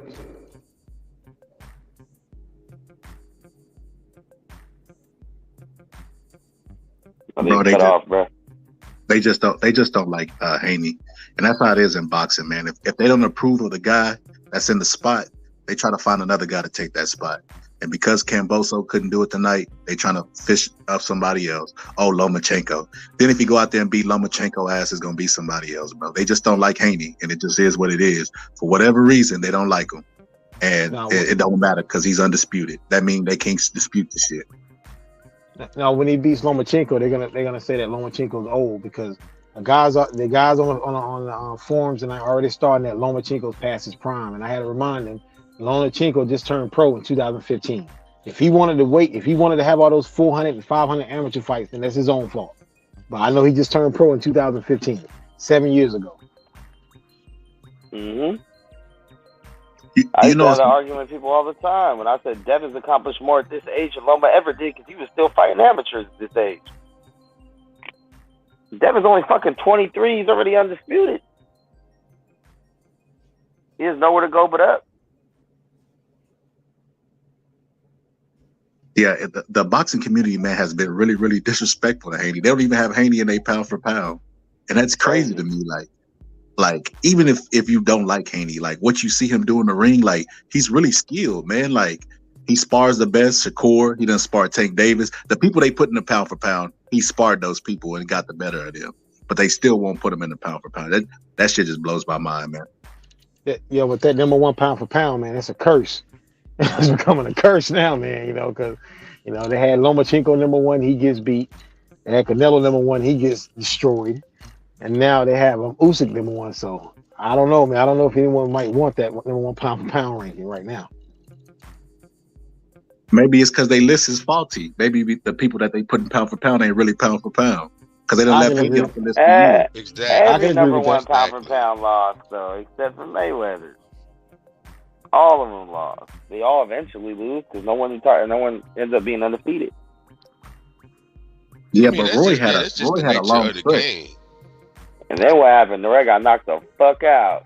I don't think Andre Ward lost. Andre Ward didn't lose. Wasn't he number one? No, For SOG some didn't time lose. before he No. retired. Nah, he wasn't number one because Mayweather was. Not hadn't Mayweather retired by the time that he fought Kovalev and beat him? Yeah, he's Hadn't Mayweather retired. retired already? They still didn't want to Yeah. give Ward number But one. They put remember, Lomachenko. Ward went out for a couple years and had to come back. I know, but when he beat Kovalev, he was number one, pound for pound. He was number Nah, one when he beat Kovalev. I think that he was supposed to be, but they didn't want to give it to him. I think they gave it to Loma over him, and they made him and Terrence Crawford like number 2 or 3. Oh, okay. I don't remember. I mean, it's so long ago. I'm not sure. I'm not I don't 100% sure, but I think that's what happened because I remember it being like controversial that they didn't make Okay. Ward number 1. I had to check And all what- Ring magazines. And I'm which not pound sure. for pound list we talking? ESPN, Ring? I'm talking about Ring. I was talking about the Ring magazine. I'm not talking about ESPN. Because ESPN, it's always going to be an Aaron fighter for some reason. Yeah. It's going to be so I'm not even Fuck, worried they about had ESPN. Loma was number one pound for pound. I had it. Fuck out of here. He'd only had like what 13 fights. Yeah. You know, come on now. Because somebody looked that up, man. I'm curious now. I can't look it up on my phone. Yeah, I have to go through some old Ring magazines. I got a stack of them here. I just go back some years, man. I really don't want to dig through them. But yeah, man, they had Loma over Ward. That's what I'm saying. Okay. Like, All remember right. they was calling Lomachenko one time Nomaschenko, the Matrix. Nomaschenko, Giving them all these man. titles Yeah. in love with Lomachenko. But then when Devin He Haney was pretty nice though. Like he good. He was a good fight. I never said he was a bad. highlight reel. He good, bro. But what I'm saying is, Devin Haney just got undisputed. They already talking down on the man, and he done went to another country representing the U.S. and took that man belt, and they talking down on him. But if that Lomachenko had did that, man, they would be parades in the street the next day in America. Yeah. I mean, and you know the sad part is that Lomachenko's not even American, and American boxing fans they crap on our fighters over fighters that not even American. Even, and I brought this up last week, even during the Olympics, I was on a forum and guys were cheering against our American fighters against other countries' fighters. I've never in my life seen that before. I mean, never. I mean, that's obvious why they're doing that. Yeah, it's obvious. We know. It's obvious that they're doing that, but I mean, I understand they got to identify. You know, they want to make Luka Doncic like he's the fucking coming. Nice. Man, Luka's nice, but he's perennially out of shape. This nigga out of shape, stays out of shape. What you mean? Nah. This is his first playoff run. Of course, this happens No. This is not his first time going to the playoffs. Because he got No, the reason the reason why they overachieved is because they got a head coach over there who knows how to get the most out of his guys. Luka don't make people better. He don't. And the thing about Luka, I've said it since, and I'm not saying I'm some NBA player or some expert coach, but I don't understand how a slow, out of shape guy with no handles is taking guys off the dribble every play. I don't get it. Luka is crafty. He's crafty. He is slow with no handles, and he only drives right. He has no left hand. I don't get it. But you gotta understand, he has incredible balance. Luka has incredible balance. He's uber crafty, and this nigga's a tank, bro.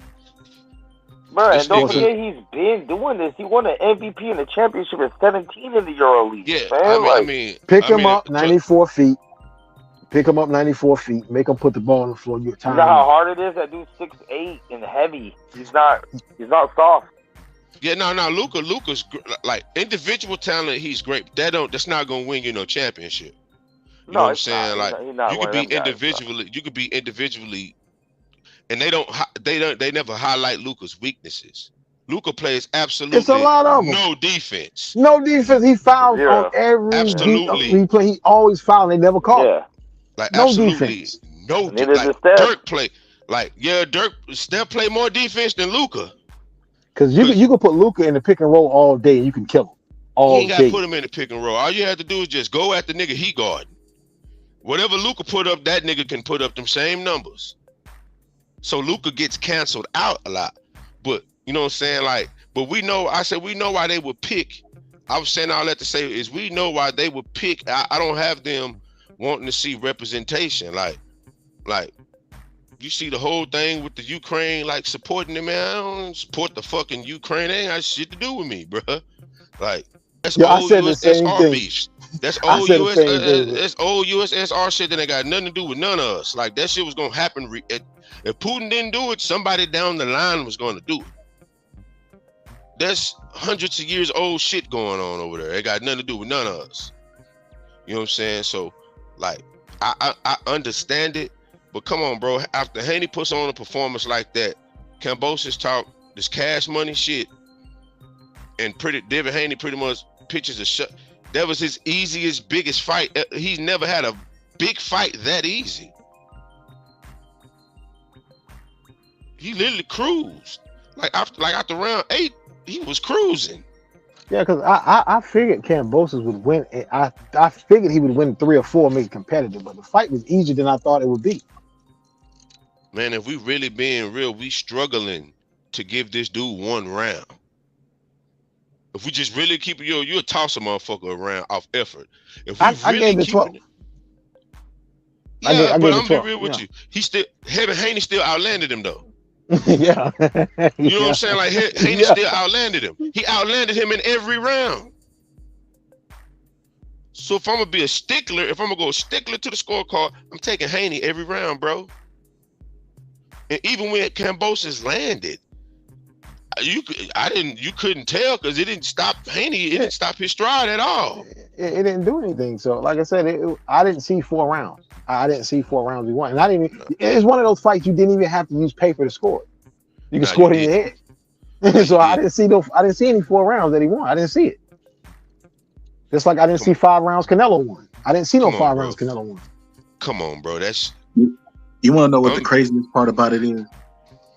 Back in the day when Joe Louis was fighting, they had white only fountains, so they didn't even think he deserved to drink out of their fountain.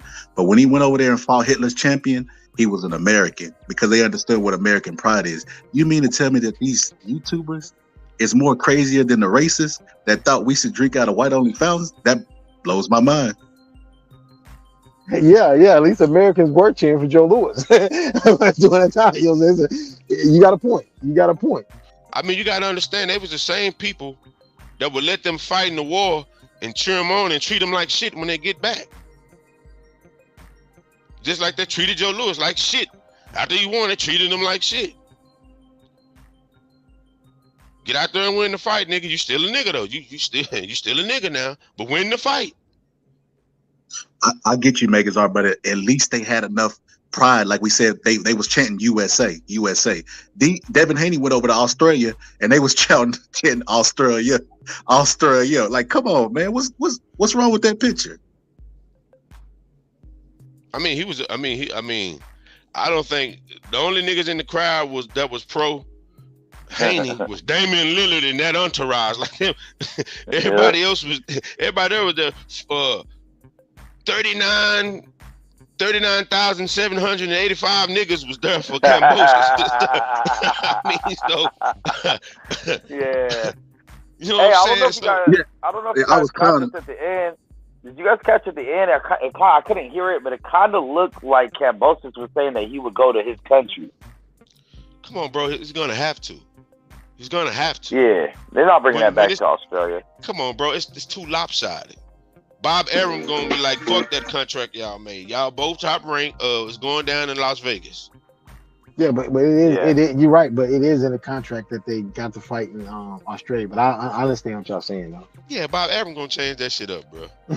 But I could have sworn I've seen him saying that like twice. Like he mouthed it. Hey, I'll go to your country. I'll go to your country. Like it's cool. Like all right, I'll get back over there. You did it here, type shit. But I couldn't hear. I could only see the mouth. But it sounded like that's what he said. It looked like that's what he said. So I think he knows the side of. He's now the challenger. He got his ass whooped. It wasn't even close. I think he's trying to save face by saying think he even won any rounds. But I could see the 12th definitely be given to him because I give him the 12th. And the only other rounds that I think that Australian judges would give with a bias is the 2nd, the 9th, and the 10th. But only because the 9th and the 10th, the crowd was going crazy for no reason. No reason. No reason. Yeah, but The announcers were too. Did you notice that? Yeah, they were going crazy. Like, you got to sell a fight. You got to sell the fight though. You got to, because they know it was a one-sided massacre, so they got to get the crowd involved. Everybody But involved. when Kambosos with semi land, it wouldn't even be a solid punch. Hit him on the chest. They would go crazy. I'm like, well, make it obvious who you cheering for then. Bro, they got excited when they threw him down. When he threw him down on the ground. Yeah, I mean, they got to sell the fight. But Tim Bradley was keeping it a buck the whole night. You know what I'm saying? Like, he was keeping it a buck the whole night. Even though he be getting excited over the smallest of things, he be getting excited jumping out his chair. Tim Bradley's definitely a tool. He's definitely a tool. So I've been getting my little brothers and his homies in the box.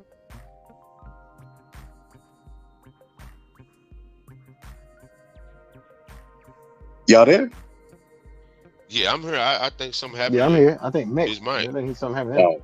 Oh, what I was saying, Meg, is I wasn't saying that the audience was cheering Australia. I meant that I meant the YouTubers mainly, because I be reading them comments, especially before the fight and after fight, because I always return, but like, what you guys say now? You know what I mean? I remember them comments that they made. But when he beat Teo, they made excuses for why he beat Teo. Teo had the hole in his esophagus, all this stuff.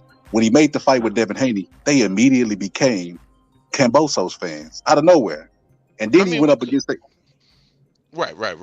Of course, like, yeah, come on, bro. We know what that is, but certain people just can't. When I watch sports, regardless of if I have a stake in it, I'm going to always be unbiased.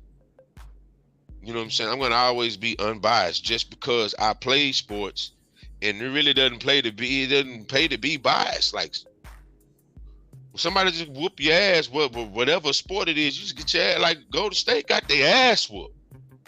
What nothing they can say. They got out Golden Stated. Boston out Golden Stated them. I never heard that term before. I like that.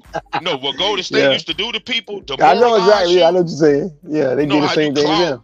You claw back in the game and them niggas hit 3 straight threes on you. And it's like, God damn, what can we do? That's what happened to them. Well, like I said, they blew their low early. And the game is a marathon. It's not a sprint.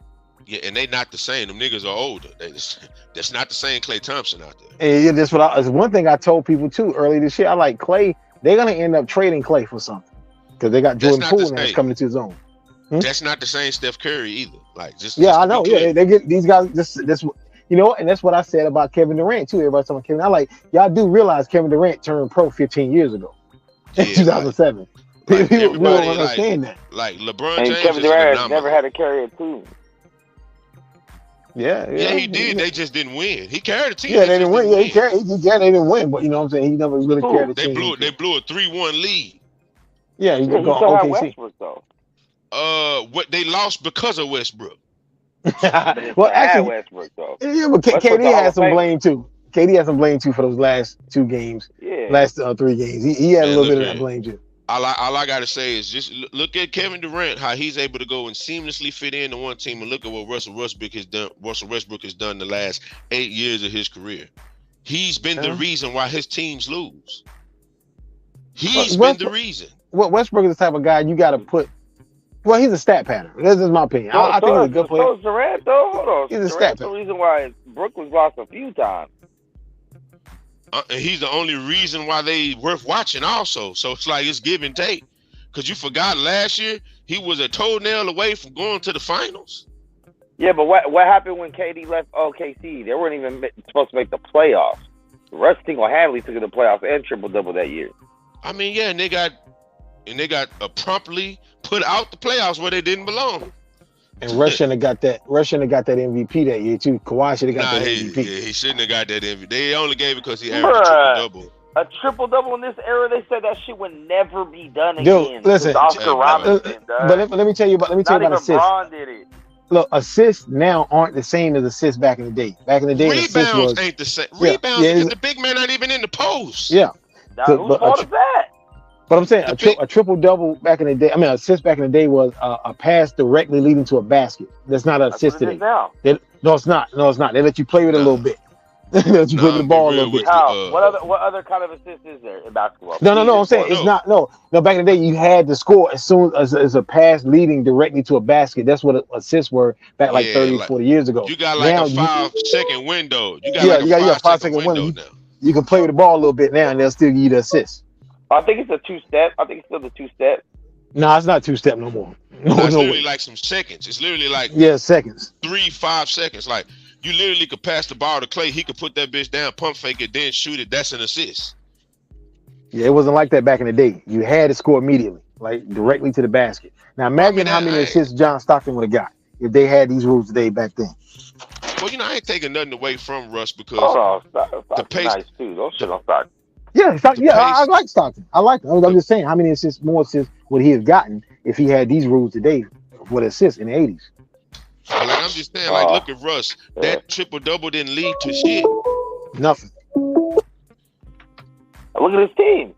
They shouldn't even been in the playoffs. No, you forgot he got Paul George the next year, and then still the didn't next do year, nothing. not that year. The next year. Yeah. Not that year. But he still averaged a triple-double that next year. So I'm and that saying was in like the West. Yeah, but that triple-double means nothing because he averaged it 3-4 years in a row and was doing absolutely nothing. I mean, at the end of the day, everybody's stats is nothing except for the championship. So, well, no, I'm just saying certain like you could blow your load like Russell Westbrook is great, but come playoffs, where that triple-double in the fucking playoffs is, you don't do it. Yeah, he's one of those guys that it's like James Harden. I always had that problem with James Harden. James Harden, and he's a perennial playoff choker. Like people can say what they want about my nigga Melo, but Melo always raised his game in the playoffs. Yeah, black hole. But if you look at the NBA today, that's all Luka is. You get Luka the ball, you finna see the Harlem Gloves. He finna pretty much do the white James Harden. Dribble. Step back. Hello? Hey, make us all cut that shit out, bro. Don't nobody want to hear that shit. This is a boxing channel, bro. Devin Haney just did something. Man, we've been talking about Devin Haney. Don't nobody want to hear that bullshit ass. You go to another channel if you want to talk bad. Hey man, you hang up the phone, brother. You hang up the phone to get on the panel. When I called you earlier, that was your chance to talk, brother. That was your chance to talk, brother. With Reggie Owens boxing people with boxing in their name. Man, shut this shit down and let's talk about what we just watched history. Hey, brother, did I not kick off, brothers on the panel? Did I not kick it off talking about Devin Haney? And when we got off, then when we got off of that, did I not bring it back to Devin Haney? How we get back to basketball? Let's stay on boxing tonight. Okay, well, you answer your phone when I called you, brother, because I wanted to talk about boxing, but you was too busy. Haney. That's right. It's Haney. George Kambosos, you a hoe ass nigga. Salute to everybody, man. Peace. Stay on boxing. What Brandon Washington turned into Age Money? Yeah, Haney.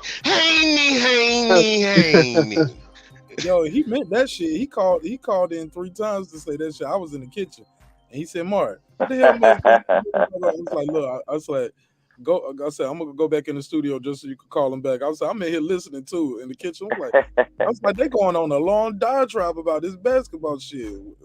No, we were just trying to say how white folks go all around the board to not support the black athlete. That's really what the point I was making. Fair enough. And for whatever reason, they don't like Haney, so they're gonna keep on moving the goalposts and raising the bar of competition. Oh, he shouldn't fight this guy. He should go fight Klitschko. And every time he beats somebody, it's gonna be another person. He ain't even gonna get to celebrate his victory because they don't want him to have the spot that he has. I was really surprised, man, to see like really respected people in the boxing community like Teddy Atlas and Paulie that they wasn't even giving Devin Haney like a big chance in this fight. That shit, hey Mark, that shit blew my mind. Yo, Paulie was hitting hard, bruh. I don't even understand how you could. What'd he say? I missed it. He was saying that Kambosos is the real undisputed champion. That Haney ain't never beat nobody. That like just a bunch of shit like that. They were talking like, they was on this ain't on Haney on that shit. Even better then. If he's a real guy, Devin ain't beat nobody. Well, he beat somebody tonight then. So yeah, he he don't know if Devin is who he thinks he is and all this other shit. Like, no, that's not gonna be the narrative though, because the thing is, they hype this guy up like, well, he can't beat Kambosos, but in going forward, it's gonna be like, well, Kambosos was never really anything special. That's gonna be the no, you narrative. can't have it both ways. I know, but that's gonna be the narrative though. You know how it I goes. didn't think he was, but I damn sure did. Man, that dude got fast ass hands and he could punch, and everybody thought that would be too much for Haney. Now that it wasn't even close, the fight, he dominated him. Now that he dominated him, they say that he wasn't in the same breath that Lomachenko is the real champion. They're gonna keep on picking that goalpost off and running with that motherfucker. You never gonna catch up to it. Well, when he beats Lomachenko, you know what's like I said, there's gonna be like Lomachenko's past his prime. He's old now. You know that's what's gonna be said when he beats Lomachenko. Yep. You know what's really weird about that? When Tyson Fury beat Dylan White and he was supposed to beat him, they started comparing him to Muhammad Ali. Devin Haney goes and gets Undisputed.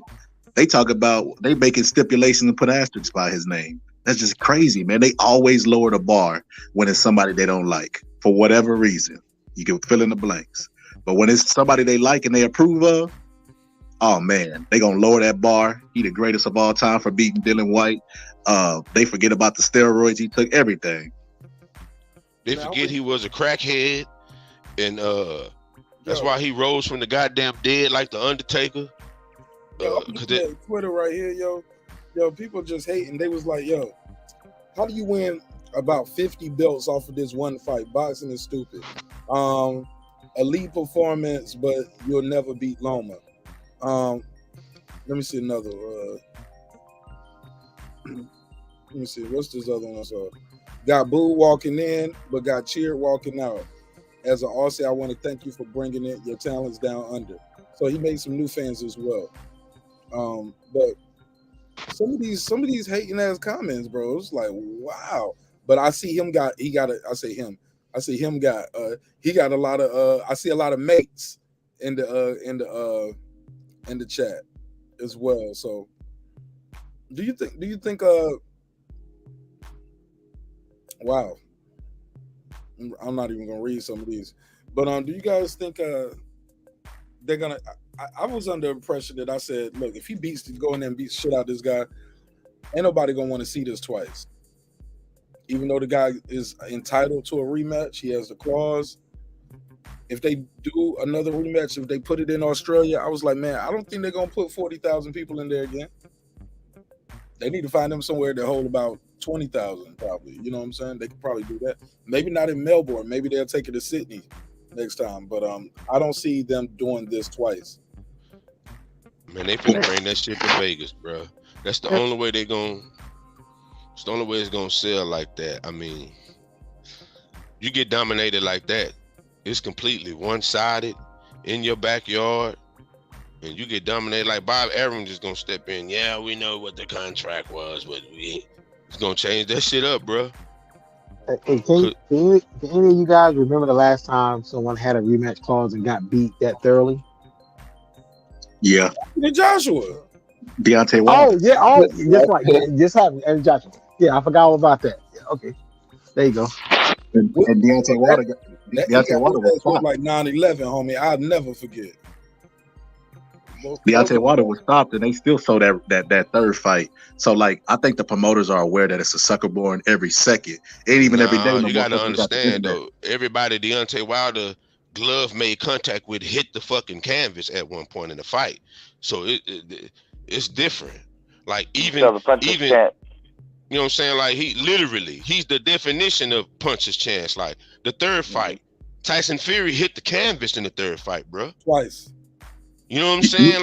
You're right, Megazar. I get what you're saying, but you have a little bit more intricate understanding. I'm talking about the casual fans that love Kambosos. They want to believe anything. Kambosos could come out and say he had a leg injury going into camp, and they're gonna say, "Oh, well, he gonna be right the next time." They'll buy the fight, bro. Oh yeah, that's boxing fans for you right there. That is true. That is true. We want the guy to have an excuse. Yep. Before this fight, people was like, his dad ain't there, Ben Davidson ain't there. Yoel Judah, Spike Water, No, I'm joking. Look, I saw the white lady blowing the sage on him, and she was like, everybody was like, "Don't inhale, Devin. She trying to put a root on you." She don't look indigenous. She don't look like an Aboriginal person. She look like Kambosos was humble and like a Karen in a fur coat, talking about she blessing Devin Haney. Like, man, it's a trap. Go ahead. I mean, how could you not be like? I was just gonna say that. You can get your Rolly eventually got humble. But not immediately. None of these dudes were. Tio wasn't. He was in front Rolly of his whole wasn't. crowd and he got dominated. Everyone thought they won. There was an excuse. My arm hurt. Training camp. Some bullshit. He was just saying, hey. The only thing he kept saying was, I give him a shot. So he give me a shot. I give him a shot. Okay.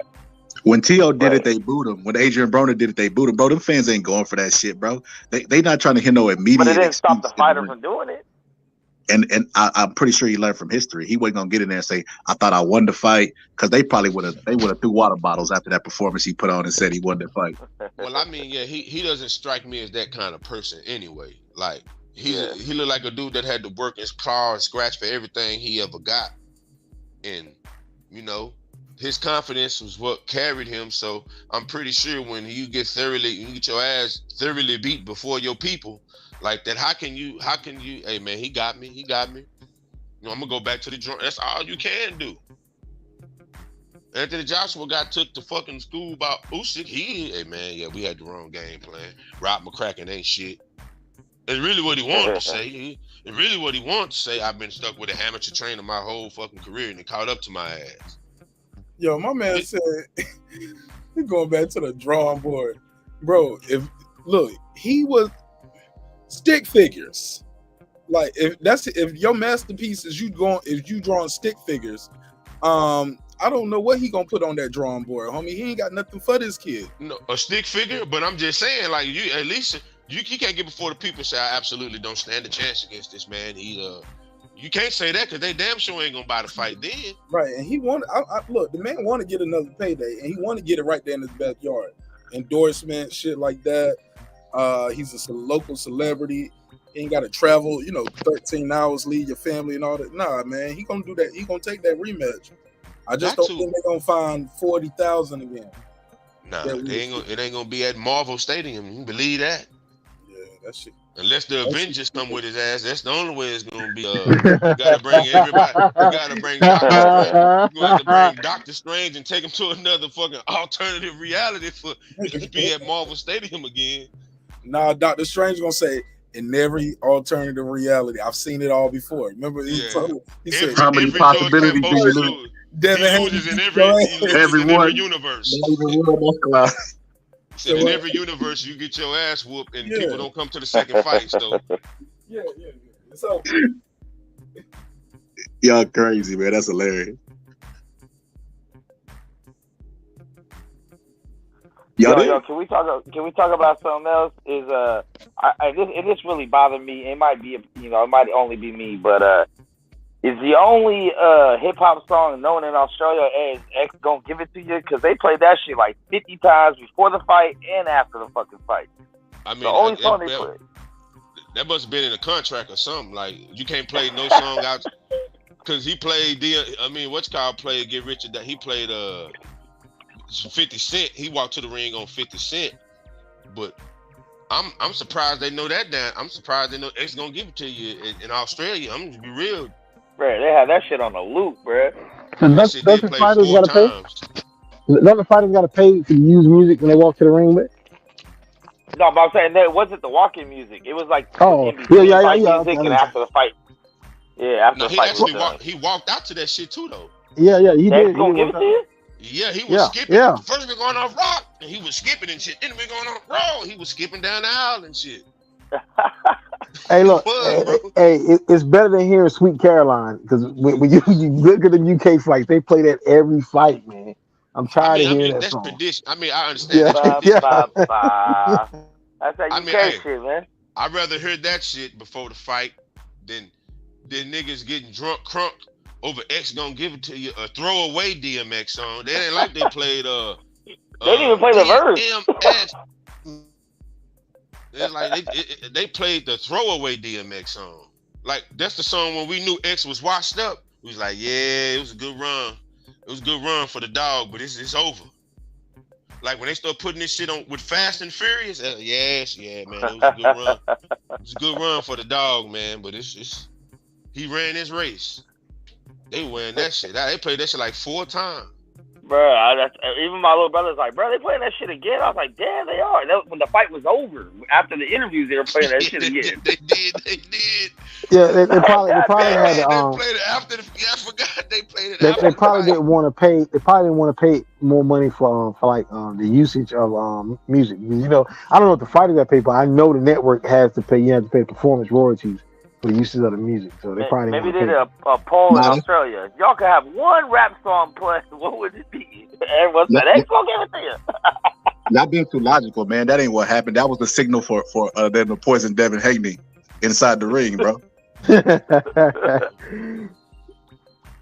But you know, one thing I want to discuss and get y'all opinion on, man. So Paulie on his show said that he's always saying that the Eastern European fighters are the best fighters. They run things, and he always gets pushed back on that because if you go and look in Undisputed, they all black. But his logic was that because they fight champions early, like they don't have no liquid diet, no build up and then champion. They go straight to champion in their second and third fight. So even though they're losing, they're still losing to tough opposition. So that was his theory. What do you guys think about that?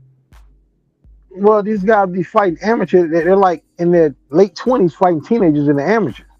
So that's why they immediately turned pro and got to jump into fights and stuff like that. Like look at Beterbiev. Beterbiev got what? How many fights? 20, less than 20 fights, and this dude's almost 40 years old.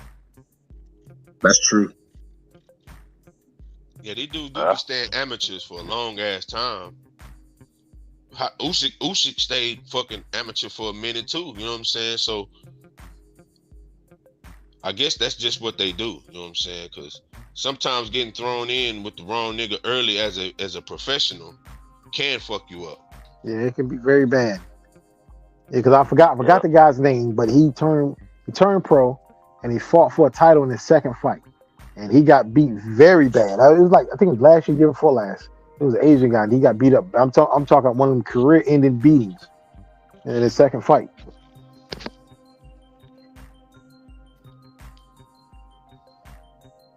But for this to be a fight on ESPN that was free, this shit was great. Outside of them playing X gonna give it to you 27 times. This shit was great, bro. Like this shit felt like the old days when it actually, despite the commercials early on, because they was fucking up. I hated that. What the fuck was that? Cutting. They was cutting the shit early, the rounds early, and it's like, come on, man. Then they started. Once they got to a certain round, you know, they stopped showing commercials. They started zooming out to show the commercial on the smaller screen and shit. Like, but it was. I rocked with it. For it to be a free Undisputed fight, you really couldn't ask for. I was happy Devin performed at the level he did on a free fight for Undisputed for the world to see. Absolutely. I love that. Like, I love that. Give me that every time. That's the only thing I took the pay cut for the exposure. But that's the only thing I hate about the ESPN card. Because when fights end early, they try to stretch it out. To stretch out showing all this stuff in the middle instead of jumping to the next fight. I really hate that.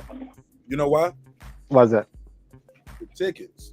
People, the arena ain't packed yet. People ain't. Oh, okay. Do that for the TV time too. Mm-hmm.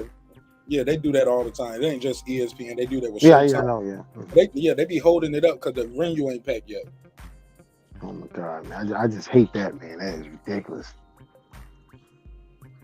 Yo, so who the fuck is getting up early or staying up all night to watch that Monster and Donaire fight on Tuesday? Oh, you know I'm watching it always, man. I always watch. Anyway, I love 8 and 9 in the morning fights. I mean, but I think that's in the UK. Though. I think that's in the UK. That's not going to be early fight. I think that's over here. Some shit. I think this is going to be about 2:30 over here on the West Coast. Yeah, 2:30. East Coast. Yeah, and that's not even the main card. That's just one. That's when it starts. Yeah. That's when the card starts. That's crazy. Oh, I'm watching. I always watch anyway fights. I've never missed one. I'm gonna try to set an alarm, but we'll see. Bro, you ain't Rashawn. You ain't gonna. I don't know. Matter of fact, I guess you could set your alarm to get up at like 7:30 on the East Coast. Get up at like 7:30. No, I'll be up. I don't sleep at night. Okay. And why is that? Brandon? I have nightmares. I look. Salute, what's up, everybody? You keep thinking X gonna give it to you? Hey, I was just finna say that. Hey, check this out. Devin got so many plays. He in a power position. I thought about this while listening to y'all talk. That's why the boxing brain had to come on. Yeah, you like that, Mark? Yeah. Don't ever say that to me again, bro. Don't ever ask me if I like something. Yeah, okay. Anyway, so basically, what I see is, especially after watching the post-fight press conference, Bob Arum was upset because it wasn't Lomachenko, and he brought it up again. Let's thank Lomachenko. He said, let's thank Lomachenko.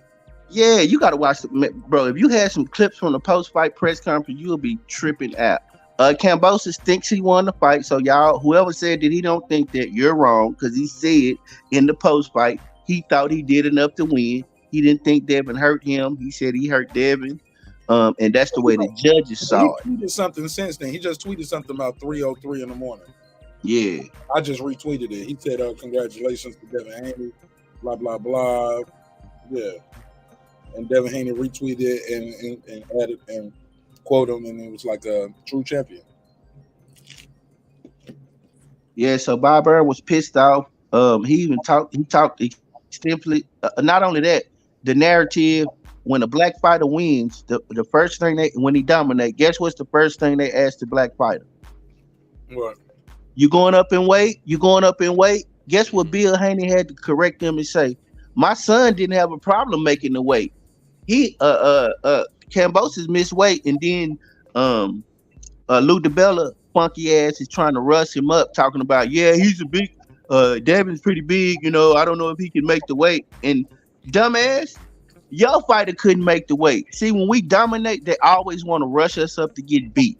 And that's what that press conference, if you read behind the lines, it was just disgusting. Bob Arum was mad. You know why he was upset? He was pissed off, said he's against the 4-belt era. He thinks it's ruining boxing. He said all this in the press conference. He was so mad, he cussed out Putin and they stopped him. Lomachenko shouldn't even be in this war, and Putin is awful and despicable. They cut him off. They said no politics, no politics. He got upset because it ruined his big money fight. What we always do is we ruin his fights, because everybody, even Ryan Garcia and all these bitch ass, funky ass boxers who hating and jealous were texting and tweeting, because I saw still shots of boring. That was a masterclass. There was nothing boring about that fight. Matter of fact, that fight was beautiful. Not was it boring, but they thinking about ticket sales and all of that other bullshit. What Devin should do, in my opinion, he should hold Bob Arum to that fight, and he should go around and trash the fight while he hold Bob Arum to the contract and say, if I go back to Australia, it's gonna be more of the same. So if I was, I go down there and beat his ass. But Australian fans, if I was y'all, I wouldn't buy the fight and demand my person, demand that fight, because then after that, I have one fight left, which is the option at 140, according to the ESPN the top ranked contract. But hold his fucking feet to the fire and make Bob Arum lose money because he thought he was gonna gain. Now you dominate, and that's what Devin should do. Go around and say, I dominated his ass, and if y'all want to see this stinker of a fight, it's gonna be the exact same thing. And if y'all want to see it, come on, I'll do it again. But I'm telling y'all, I'm gonna dominate him exactly the same. So y'all can spend y'all hard-earned money if y'all want to, but I'm getting paid regardless. And I will hold Bob Arum punk ass to that contract. Don't stick Lomachenko in my face. Don't try to get me beat by going up to 140. Fuck Teofimo Lopez. Fuck them all. You the champion. Now use some of that leverage the same way they did to you. That third fighter option, right? If he go up to 140, which he probably will. Yeah, I wouldn't do it. I wouldn't go up to 140. I'd do that, get out of that, maybe, and go to PBC on his bitch ass. All the guys he want to fight are over here. Or all the guys we want to see him fight. It can still. He got all the belts. He undisputed. It's gonna have to happen. Not if he go up in weight. No, I'm not talking about go up. I'm talking about stay at 135. No, the man gotta go. The man gonna move up, though, man. He's a I big think, That's but this is why I think the 140 question is fair because, you know, I mean, when I was on Barbershop, I asked Bill Haney. Bill Haney said they only had one more fight at 140. Then I asked him about the rematch, and he's like, okay, well, maybe two then if you have to get the rematch. But they were looking to go to 140 if they didn't get this fight. Well, they got it, and he's the champion. They have the nutritionist now, so that might change. So he's gonna stay because he should stay. Don't let them rush you up. Dominate this bitch again and make some more money out Barber and trash the fight along the way and do your thing and then go up after that. I think 140 is would be easier for Haney than 135 though, because I don't see anybody. Okay, Josh Taylor, he's probably moving up too. I don't think Pro Guy and Zepeda, them guys can beat Haney. No way. And maybe that's when you'll start seeing the more of the power, like when he goes up to 140. All these guys gonna move up to 140 though, probably except for maybe Tank, but he might go up there too. Yeah, but all these dudes are young. I get what Bob was talking about as far as is ruining boxing. I don't agree with him, but I get it. Look at it from the business aspect. With the 4 titles, if you're a Bob Arum and you have 4 different champions, you have more matches that you can put on throughout the year. Versus if you got one guy who got all the belts, if you're not fighting him, who are you fighting? You get what I'm saying?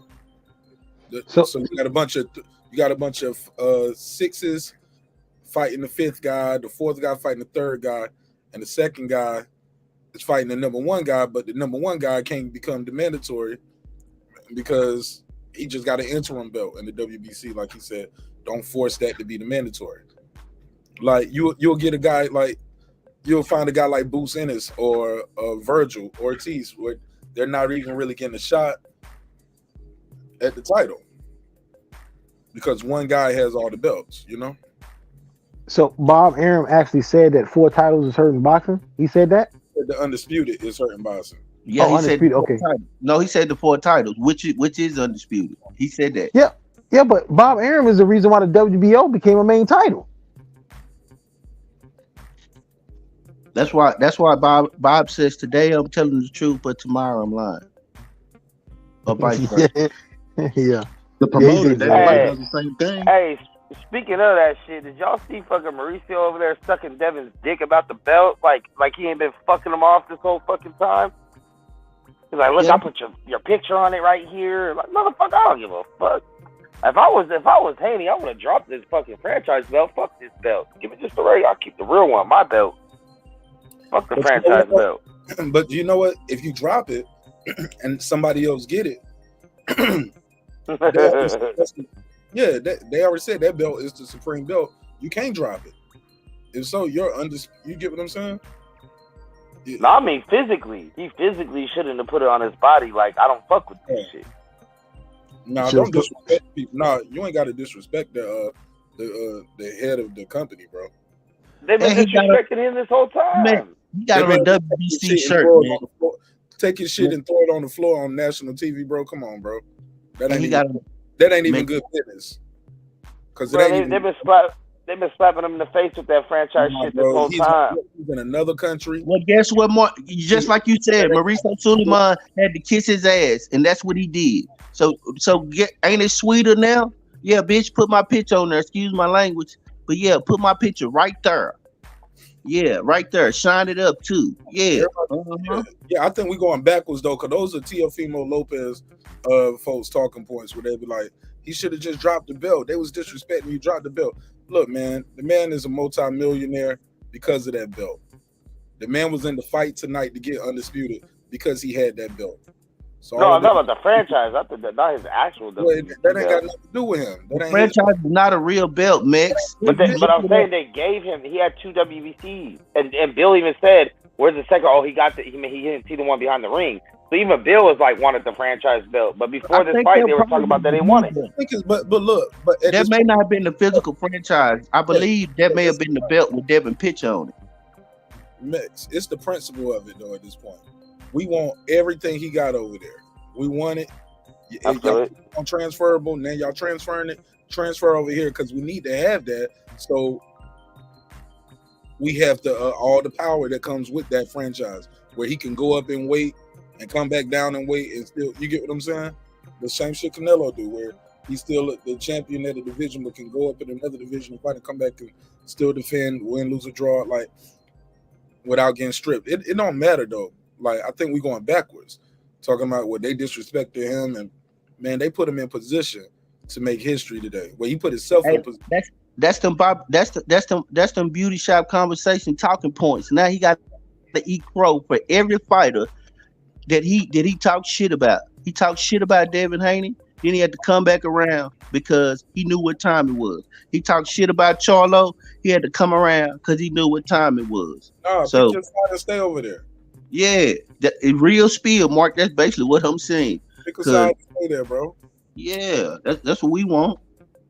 Okay, I need an explanation now. Okay, so Haney is he has two WBC belts right now. He has a franchise and a regular. So if the franchise is transferable, why would they have someone be the franchise and the regular champion? You never had a person have the real one and the franchise. Yeah, I know, but are they gonna keep the two champions though? The WBC, are they gonna keep it up at lightweight? The WBC do whatever they want to do. The franchise belt is at their discretion. They can take it and give it to whoever they want to, and that's in the bylaws. Yeah. They just making that shit up as they go along. And the bylaws could change in the morning. They can wake up tomorrow and say, when Loma comes back, Loma's going to be the franchise again. Like, who knows, man? They'll create a freedom belt. You know what I'm saying? Or some shit like that. Just for them. Like, the Ukrainian belt. You right about that. Yeah, that's what they call it. The perseverance title. We stand with the Ukraine belt. Yep. And you know they're gonna put some little blue and yellow WSU belt. Yeah, man. The WSU. But I'm gonna tell you what Bob saw. Bob saw that Lomachenko can't do nothing with Devin Haney. Cause he saw what we all saw. He saw Devin is gonna box his fucking ears off. Even Kambosos said it after the fight in the press conference. I thought he was gonna kind of, fight, engage a little bit. He even tried to say he ran. He did not run. He stood in front of you the whole fight. He engaged. That jab was hitting your ass. He had to be close to you if you getting hit with that goddamn jab. Can't be too much running.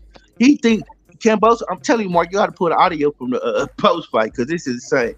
He said, Kambosos said, I think I outlanded him in power punches and everything in the whole fight.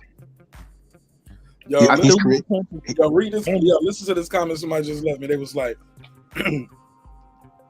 Aaron Calderon, he said, I feel like Kambosos had the Australian government and his buddies bet on Devin. He wasn't even trying in spots, and it would have been a wise decision, and he'll make way more money. That's called throwing a fight. That's illegal. And that's how great Devin is. Made him look like to somebody else that Kambosos wasn't trying and that he was throwing the fight. That's how beautiful Devin was. Brandon, he goes on to say this. He says, Devin was going to beat him either way, but watch him get KO'd in the rematch and bet the round he loses.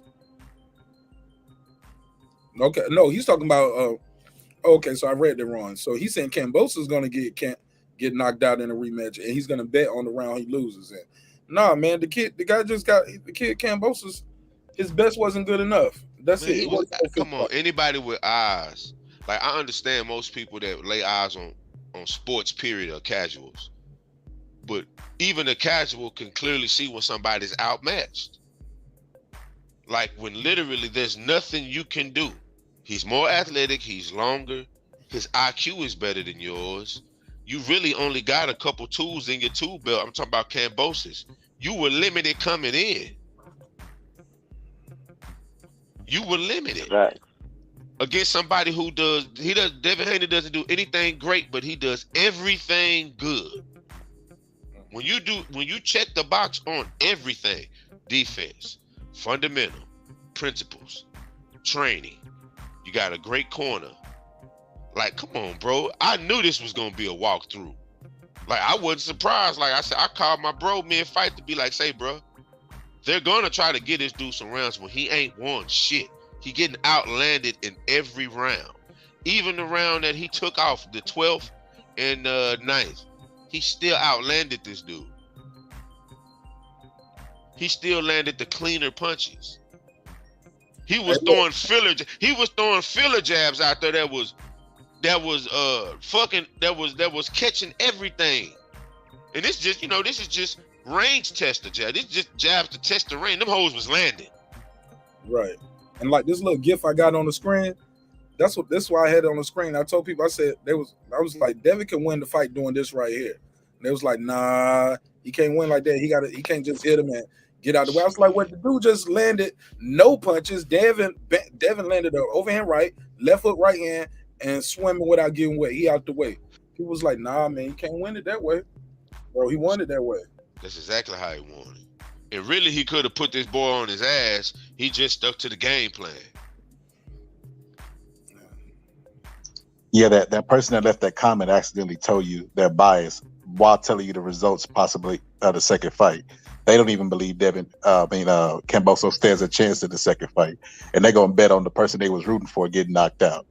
But it's a conspiracy. Get the hell out of here. The shit he said sounds just about makes much sense as we talking about Doctor Strange coming to Marvel Stadium. Like, we got a better chance of seeing a cameo of the Avengers at the next fight to help sell that shit than what he talking about. Yeah. Ryan Coogler in the building to watch that. He just like they're gonna bring niggas from the actual in the Marvel universe to help sell the damn fight. Like they're gonna have to bring directors and they're gonna have to bring actors, and you know how they be running promos for commercials during the Super Bowl or the finals of a movie that's out and shit. That's what they're gonna have to do. And they bring the actors on and say, hey, yeah, they're gonna have to like. So tell us about your new movie, okay? Hey, and what you think of this fight? Because Bob, what you think of this pussy ass fight we got to see again for the second time? Well, I'm just here so I don't get fined. Yeah, they're gonna pretty much. Devin Haney was like T'Challa. They're gonna have to do something, bro. Mark Kriegel, every time he Bob, I'm pissed off. Mark Kriegel kept bringing up that damn. Go ahead, Mark. He called you a rat. He called you a snitch. I'm like, Mark Kriegel, stop trying to make this shit the storyline, homie. That shit wasn't about nothing. But every time I turned around, he was like, he was calling him a rat. He was looking at the camera like it was just some major shit. After you've been called a rat. Making it like it was just the most offensive shit. And this nigga come out to 50 Cent. Like, come on, man. Like, get the fuck out of here. He was like, he called him a rat, called him a snitch, called him an informant. I was like, my nigga, so what? That like you do not do that every time. I've watched enough of Mark Kriegel who don't bring up what trash talk is in the way in the presses constantly through and through like that. He don't do that. I think he was trying to push like a storyline or a narrative. Like why does he keep repeating that like it's true or something? Man, he went to this dude's house and was like, I spent time with him after he's been called a rat. Like, man, get the fuck out of here, bro. Like, this shit is life-threatening. You pull up to his big old 13,000 square foot house and Rolls Royce and Maseratis and gold trophy, diamond trophies of his dog. Like, come on, man, he ain't worried about that shit. He think a man who ain't got roaches in his mansion is worried about being called a rat. Yeah, he said after he's been called a rat, he's been through a lot. He's been called a rat. A boxer who ain't got no ties to the fucking street. What he wanted to say was, and in their culture, that's what he really wanted. He wanted to add that caveat. I mean, because honestly, why would you keep pressing on this shit? Because it ain't shit else to talk about and do. Yeah, it's the biggest thing that happened during the build-up. That's the biggest shit. Ain't want shit else to talk about.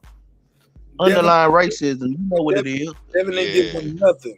Oh look, but then they had the storyline about his dad. They pushed that a little bit, but Devin just didn't give him nothing.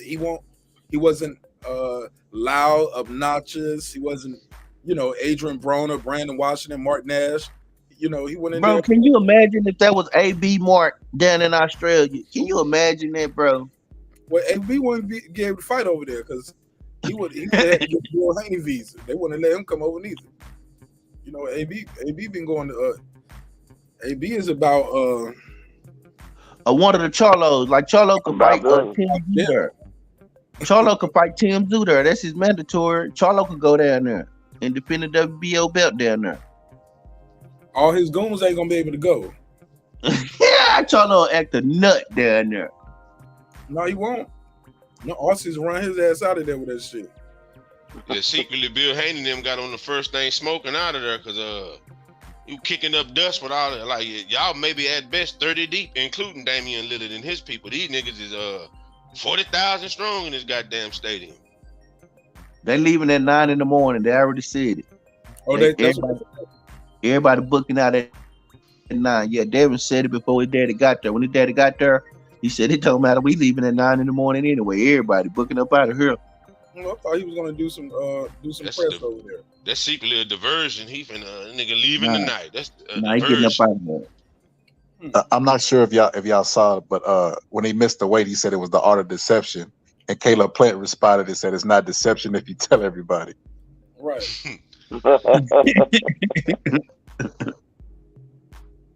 Yeah, that was cap. I think everybody knew. Everybody knew that was cap. Nobody believed him. And then we saw the footage come out. You know what I'm saying? Tyrank put out that footage of, stuff that was going on, and his dad seemed concerned about the skill and the metrics of the skill and zeroing it out. Yeah, so it looked like it was going to be a perfect storm for everything to go wrong, but all praise to Allah. My boy said, walk by. I was like, oh man, I said they ain't gonna rock with you for real now. He in that ring saying Allah Akbar. They don't like no. When they say that, I gotta give it up. That's just in me. I can't. No. You know what I'm saying? No. I can say that. Australia. No, I mean I get it though. The capitalists, the corporate sponsors, they're scared of that. They cut him off too. That live broadcast. No, not mine. That was not on the live broadcast. Mark. It was on mine. No, you was watching the app. You was watching the app, wasn't you? Nah, that wasn't on the ESPN. That wasn't on the ESPN broadcast. The regular, it wasn't on that. But they do that all the time, though. They went right to Scott Van Pelt. Yeah, they did that with when Bud was up there fighting Sean Porter. They would switch. Oh, I saw the Australian Post interview and the ESPN one on the same link. But like after the fight, they talked to him, and you saw Bill Haney in the face of Kambosos' daddy or trainer, whoever the hell that was. No, they calmed that down because they told him he got to come back. So they told Bill, shut that shit down. Lou DiBella went right over there and Devin told his daddy, man, we got to come back. Chill out with that because they won't let your motherfucking ass in here. So relax. So his daddy relaxed, went to the press conference. Devin was real gracious. You know what I mean? He know what he got to do. He got to come back under that contract. Bob Arum was mad as hell. He was sitting over there, grumpy face, because he know it went out the window. And he know he can barely probably make a Lomachenko fight and try to sell that. Where he gonna sell that at? He gonna, and then not only that, you can try to act as though he was like Lomachenko, one of the greatest fighters ever. That's what he said at Devin Haney press. Fuck out of here. He did. He was talking about how great of a person he is, how he should be in this position, and how honorable it is that he stepped aside and Putin ain't shit. He started going on a rant about Putin. I can't believe fucking Putin started this war. It is him. And then they start arguing back. Yeah, he was pissed because his golden child didn't get a chance to do this, and now he can't market this shit because Devin Haney is too slick of a fighter. And everybody on ESPN saw this. This fight ain't gonna have big ratings. Watch and see what I tell you. Everybody watch this fight. And most people who watch this fight, if they casuals, they said this shit was boring. And like I said, it's fighters out there pushing the boring narrative when they should be pushing a masterclass. All fighters should be saying masterclass. But you got Ryan Garcia, bitch ass, Rolly, bitch ass, all these hating ass dudes talking about the fight was boring, how they went to sleep, and how Well, Broly still asleep though. I was just about to say that. Literally. Yeah, he's still Ryan asleep. Garcia not sleep yet. That's the one that needs to go to sleep, and that's the He one never that gonna fight nobody. yeah, but the people don't believe that though. You gotta understand, boxing is about marketing and fucking perception. He didn't fight nobody, but he one of the biggest draws. He just drew 12,000 goddamn people in San Antonio. He just had a nice sizable gate. So he has a voice in boxing because of marketing. So what I'm saying is somebody needs to stop the deception of Ryan Garcia. Stop that shit. Put it into it. They never gonna have a chance, is what I'm saying. He's the master of calling people out and not fighting them. He gonna keep on fighting B and C class fighters, and because he has a big following. And why would he risk losing? I just seen him in a Gatorade commercial the other day. He never gonna risk it, bro. He got scared that last fight when he got dropped. He was like, damn, I'm really a boxer. I could lose it all. He never gonna take a risk, bro.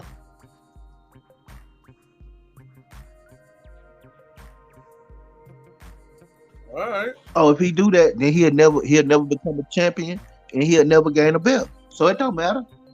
He don't have to. Yeah, He'll just be what what he gonna be is the Anna Kournikova of boxing. I think she did all them commercials, was one of the highest marketed people in tennis. I think she only won one fucking actual pro match ever. Insane, right? Yeah. But some fighters don't care, Brendan. Some fighters they don't get into it to be a champion. Some of them just care about the money. They call it prize fight. They'll say it's called prize fighting. Like they're not like Devin Haney. Devin Haney sacrificed a lot. He pushed all his chips in the middle of the table and said, let's get it. Not a lot of fighters will do that. A lot of fighters more concerned about the money. So that's why I don't think Ryan Garcia will ever risk his O. The only way he'll ever fight Tank or one of them guys if they get knocked out. Then he'll be all for it. He'll try to fight them their next fight. Let me ask y'all this, man. So what do y'all got Devin at on the pound for pound list now? Or is he not on? Number 1 over Canelo. Yeah, I got him over Canelo for sure. I mean, well, definitely over Canelo. Canelo just lost. Who number 1? Bud number 1. Crawford number 1. Yeah, Bud still. Bud can't be number 1. He's not number 1 in this division. Impossible. That's what they got him at. No. In the sport, not in one division. Can't be number 1. If you're not number 1 in your division, you are not number 1. If you are not number 1 in your division, hold on. Let me tell you something. You cannot be number 1. I heard you the first time, and the second, and the third. Let me reply. Kevin Durant might be the best forward in the NBA, but LeBron might be but they'll say Steph Curry is the best player, or LeBron is the best player in the NBA. You get boxing is not a team sport. Sorry. No. But you got a division though. You got a division, but other guys go through divisions. Some guys just been at one division. He got more championship experience. He got more titles over his career. You just got to put him over that, man. It ain't his fault. You cannot be number 1 if you are not number 1 in your division. That's just how how sports work. Brandon, no, I'm gonna tell you how boxing and the sports work too. All these guys who make the list and vote people in the Hall of Fame, they got them over your guy too. It is what it is. Yeah, I mean, according to Ring Magazine, not according to what I say, or according to Ring Magazine. Bud number 1. Youngsters, don't ever bring up Ring Magazine in your life, youngster. Golden Boy on they bias. I mean, So use another source. I'm just saying. Period. What source are you picking? Your the logic. Sources I'm picking. Yeah, exactly. But your logic don't move the don't move the needle in boxing. Your logic don't move the needle in boxing. Your logic don't get nobody in the Hall of Fame. It don't. That's what I'm saying. Like we talking about what them people said. Because them people on them networks. That's them people belts. By my logic, you cannot be number 1 on the pound for pound list. I get that. But they don't ask Brandon Washington a damn thing. Ain't nobody from no network and doesn't say, Brandon Washington, what do you think? And they're never gonna do it. They're gonna do it. You know they're gonna say, Brandon Washington, buy the fight. Right now. PBC is Hold on. Oh yeah, but they're not going to reach out to you, even though They you're are. the They reach biggest. out to us. They reach Even though out you're to the us. biggest, even though you're the biggest PBC flag waver, they're not going to buy you a custom flag to wave. You know the That's all last I'm time. saying. Yes, they So- will. so- I'm gonna get credentials like Fred. I'm gonna get. Well, yeah, you get. Fred We all credentials. get him over him. We all can get it over him. Brandon, we just got to last apply. time- And we like, we don't fuck with them. Oh, you get your credentials. Hey, come on down. Hey, we'll all get our credentials. Brandon, you know why there's flaw in your logic, bro? Because we're giving Devin Haney all this praise, right?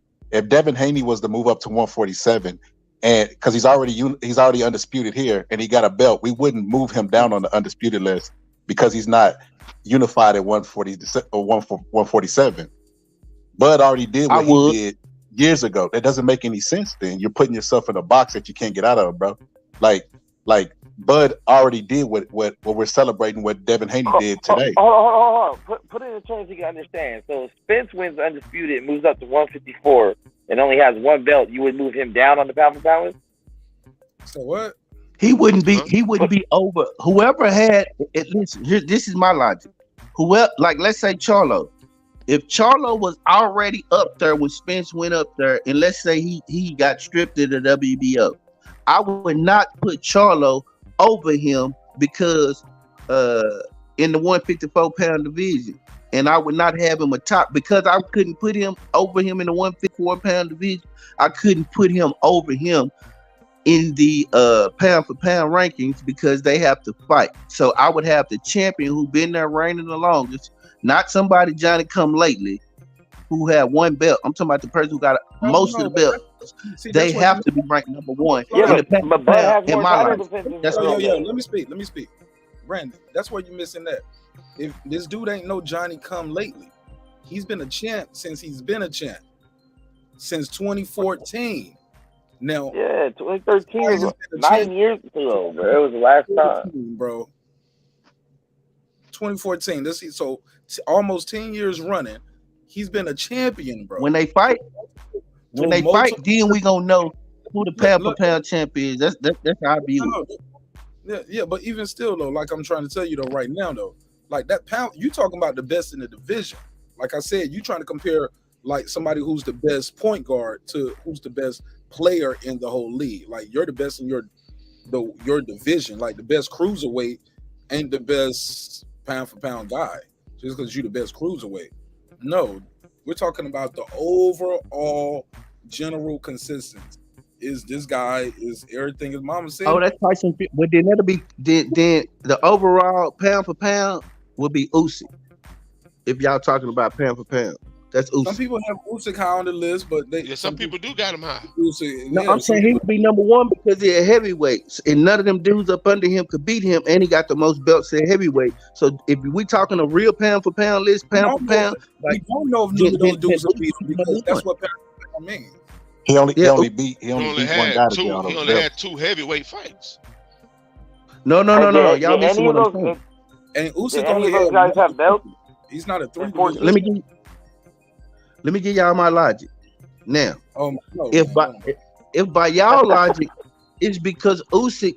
If y'all saying Terrence Crawford, then y'all have to say the same about Usyk, and Usyk should be number one because he's a heavyweight. No, he had all the belts at cruiserweight. Wait, hold on, let me finish. I got you right here. When did Usyk become a champion? Go ahead. When did Usyk become a world champion? Thank you. Did anyone you talk about have a belt in 2014? Let him answer.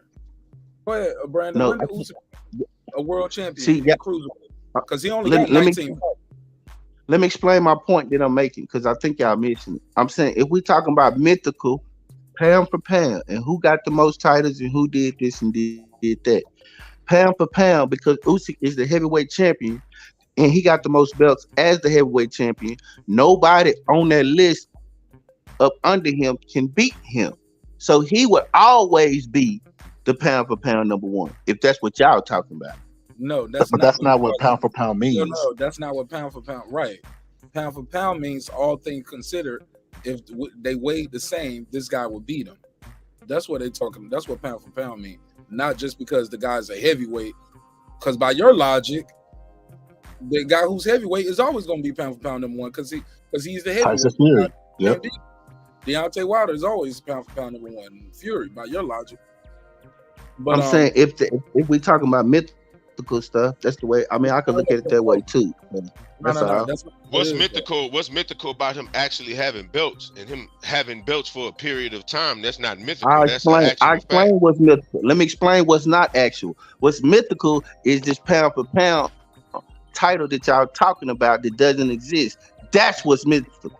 That's what it is. Now answer your question. That's what's mythical. It actually does exist. That is not. Where does it exist at? It exists in the ramifications of boxing. What do you mean? All I want to know, hey, Mark Nash, did the YouTubers put on this fight, or did sanctioning bodies, promotional companies, and who put on this fight tonight? Niggas with opinions or actual organizations who have publications?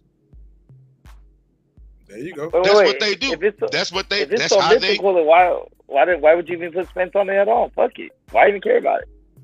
Why even care about where Spence is on it if it doesn't mean nothing? Because people said they thought Bud was number one, and it got him so upset that he was like, oh, I had all that. Well, no, I can attest that he's always said, "Damn these people's list." I can attest to that. That he's always said, "Damn these people's list." They don't know nothing about boxing. Never number 1 or 2 on the list. No, but I'm just saying, no, he's never. The thing about it is, I was like, I like Max Kellerman. Max Kellerman don't know shit about boxing. So he's maintained this. That's right. Throughout we've been watching. This ain't nothing that he just came up with because Spence ain't number one. This has been his logic, and my logic has been, okay, that's cool. Why y'all say don't know nothing about boxing? I think he's pretty knowledgeable. Because he don't know nothing about boxing. I don't think he's always right, but I think he knows a good amount about boxing. He's not a boxing savant or no shit like that. Man, he know the basics. He know fighters going all the way back to the 20s. He not Andre Ward or nobody. One at a time.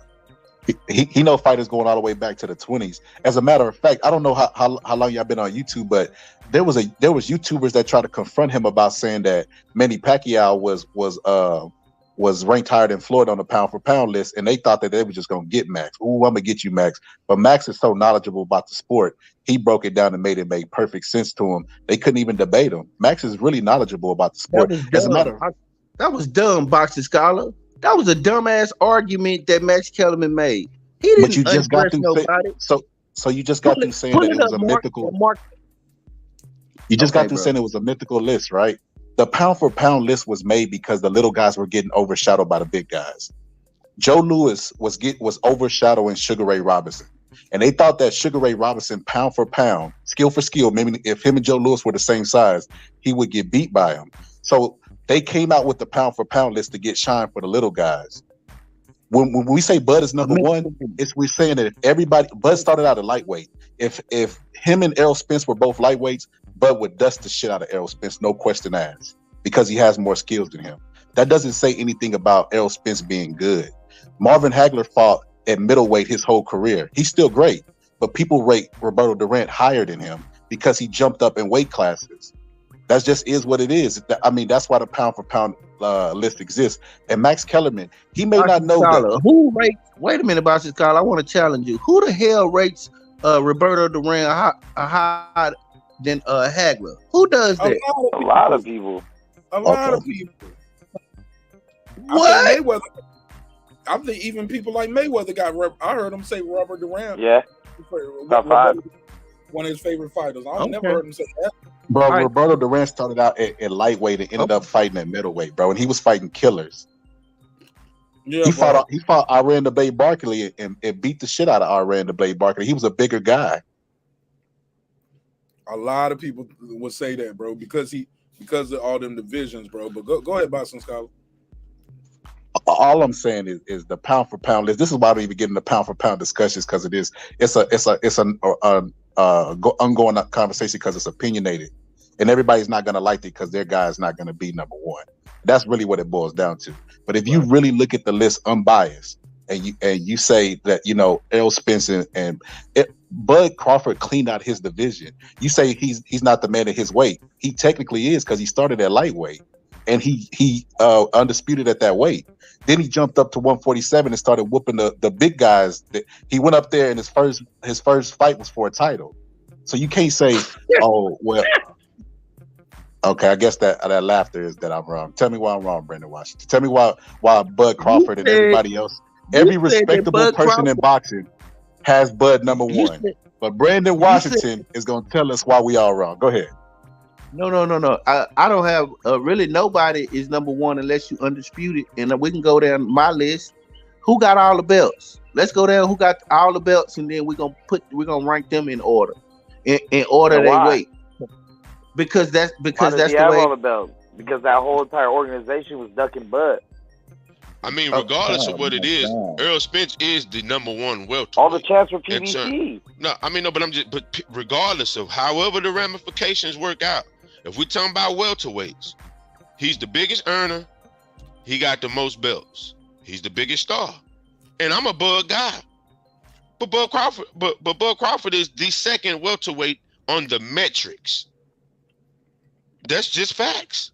But he's still pound for pound because this list of accomplishments trump everybody else, and he's still active and he's still accomplishing. Yeah, so he already that's why he's accomplished what pound Earl's for pound. trying to. Yeah, I mean, but if we're talking about welterweight division, Earl Spence is number one, regardless of my bias. Why would we talk about just one division? We got to talk about their career. I mean, pound for pound isn't about just what you did. No, you're right. No, right now.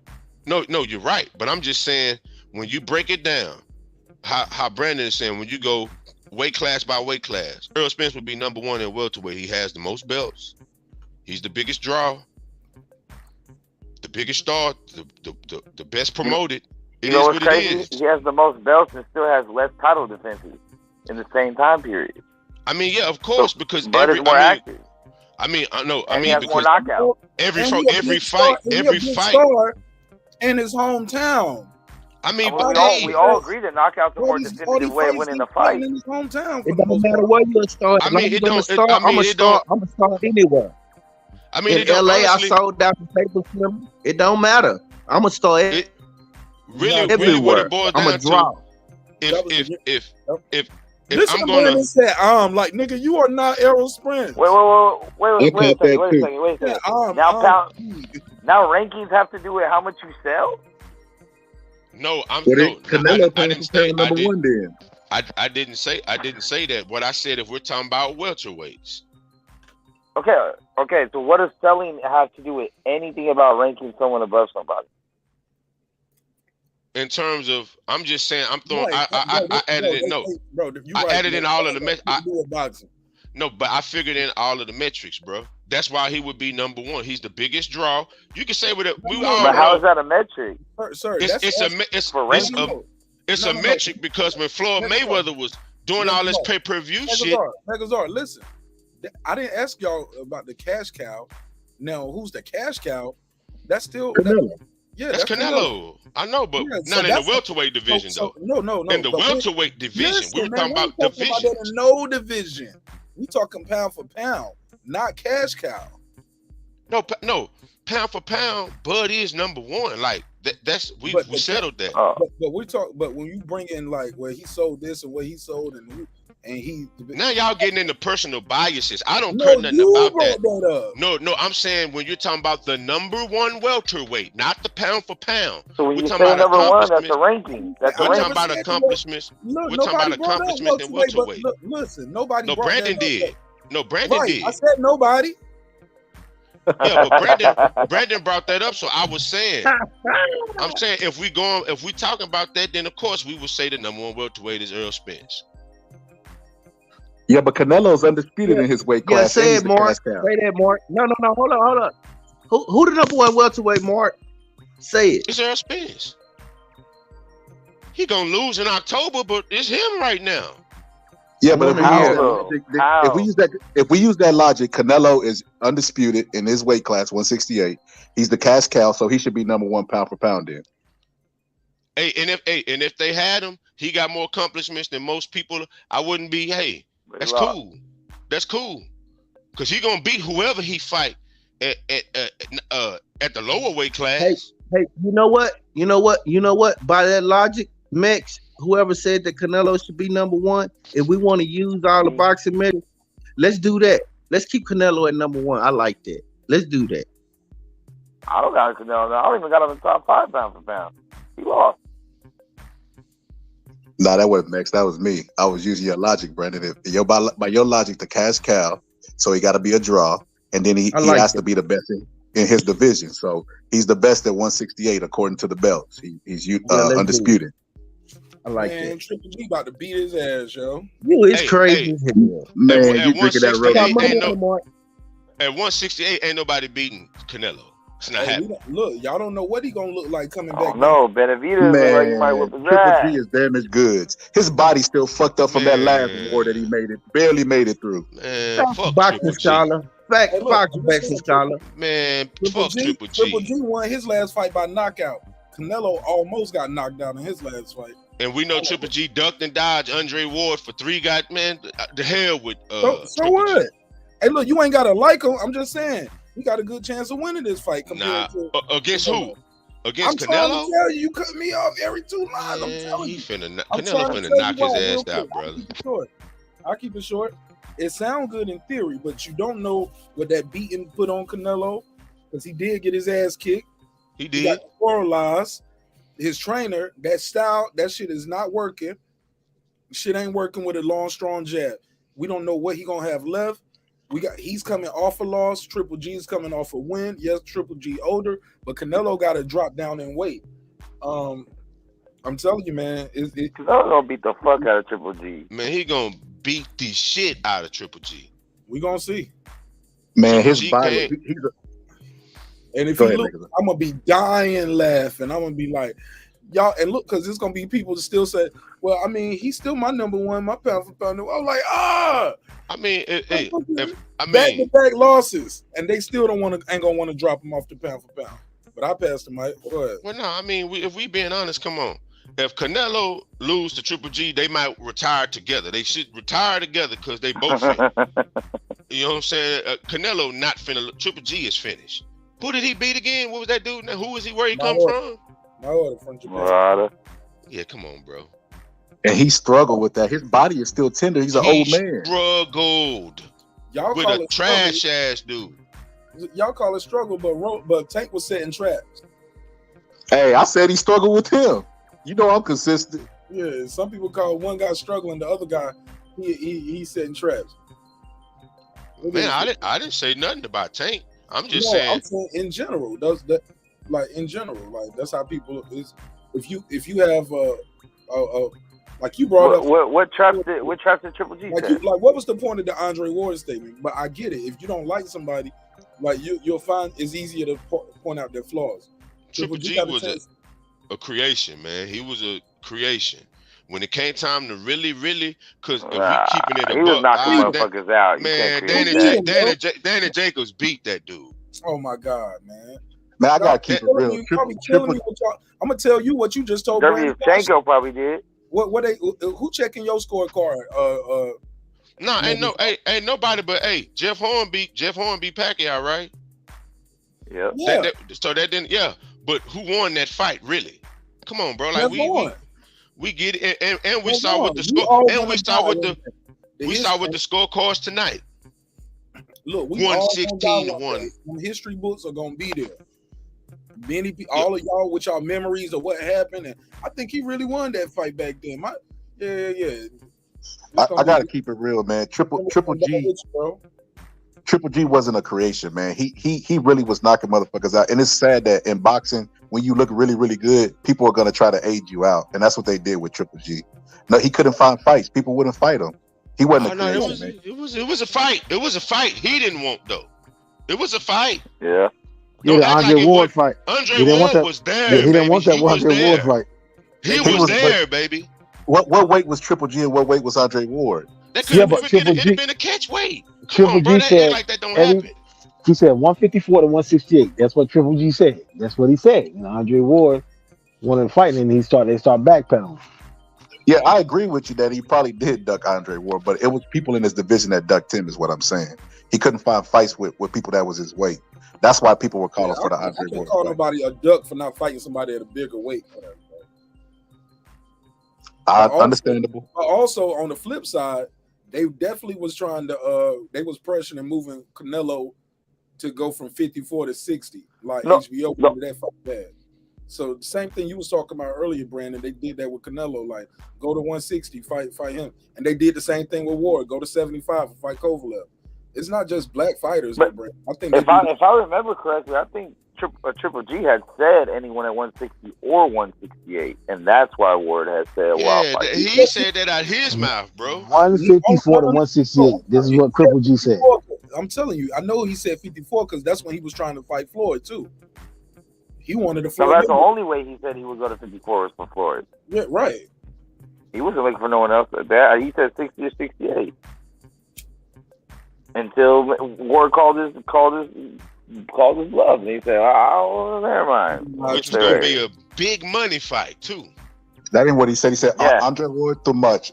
Too much. Hey, but how we gonna scale? Are we done with the Spence and Bud shit? Because I don't understand that argument. I'm done with that, bro.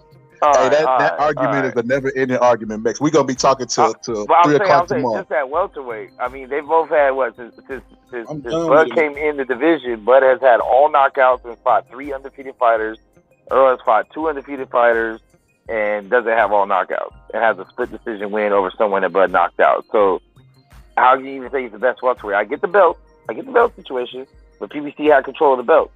So just off performances and competition, how is he even the best welterweight?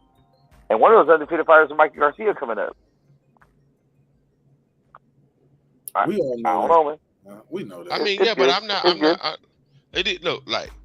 I believe Terrence Crawford is the better boxer. I believe he's the better fighter. But if I'm being true to how I met Earl Spence is the best, but he got the belts. Like, yeah, he the best welterweight. Nobody. You got to get what he's the number one welterweight. I can't say he's the best. He's the most decorated. Okay. He's the decorated, and he would be slotted. If we were slotting, he would have to be slotted at number 1. Yeah, simple as that. So Bud, what Mex said though, the number 1 seed ain't always the best team though. Right, like, but it goes back to Mex said they had control over all the belts. And he had a plan. You can't on one hand say Errol Spence did everything he said he was going to do. Come on, bro. We already know they tried to age. Come on, they tried to age Terrence Crawford. Come on, we know we see what's happening and what went on. He tried to age the man out and try to use me fighting these niggas every once and twice a year. You know, we seen that. Come on, bro. Well, we're gonna see what happens if they make this fight. It's happening in October. It's gonna happen, bro. Floyd said that was cap. Floyd said, "Don't post that, man. It ain't even true." Y'all ain't man, what Floyd got to do with I'm that? Be real with you. Tell Floyd keep fighting nobody niggas in Arabia. But he's retired. That shit don't even matter. He can do what he wants. Yeah, it don't matter. Nobody cares. Yeah, but Fight Hype sent Floyd a message that hey, he sent the Mike Coppinger post from ESPN. He said, "Oh, Floyd, is this true?" Because it was about them fighting in October. He said, "Man, don't post this, man." He said it's not true at all. Don't even waste your time posting that. Yeah, I seen that, but then a story came out. I posted on my page. It was from like Fox or somewhere, and they said that the negotiations are making good progress. Right after Floyd said that, I think that they put that out there to kill Floyd's negativity around circulating the fight. Well, Steven Espinosa said they're making good progress. He said we're 2/3 done. But when he said what the third part is, I'm like, nigga, that's the whole thing. He said the first part was the two fighters wanting to fight each other. Second part is the network is on board, and then we just got to figure out the venue, the splits, and things. I'm like, nigga, that's everything right there. That's all the negotiations, the splits and the location and everything. But this shit gonna be in Vegas, man. I see it in my head. This is gonna be in Vegas. Oh yeah, I'm saving up. I got my shoebox going right now, man. I don't see it being at the football stadium. I see this being at MGM Grand or some shit like that. They're gonna small room this shit and charge niggas a lot of money. Nah, this ain't gonna be at the. If they want a big stadium, they can go to SoFi. They ain't gotta go. They ain't gotta come to Dallas. But this is gonna be an old time. Vegas. Where's That's SoFi? what I'm saying. Where's SoFi? Los Angeles. Nah. But no, I'm just saying if they wanted to do a stadium, Oh, they ain't gotta go to. They might do some California shit because there's a lot of stars. Like a lot of this is going to be a star study. They don't want the California taxes, man. Oh yeah, so Vegas, yeah. Well, no, they're gonna do it in Vegas because it's when it comes to boxing, it's just the creme de la creme. Like it's got the history behind it. It's gonna be in Vegas. So, man, that's just the one that we all can't wait, and I can't wait for it to happen so we can quit talking about it and talk about the actual reality of the aftermath. Yeah, I got my shoebox started, man. I'll be in the nosebleeds. I'll be up there. You know what kills the pound for pound talk that we was talking earlier. Bud is a lightweight and undisputed in that division, and he's going up to 147 to fight according to undisputed at lightweight. He only had one championship at lightweight. He got undisputed at 140. 140. Okay, yeah, right. You're right. 140. He undisputed at 140, but he's moving up in weight and fighting the number one guy according to Brandon Watson. He's the number one guy in that division, and people are making him the person that's supposed to win the fight. If Errol Spence moved up and fought Charlo or fought Canelo, nobody would make him the favorite in the fight. That's because that's what the pound for pound list means, in my opinion. Good point. All right, no, Errol Spence wouldn't be the favorite at 160 versus Big Charlo, 2 divisions higher. Yeah, I get you on that. Yeah. Let's get some final thoughts, man, from everybody, man. Yeah, I loved everything I've seen tonight from Devin Haney, man. To see and let's not forget, he's fucking 23 years old, bruh. 23. When have we seen something like this? He has a great career ahead of him, regardless of who he fights. He has a lot of big fights, even dudes that aren't stars yet. Probably in the next 5 years, who will be named at 140, 147. Who knows, man? Who knows what could come of it? So I loved everything I've seen today. There's a lot of good fights today. Stevie Fulton was good from what I've seen of it. And I'm looking forward to Monster and Inoue. And it's always good getting on here. Thank you, Mark, for the platform again, my brother. And I will be on PlayStation playing Madden. I'll let y'all, man. Hey, man, for sure. Mex, is he a Hall of Famer? Who, Devin? Yeah, does this put him in the Hall of Fame now? I kind of feel like if you get undisputed, you get automatic Hall of Fame. So I would say yeah. Okay. All right. All positive. You still there? Got any final thoughts? Cool. Less is more. Unmute your mic. You still there, Rashawn? Going once? Going twice? All right. Reg, you still there? Got any final thoughts? Going once? Yep, I'm still right here. Is Devin is Devin a Hall of Famer based off this win? And give me your final thoughts on anything else we talked about, bro. I ain't gonna throw the Hall of Fame off of just this one win. I think it's a huge accomplishment. And from here is where he starts to solidify himself. Right here is the point where he goes out to make the statement about who he is, defining what he is. But this is definitely an accomplishment. It goes into boxing history. I'll give it that. But ultimately, going over kind of the summary of everything is Devin should be given his props. What he did, all the circumstances that were stacked against that dude only elevated him. His elevation was displayed upon everything they tried to do. He went in and took away all that. Damn near dominating this dude in a clean sweep in this fight. And I mean, that's just a huge accomplishment for this dude. Motivation, how unnerved he was, how he just stayed relaxed and hushed the crowd full of people cheering for the other guy over there. He hushed all these dudes up. And I mean, it was spectacular seeing what he did, what he accomplished, and how humble he was. This ain't going to his head like the last few champions that won titles and the shit goes straight to their head. Devin chilling, man. But that's all I got. Appreciate it, man. I'll see you on the next one, bro. Yes, sir. All right. Megazord, Brandon Washington. Y'all give me your final thoughts. I felt like it's another great showing of one of my favorite up and young comers. Shakur Stevenson did his thing when it was his time, and Devin Haney pitched a shutout, a beautiful boxing bout. Displayed a sweet science. I loved every second of it. It was a walk down, masterclass. And I love the fact that they got to see someone who was composed, who was a man throughout this entire process, a maturing and evolving young man throughout this whole process. No boisterous, no rah-rah.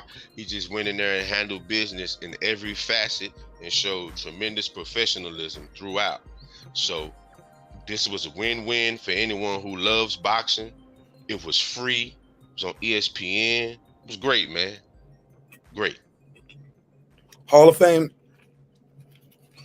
This definitely sets him up. I think one more defense, and when he moves up, how he does when he moves up determines. But I think another defense of this Undisputed, couple more wins, he'll be in the Hall of Fame. Yeah, when he goes up there, I see him getting the title at 140, bro. I do too. Like honestly, it's gonna be him and Shakur. I believe when it's 5 years from now, it's gonna be him and Shakur. Okay. What weight do you think they're gonna finally meet up at? 47? Yeah, I think when the dust settles and they both like 30, I see them tapering off at that 147. All right. All right. Appreciate it, man. You got anything you want to promote before I let you go? Oh no, sir, bro. We'll just link up again. Great talking shop with you as always, bro. Until next time, brother. Thanks for being here, bro. Appreciate it. Brandon Washington, talk to me. Yes, sir. Can you hear me? Yes, sir. Go ahead. Yeah, I just want to say, yeah, can you hear me, Mark? Yes, sir. Go ahead. Okay, I'm assuming you can. Yes, sir. Okay, I want to say that history was made. Jack Johnson came down to Australia and became champion as well. Did the same thing, I believe, around the same time. So Devin Haney, salute to him. Salute to all the great fighters who trying to make unification. I have to say this about Paulie Malignaggi. He said that all of the fighters were great European fighters. They were the best fighters. Now we can look around in the whole sport of boxing and we can see who the best fighters are. So Paulie, eat your fucking heart out. Outside of that, Devin Haney power position. Mark, we enjoying it. Let's do it again tomorrow and let's keep it up. Let's run these numbers up, brother. All right, for sure. Europeans do got the super lightweight, which is 140, and they do got the heavyweight division sold up.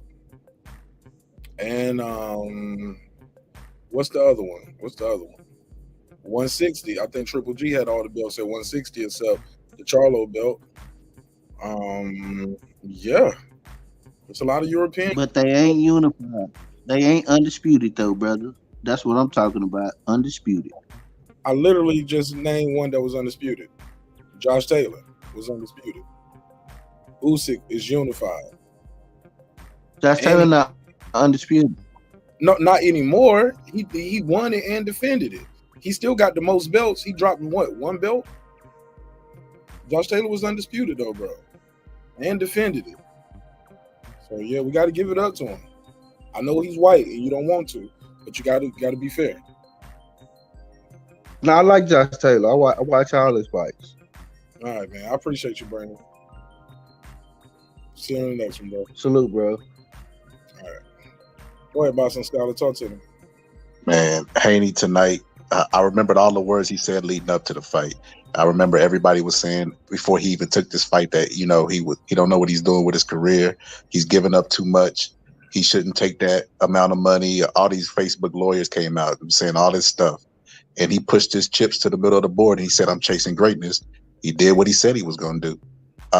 So as far as the Hall of Fame, he's definitely going to make the Hall of Fame with this win, according to me. But he's like LeBron James. He's still building his legacy. He still has the potential because he's so young to win other belts. I feel like he's a lot of people say, well, Tyson would have been this if Cuss was alive. He got his cuss. Bill Haney's gotten his career pretty good. So, I mean, the sky's the limit for him after this win, because they were doing a lot of stuff that made me nervous about the fight. I felt like it was a lot of stuff against him, but against all odds, he prevailed. So definitely, in my opinion, he's a Hall of Famer. And not only is he a Hall of Famer, he did that to an elite boxer. He made him look like nothing. I mean, we only see that, but with really, really special guys like Bud, Mayweather. When you see a skilled guy who everybody's given a chance before the fight, but after the fight they say they don't want to see the rematch, that's a hell of a fighter in the fucking ring. Right. But that's all I have to say, man. Devin Haney did good tonight. Great performance. Rolly, it seemed like Rolly done woke up out of his sleep, man. It's just talking crazy. He woke up and lost his fucking mind. He woke up after didn't do the press conference, but he said he won every round, even the round he got knocked out in. Then he came out and said that this fight was boring and it put him to sleep. Bro, I didn't see that. He said it on what? I think he tweeted it. He tweeted it because I looked at a video. You know how like Fight Hype, they get everybody's tweets and stuff. Yeah. So I ain't fact checked it yet. So don't take that as face value. But I seen it on Fight Hype's video. Fight Hype posted it. I already deleted the tweet. Let me go back to his Twitter. But I'm on his Twitter right now, and let me see. I see he got that pinned at the top. Yeah, I don't see him. It was. I think it was ES News last video or Fight Hype's video. Because even if he deleted it, they still got the screenshots in there. It might have not been his Twitter. It might have been his Instagram. It was a social media platform for sure, though. But yeah, even that shit, like, bro, you're known as the guy that did better than what everybody expected you to do. You still got your ass knocked out. Like, humble yourself a little bit, Rolly. Like, you doing too much. I seen him say he was a pay-per-view star and Tank got a lucky punch. He woke up and lost his fucking mind, bro. He's sleep talking. I heard him sleepwalking. He's sleep talking. Yeah, he's sleep talking, man. I don't know what the fuck he talking about, but yeah, man, this was a great fight tonight. I mean, I was excited because I was nervous. I tell you, I had invested interest. But Mark, let me get some action on that Triple G versus Canelo bet, man. I want to see the odds. Let me bet on the sports book.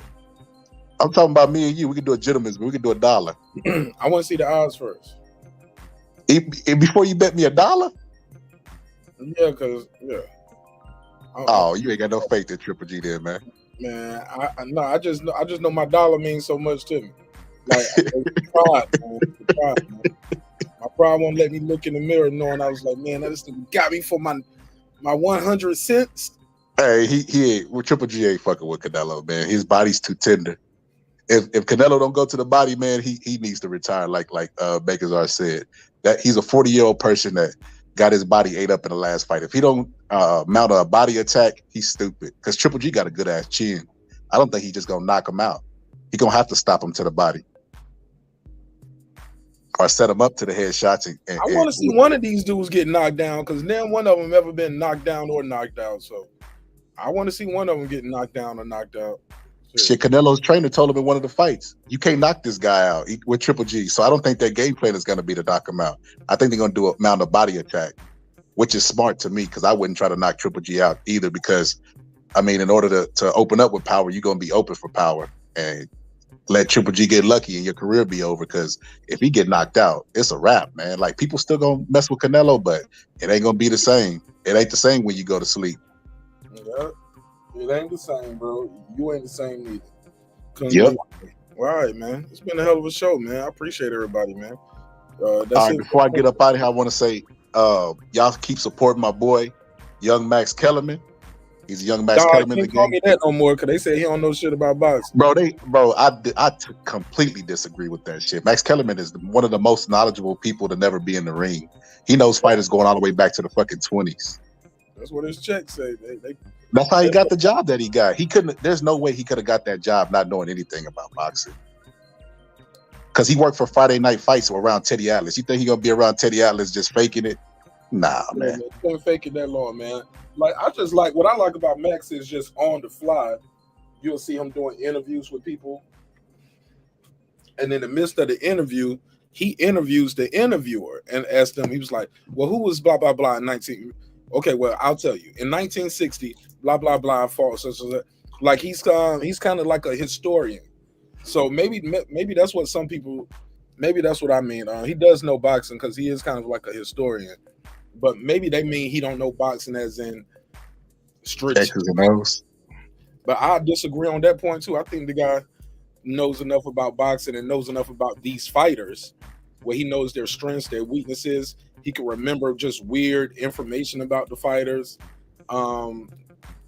Yeah, just randomly. So even he gets his picks right. Huh? He gets his picks right. Yeah, get a lot of picks right.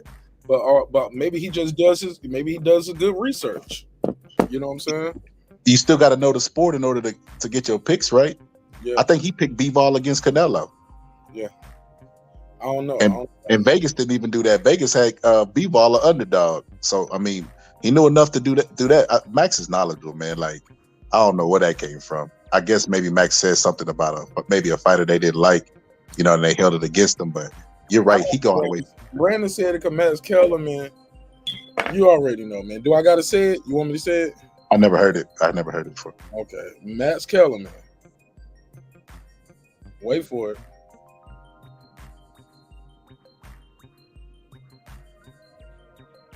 Is a white man. That's it. That's it. Brandon watch this. Oh man, I'm laughing. He said Matt does flip interviews on people. He does, Mark Anthony. He does. He'll say, well, let me ask you this.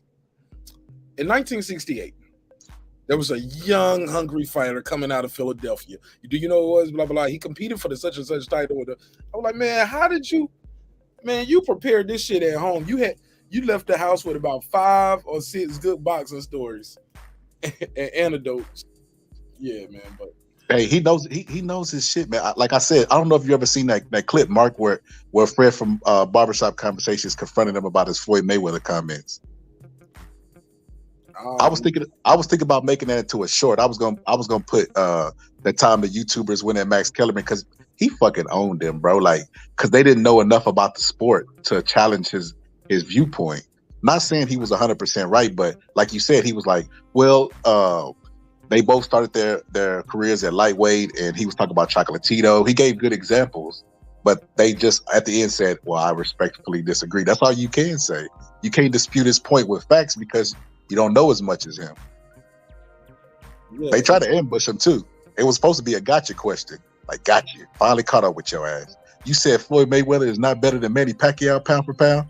He basically said the same thing I said with Terrence Crawford and Bud. Most of Mayweather's advantages over Pacquiao was that he was the bigger guy. Like, if Bud was the exact same weight as Errol Spence, I would give Errol Spence no chance. And that's me being completely honest. If they started out their career at the same weight and they were the exact same weight, Bud would walk through. He would do exactly what he did to Sean Porter to Errol Spence. Most of his advantages is him being the bigger guy. And I disagree with you on the Floyd and Manny. I think Floyd has better defense than Manny. It's not just him being the bigger guy. It's his defense, man. He has great defense, but what he's trying to say is when you have the attributes that you have already at your weight, which is a great defense, and you're fighting a smaller guy, it's amplified because you could do more. Like Floyd had a reach advantage on him. He could just steer him. But that smaller guy was knocking dudes out at 54. He was knocking, but that's the whole point.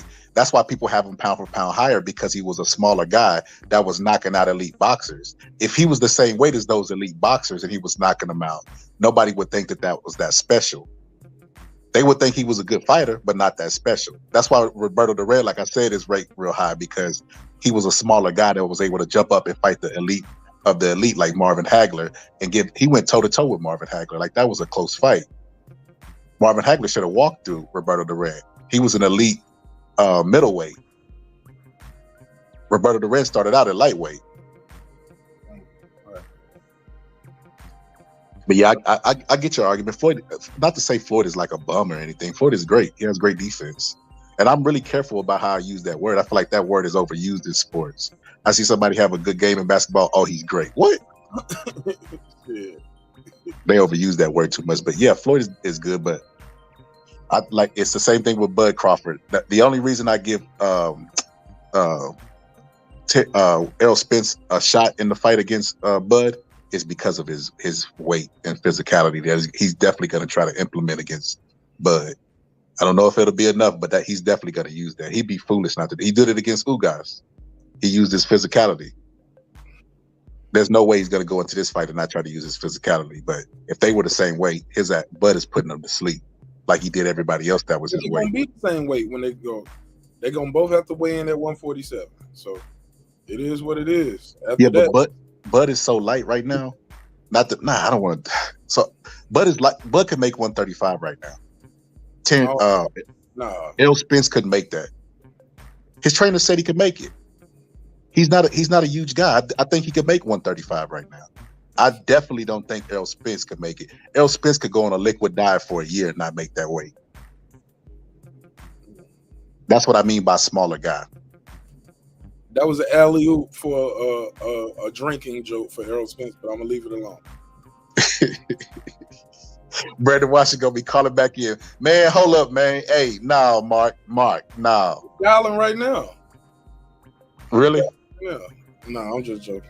I was gonna say, wow. Puro, what up, man? All right, man. Well, shoot. Thanks for your time and energy, bro. All right, bro. I know it's time to end the show when I'm sitting here listening and talking with my eyes closed. All right, bro. I catch you on the next one. Talking and listening with my eyes closed. Yeah, this has been a good one, man. Almost 6 hours, but I appreciate you, man. I'll see you in the next one. All right. Peace. All right, man. Shout out to Puro, Mark Anthony, Talk of SD, Rob G, Born Supreme.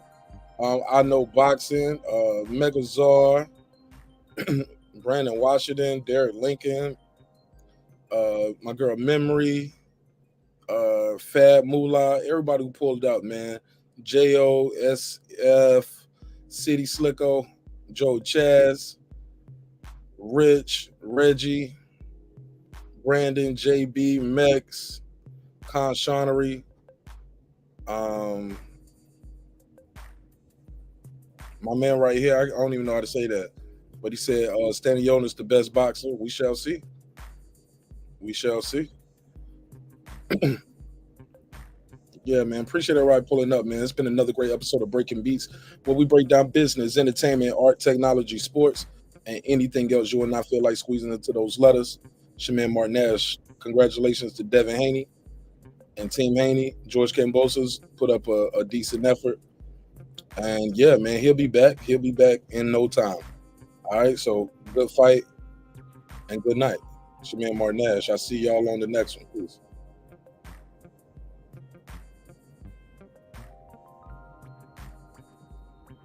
Oh, my bad. Got to do this. Oh, you can go to martinnash.com.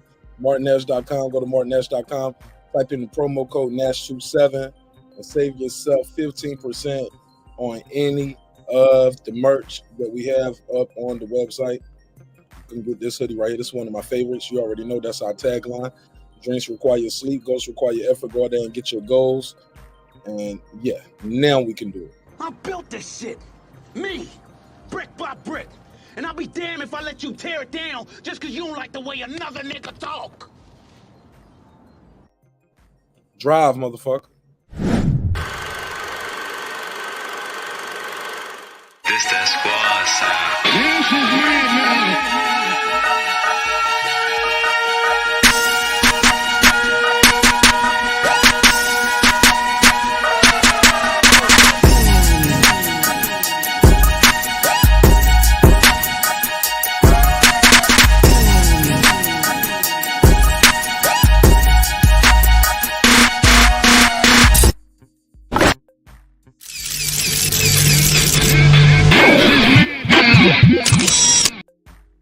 Good night. I'll see y'all on Monday.